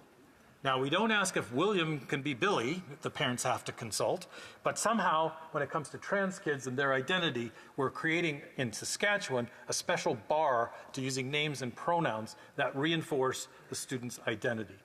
The policy was quickly challenged by the University of Regina's Pride Center, and after a hearing, there was an injunction granted that paused the implementation of the policy. But the same day, Premier Scott Moe announced he would invoke the notwithstanding clause and called an emergency session, get this, an emergency session of the Saskatchewan legislature, and enacted Bill 137, which amends the Education Act and includes the notwithstanding clause. So here's a government using what was really the nuclear option in law to take away rights from kids. And it's falling in that category of, I would call, the spillover of American rhetoric into Canadian politics, and talks about parental rights. Instead of, in Canadian law, we have parental responsibilities and children's rights. And parents have a responsibility to nurture their kids and to affirm their kids. And we know that peers in schools who use their chosen name and pronouns experienced 71% fewer signs of severe depression, a 34% decrease in reported thoughts of suicide, and a 65% decrease in suicide attempts.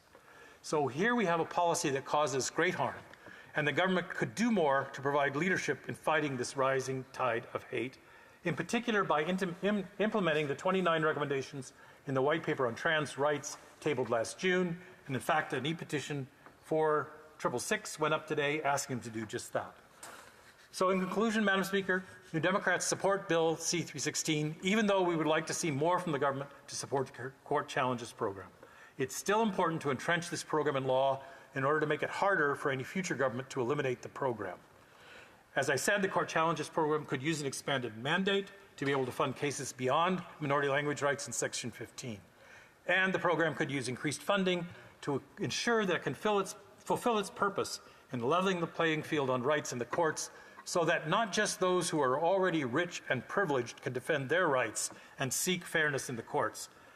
But even in the absence of these further improvements, we hope to see expeditious passage of this bill through all its remaining stages. Thank you, Madam Speaker. Questions and comments? Questions et comments. Oh, I'm sorry. I'm resuming debate.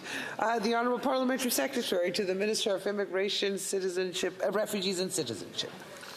Thank you, Madam Speaker.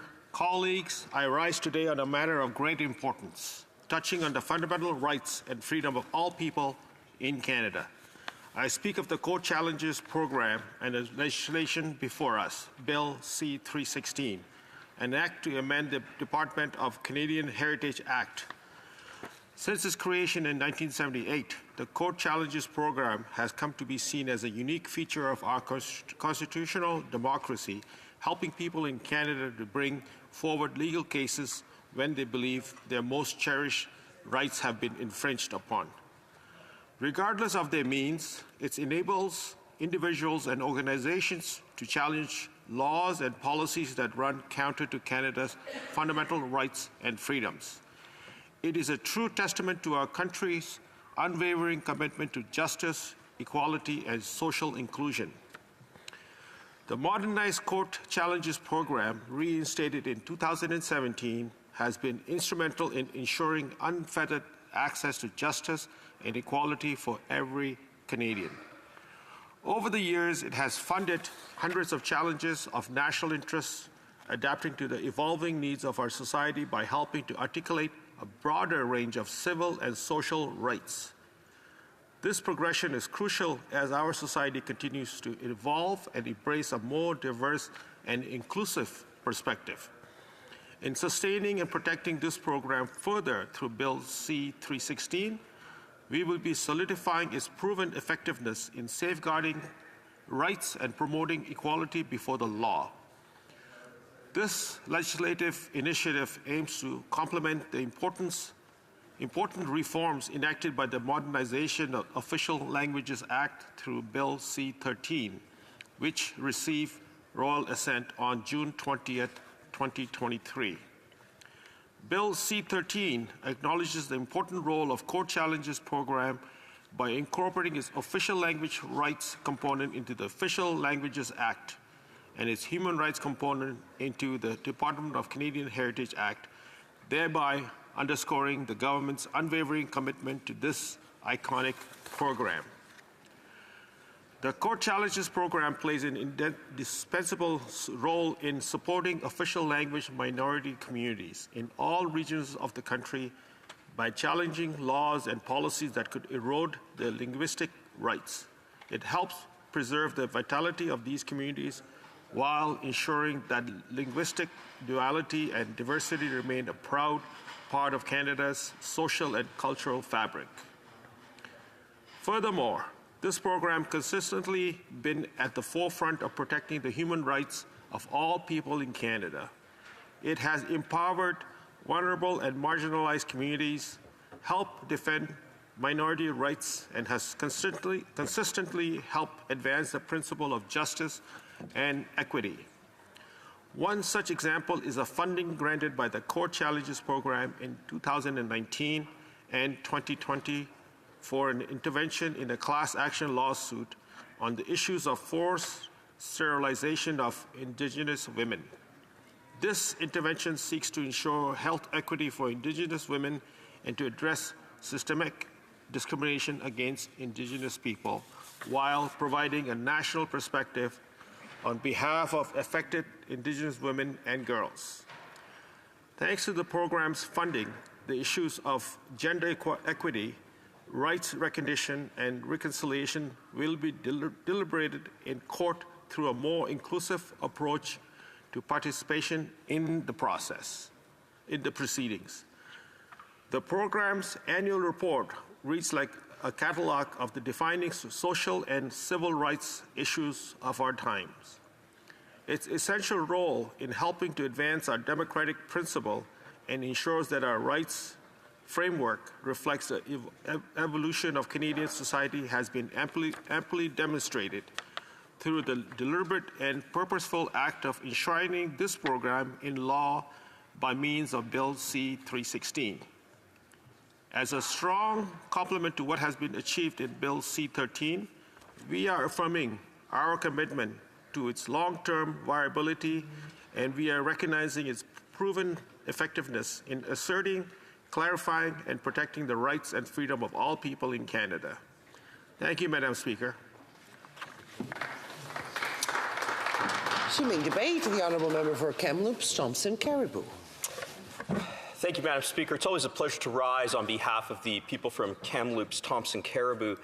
Now, before I begin, I do want to pass on my condolences and recognize the life of one Eugene Deary from my riding of Kamloops, Thompson Caribou.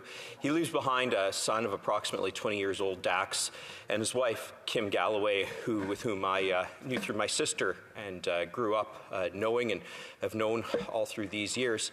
My deepest condolences to the family. May perpetual light shine upon him. Madam Speaker, on a more positive note, I also want to recognize from my riding Ethan Katzberg.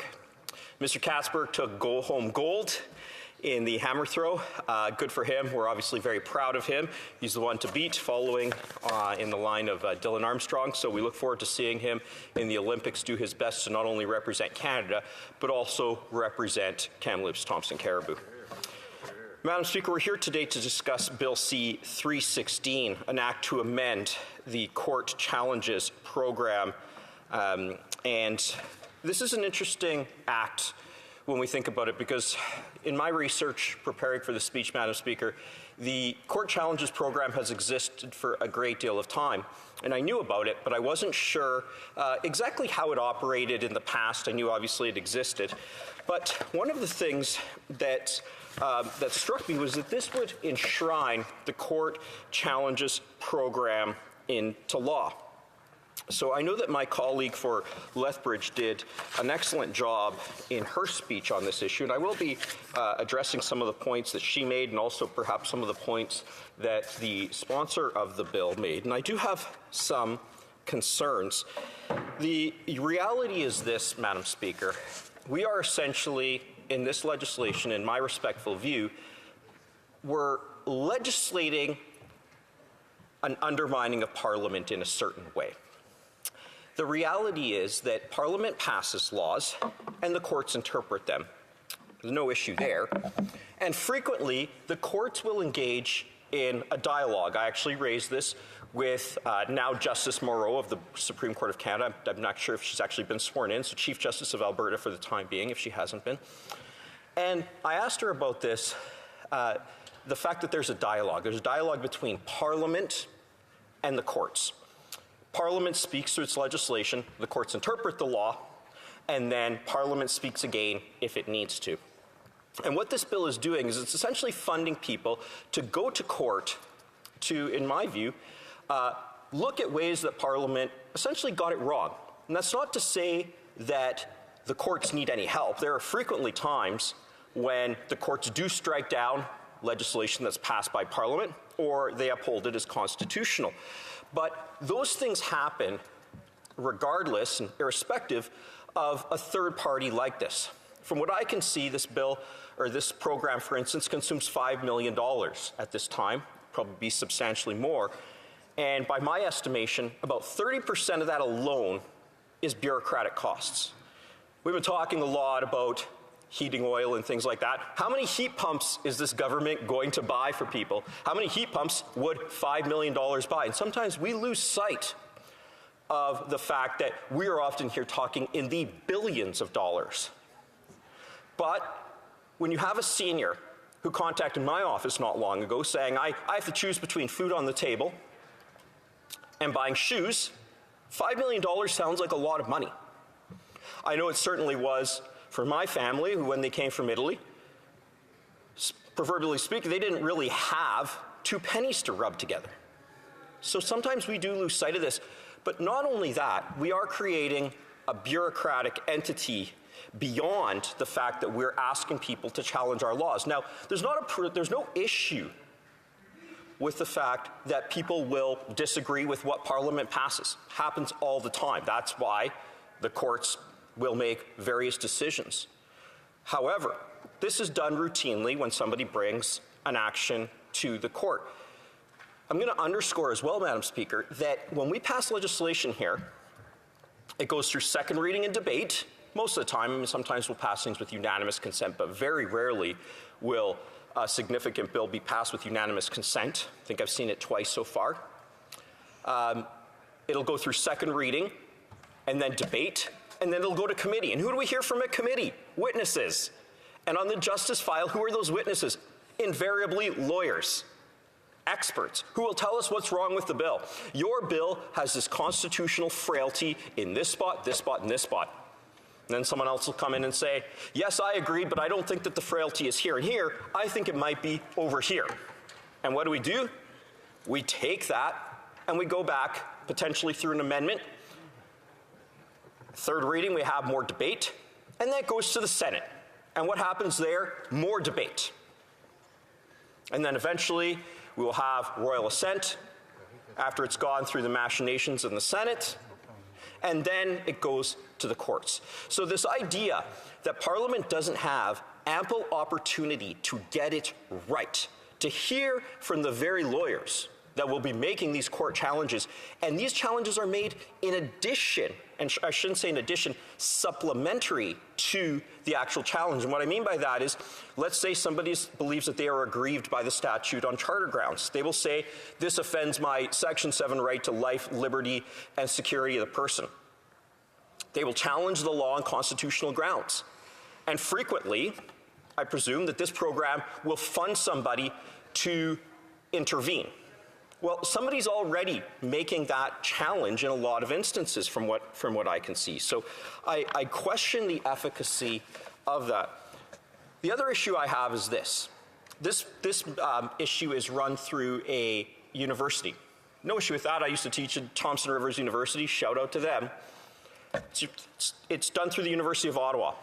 Now, you obviously will have in a university faculty, particularly one like law, you're going to have divides. Some people are going to have one view of the law. Some people will have another view of the law. Here, we have Liberals, Conservatives, New Democrats, Greens, and the Bloc.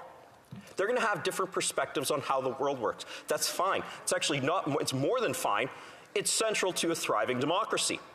But the people who administer this program are going to be, through their perspective, deciding who gets these programs. And invariably, there will be winners and losers, and it doesn't seem to me like we know exactly how that's going to be administered, especially when it's going to be administered, or is being administered right now, through a third party. That, Madam Speaker, in my view, does raise some issue. Madam Speaker, The importance of people who are writing academically cannot be underscored. It's something that, in my view, is central to anybody who is a professor, particularly a professor of law or political science. And we do frequently receive feedback. We as members of parliament are expected to take feedback on our laws. In my view, that is the correct mechanism by which we should be addressing these laws, not funding people who would not otherwise be in court on a matter of their own in doing so.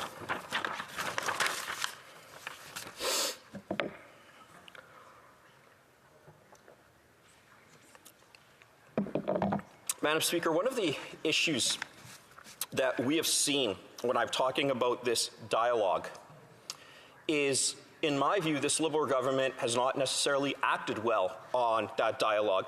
I take Bill S-12. It was the issue of the sex offense registry was taken literally right down to the last day. It's how the courts work. The courts act, Parliament reacts. Parliament legislates, Court interprets. It's up to Parliament to react. It took us literally months. We could not actually get this right. That's how things are supposed to be working. We look at this when it comes to that extreme intoxication case that we had to legislate on very quickly. But sometimes, and this is one failing of the Liberal government, of many on the Justice Bill, is that this Liberal government doesn't always react. If we want to look at places where we should be devoting our resources, the courts have said that it is unconstitutional to have back-to-back-to-back first-degree murder convictions and for parole ineligibility to be served consecutively. The reality is this, Madam Speaker, and I believe I'm down to a minute or two. 20 seconds. Okay, well, Madam Speaker, I will just wrap it up there. Thank you. It's always an honor to rise. Reprise du débat, l'honorable. Resuming debate. The Honourable Member for La Pointe de Lille. Thank you, Madam Speaker.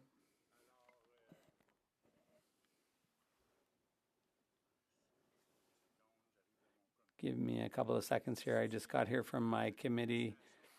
So to put the Court Challenges program in its historical context, I'll give you a bit of background, because for people not to know their history, it's a bit like being having amnesia.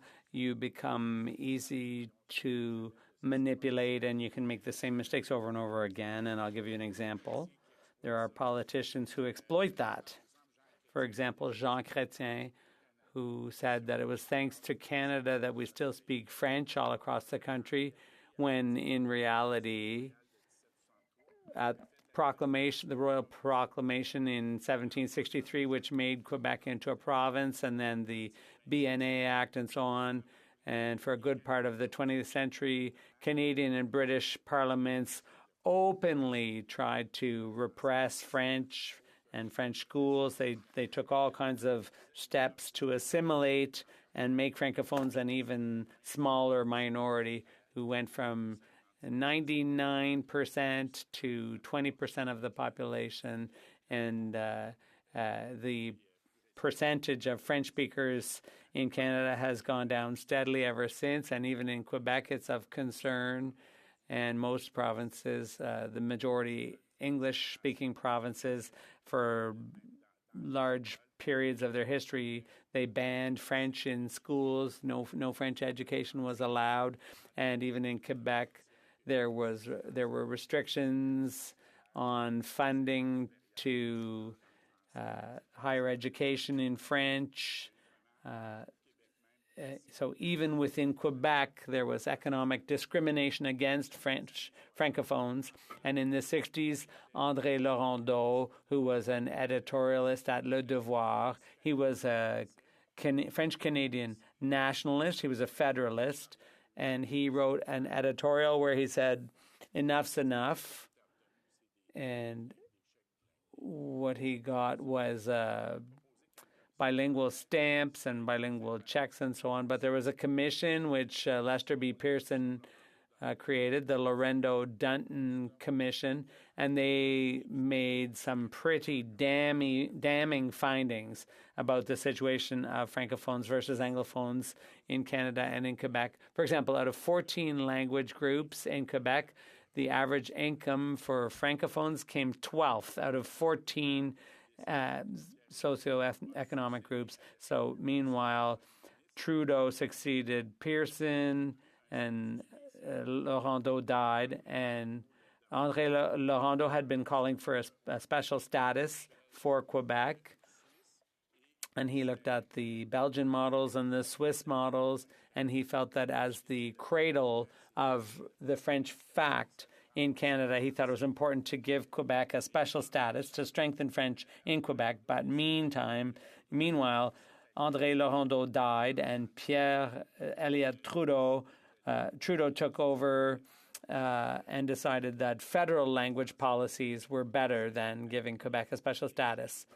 And basically, he felt that language minorities should be protected province by province. And surprise, surprise, in Quebec, it was the English-speaking community that was the minority deserving of protection.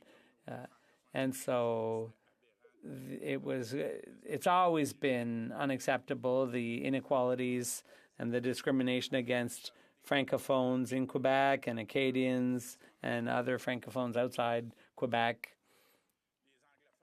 And Quebec's English-speaking community, they're a part of the majority within Canada. And the English-speaking majority that controls the federal government and even controls Quebec through their spending power. And in the 1982 Constitution, further things were done to weaken the Charter of the French language in Quebec, even though education is supposed to come under provincial jurisdiction, but the federal constitution was imposed against the will of the Quebec government. No Quebec government has ever signed on to the Constitution Act of 1982, and even the UN Human Rights Organization ruled that the Anglophone minority cannot invoke minority status because they're part of the language majority in Canada. And they also went further to say that a majority language group within one province, such as French speakers in Quebec, can invoke minority status because they're a minority within the country of Canada. The Official Languages Act has been funding English in Quebec virtually exclusively since then, and we often hear the Prime Minister the current Prime Minister saying that his party protects minority, but as far as I know, Quebec is not a majority within Canada. So Quebecers are a language minority in this country, and they're not protected by Canada. And the example of the Court Challenges program illustrates this perfectly. If you look at the Court Challenges program, it came up in 1979, and as if by coincidence, the Bill 101, the Charter of the French Language, came along in 1977. René Lévesque wanted French to be the only official language of Quebec and of Quebec society. So against that backdrop, Ottawa came up with its Court Challenges program. Initially, they thought about using their power to reject Robert Bourassa's Bill 92 and the Charter of the French language. But then when the Parti Québécois was elected, Pierre Trudeau saw this as a crisis that would, a crisis of legitimacy. So he cleverly went about his goal of dismantling Bill 101 while avoiding direct conflict between the two orders of government. So Trudeau chose instead to have the direct confrontation and instead of having a direct confrontation between the federal government and Quebec City, Trudeau decided to fund and support and encourage Anglophone minority groups in Quebec and then paid their legal fees to have their lawyers challenge the Charter of the French Languages under the Court Challenges program. So they saw fit, for example, between 1978 and 1985, the Court Challenges program didn't produce any annual reports. Out of 6 bills that were challenged, 4 of them had to do with the Charter of the French Language in Quebec. And, for example, we've consistently seen, for example, the official status of French in Quebec as a language of justice. It was struck down repeatedly, and it kept going like that. And as a result, today, the Charter of the French Language has been weakened and undermined in all areas where it applies. For example, even recently, the government of Quebec tried to partially strengthen that legislation, but now they're announcing that they're going to double funding for the Court Challenges program. Obviously, that's going to be used to fight Bill 101. And what's unfortunate is that initially there were some problems. If you look at the government was clearly in a conflict of interest. The same officials were approving funding for court challenges, and the same people who worked for the Attorney General of Canada, who were often interveners in those cases, in those challenges. Between 82 and 85, aware of these conflicts of interest, Ottawa decided to create an advisory board. And gradually, Brian Mulroney subsequently added some language rights. He added to those language rights the right to equality, the promotion of multiculturalism, gender equality. All those were added to the types of cases that could be approved for funding under the Court Challenges program. So the administration of the program was given to the Canadian Social Development Council. I don't know how much time I have left, Madam. My time's up. Okay, well, just to conclude, we support the bill, but it's going to have to be improved. This bill has to be transparent, and we saw in the initial legislation that there was a list that wasn't going to be published, but a list of cases that were approved. It was just going to be an overview. So we proposed some changes. I have to unfortunately interrupt the honourable member. His time is up. Resuming debate. The honourable member for Coquitlam, Port Coquitlam, on his right to reply. Thank you, Madam Speaker. I want to start by thanking everyone who has participated in this debate.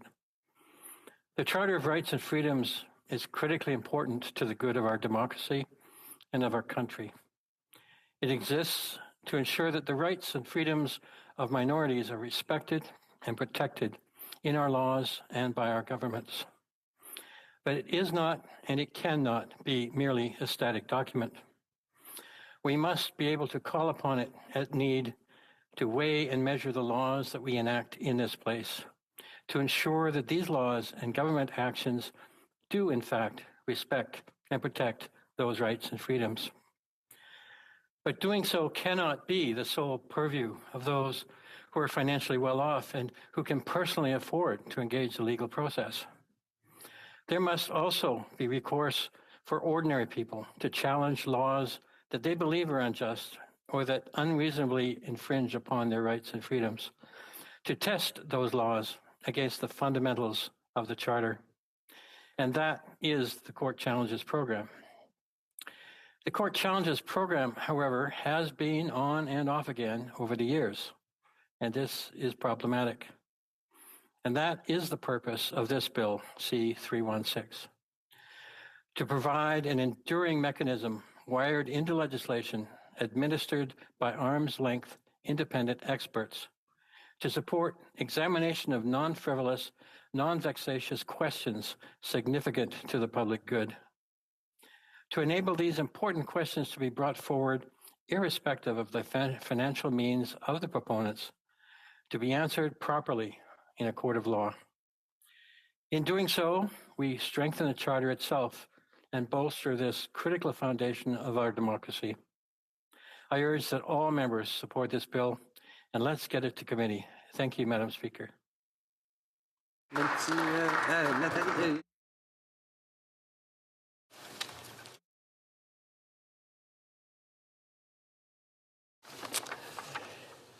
The question is as follows.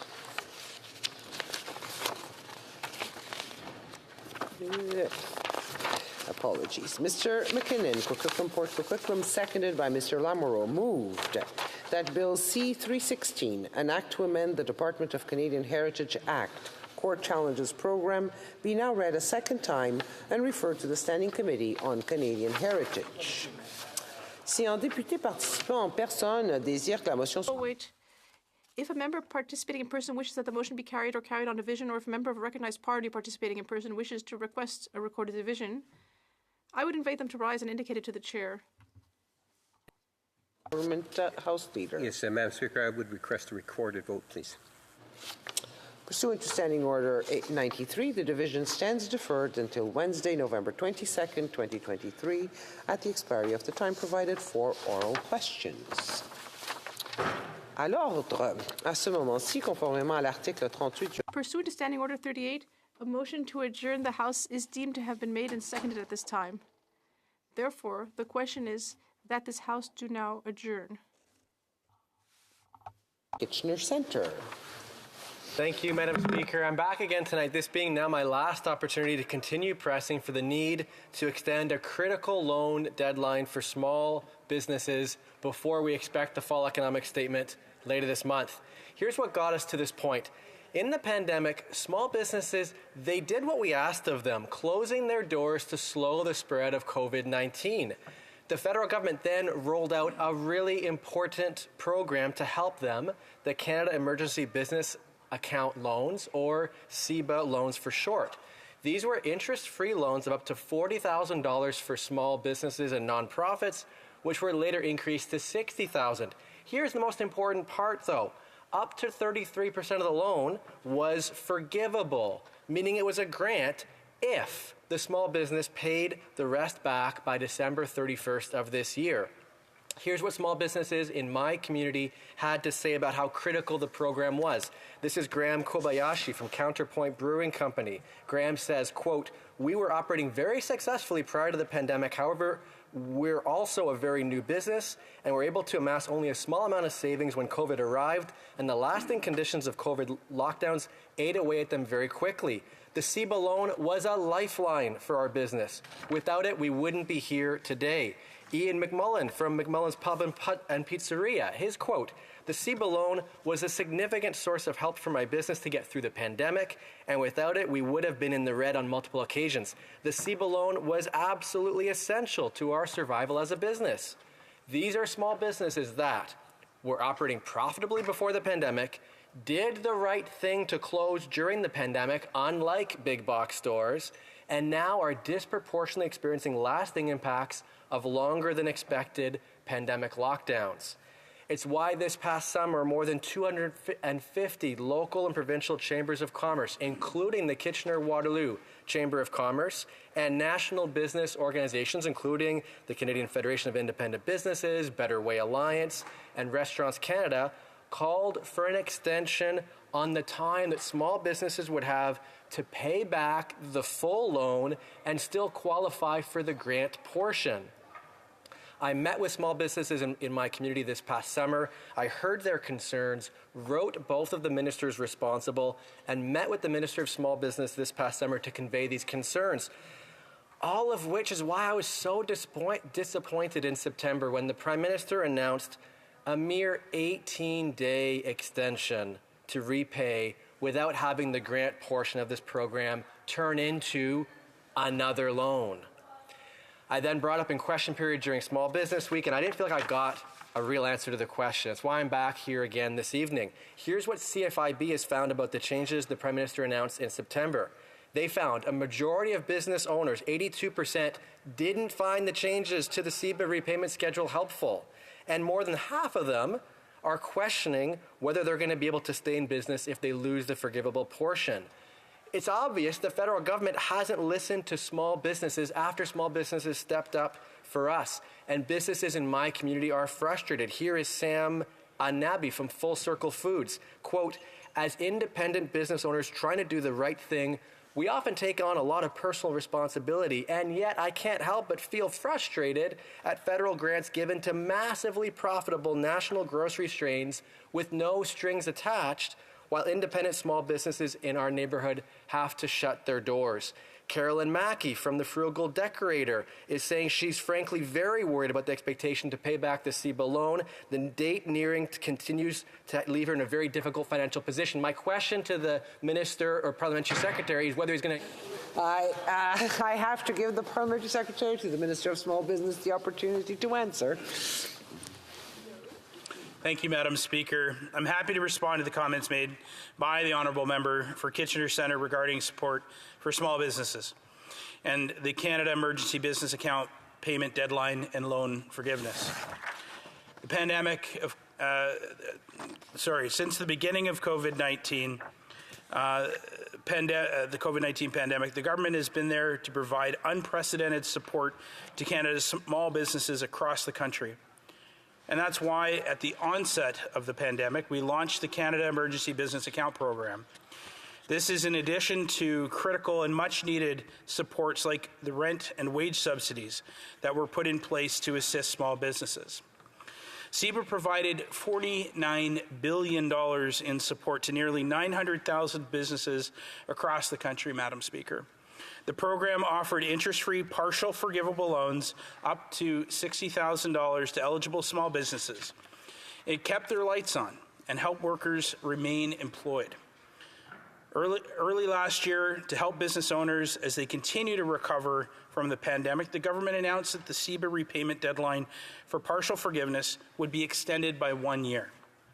The government also understands that the current global economic environment is having a major impact on entrepreneurs and Canadians. We recently announced several changes to the CEBA program aimed at supporting economic recovery.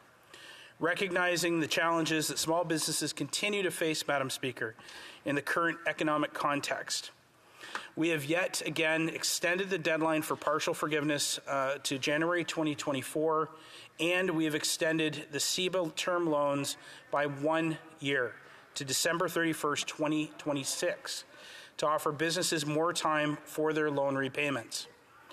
Madam Speaker, small businesses asked for more flexibility, and the government listened. The government is also supporting small businesses by cutting credit card transaction fees and by reducing the small business tax rate from 11% to 9%. We have enhanced the Canada Small Business Financing Program by increasing annual financing to small business by an estimated annual $560 million through the introduction of a working line of capital to help businesses access liquidity for startup costs and intangible assets. And for businesses looking to bring their offerings to the digital marketplace, the Canada Digital Adoption Program has supported enterprises of all sizes to digitize and reach more markets. Moreover, Madam Speaker, we are ensuring that all entrepreneurs have the opportunities they deserve. That is why we launched the historic Women Entrepreneur Strategy, the Black Entrepreneur Strategy Program, the 2S LGBTQI+ Entrepreneurship Program, and targeted supports for Indigenous entrepreneurs. Madam Speaker, the government is focusing on growing our economy and building a stronger, more resilient Canada for everyone. We will continue to support Canadian businesses and throughout this recovery process, because quite frankly, Madam Speaker, that's common sense.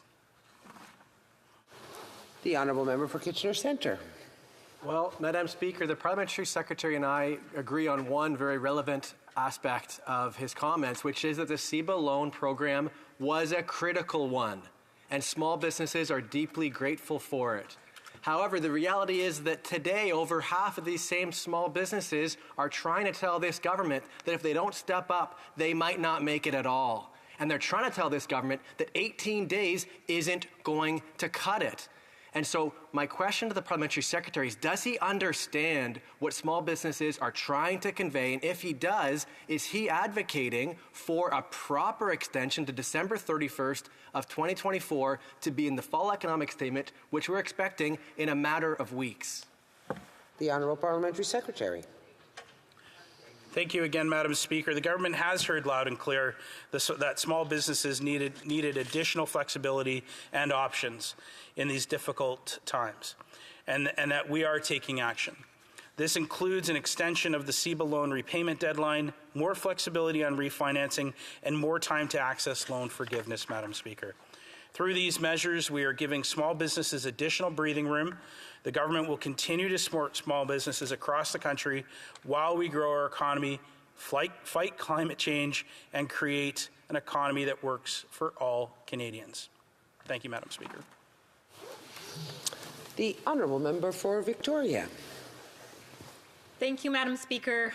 The climate crisis is here. Thousands of Canadians were evacuated from their homes in the worst wildfire season on record. Hundreds died in the heat domes, and extreme weather is only getting more frequent and more severe. If we want to have any hope of meeting our climate targets, we must implement a strong emissions cap on the oil and gas industry. In Canada, despite accounting for just 5% of Canada's economy, oil and gas is responsible for over a quarter of Canada's emissions, more than any other sector.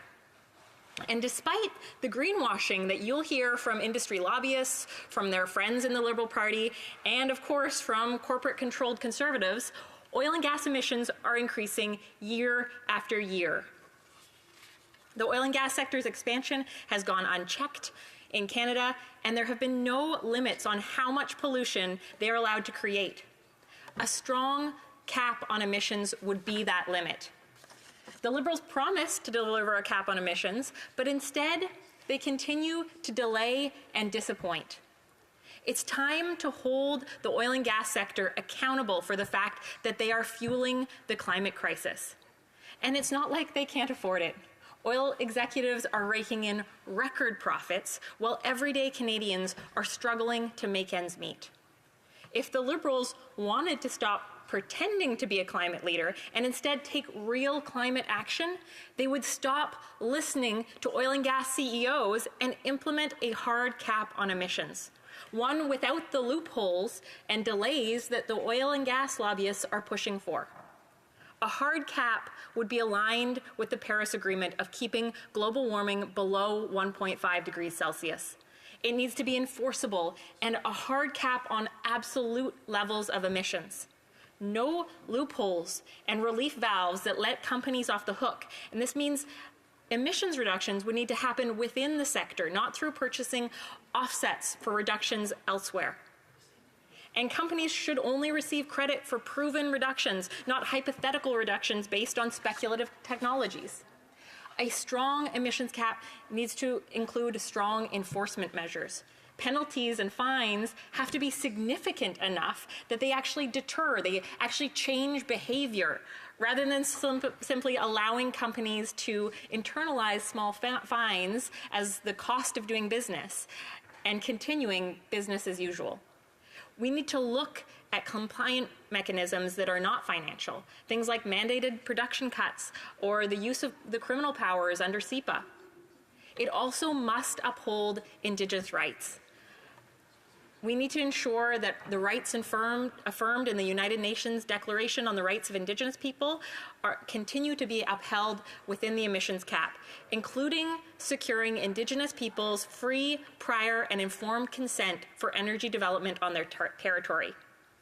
This government needs to get serious about prioritizing our health and our future over the profits of rich CEOs. We cannot afford a weak emissions cap that doesn't hold the oil and gas industry accountable. So my question to the member is this: when will the government stop delaying, start keeping some of their climate promises? When will we see a cap on emissions?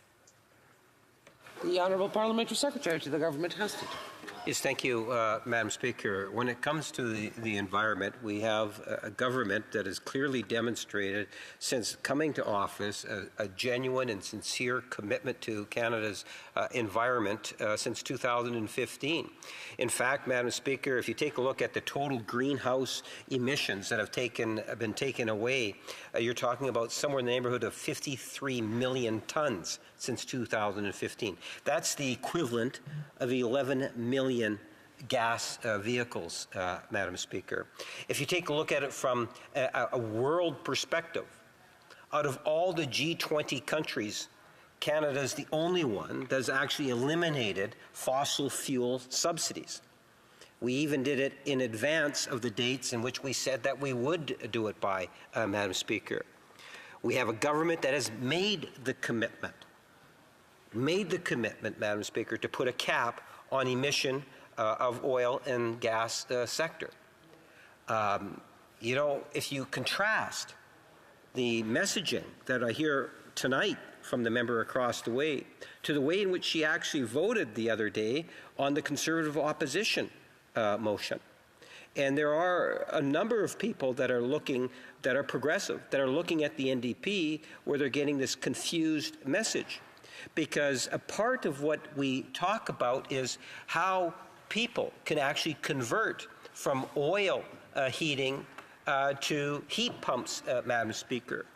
And how the NDP were manipulated, I think they might have been manipulated to supporting the Conservative motion in regards to the policy that the government put into place, which is to get people throughout Canada to take advantage of conversion from oil heating to heat pumps, Madam Speaker, which is much better for the environment, and it's more affordable for Canadians.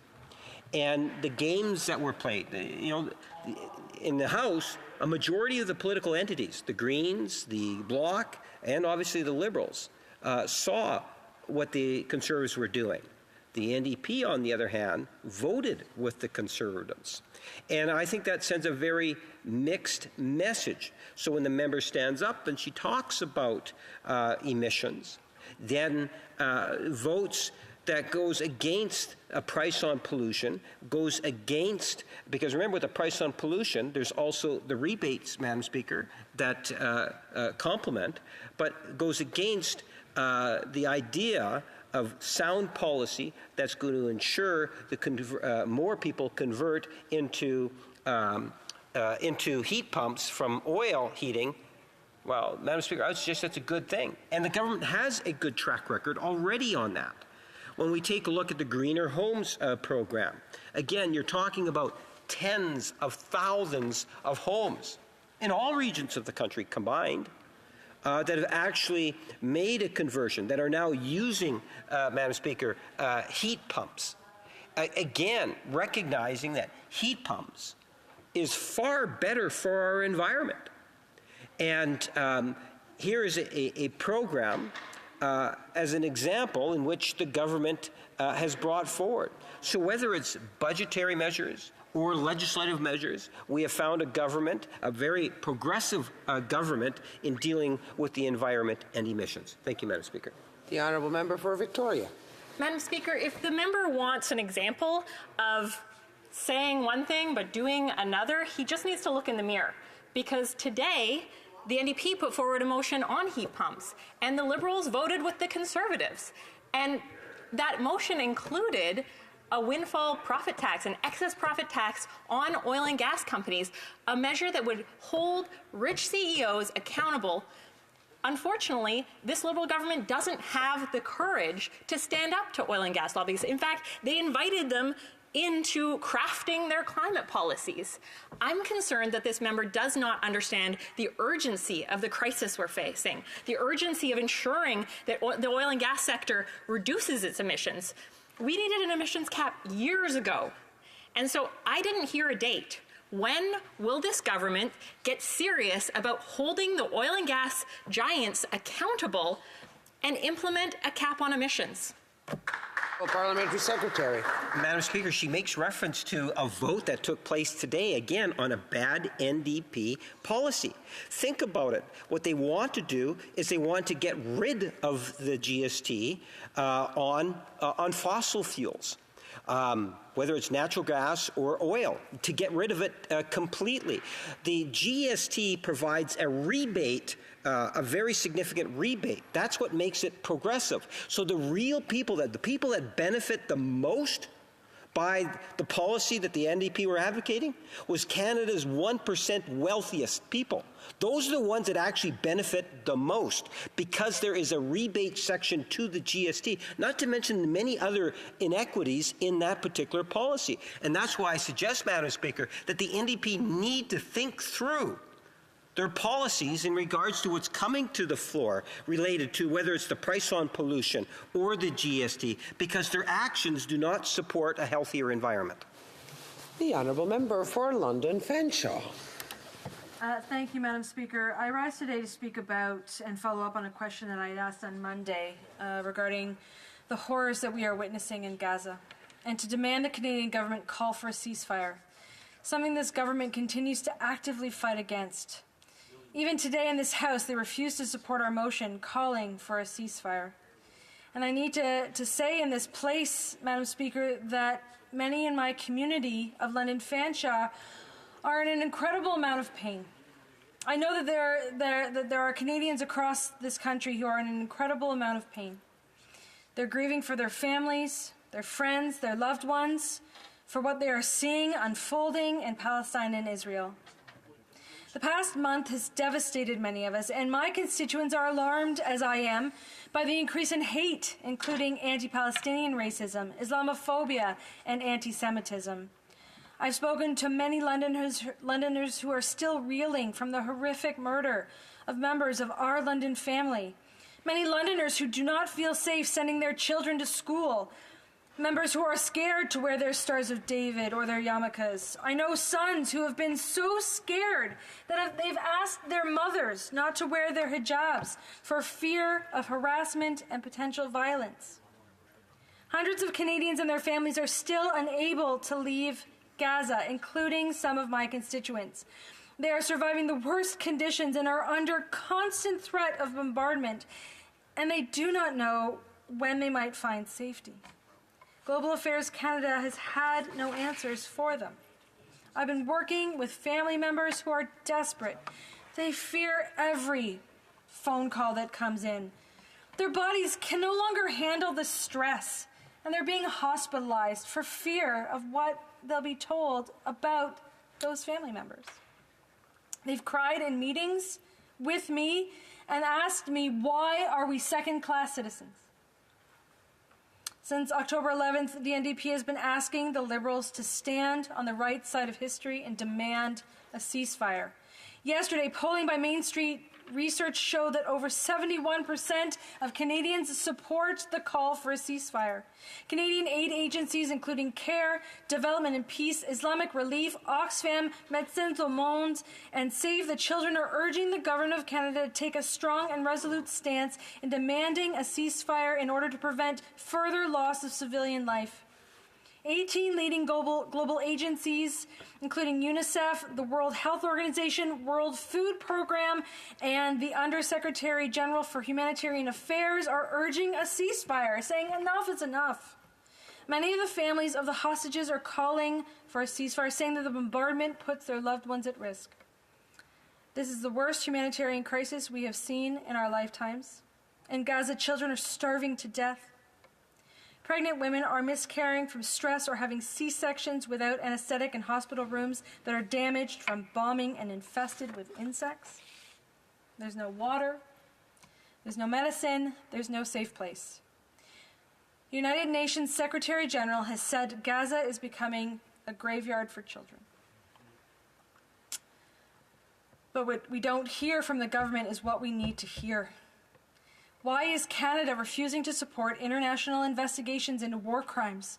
Why is it that Canada can't condemn those violations of international humanitarian law in other conflicts? Or they do that, but they don't do that in this one. This is an outrageous failure of leadership by the Prime Minister. and the government. Canadians want a ceasefire. They want to see the hostages released. They want their fellow Canadians home. They want their family members home. And the Liberals are failing at this moment. It is time to find their courage. I beg them to find their courage and call for a ceasefire before more Palestinian children are killed in this horrendous war. Honourable Parliamentary Secretary. Thank you, Madam Speaker, and I want to thank the honourable member for bringing this issue back to the House this evening. As she knows, I grew up in London, Ontario. I appreciate the efforts that she does bringing the concerns of her constituents to the House. We know communities are grieving, and we're all concerned by the rise of Islamophobia and anti-Semitism in our communities and right across Canada. And I join the honourable member in calling for us to condemn hate in all of its forms. The horrific attacks by Hamas against Israel shocked us all. Canada unequivocally condemns these brutal attacks against innocent civilians. The victims and all of those impacted are at the front of our minds. Hamas must unconditionally and immediately release all hostages, regardless of nationality, that were kidnapped during its attacks. We must also immediately and unequivocally call for unimpeded humanitarian aid, including food, fuel, water, medicine, to be allowed into Gaza.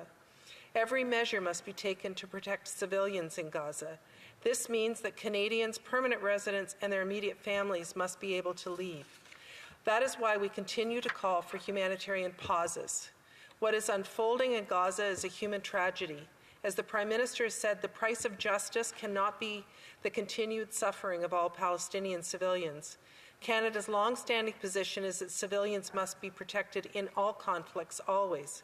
So I repeat, everything must be done to protect all civilians, and international law must be respected. I want to reassure all Canadians that we're in regular and close contact with our allies and partners in the region. The Prime Minister and the Minister of Foreign Affairs continue to speak with their counterparts in Israel, Gaza, and Qatar. The Minister of Foreign Affairs has been to the region twice.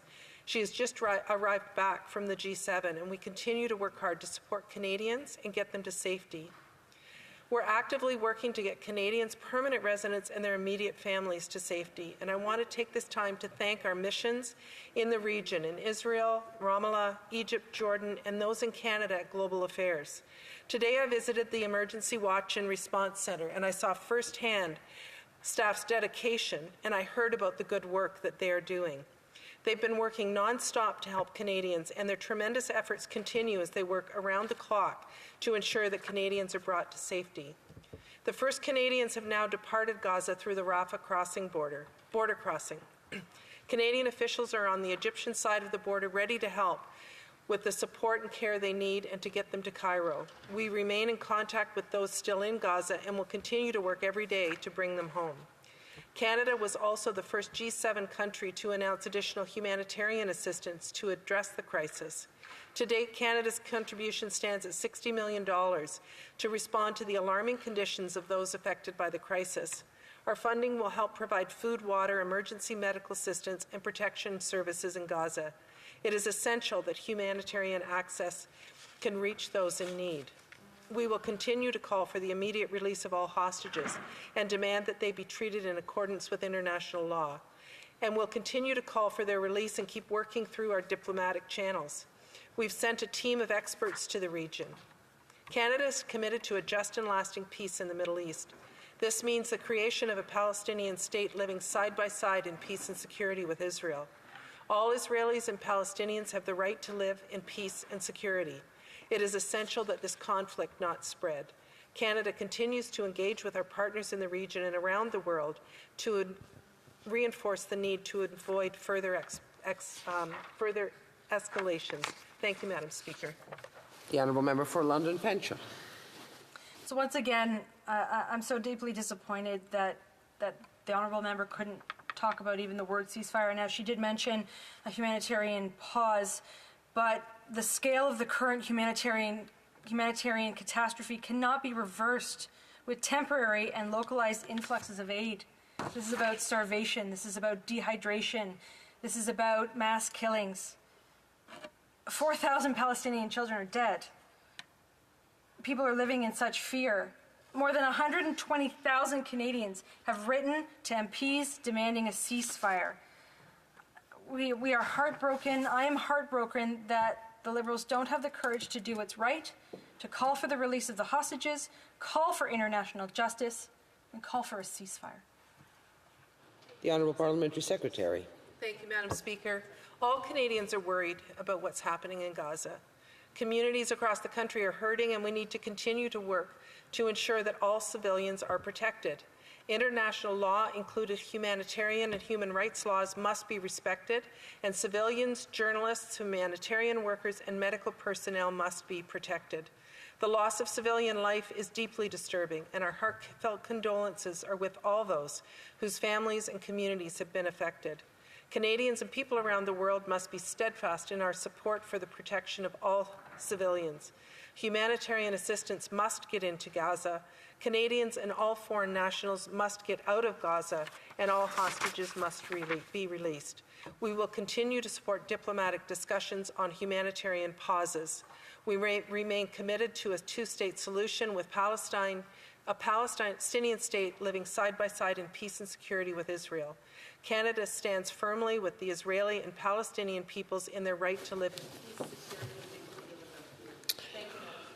The motion to adjourn the House is now deemed to have been adopted. Accordingly, the House stands adjourned until tomorrow at 10 a.m. pursuant to Standing Order 24-1.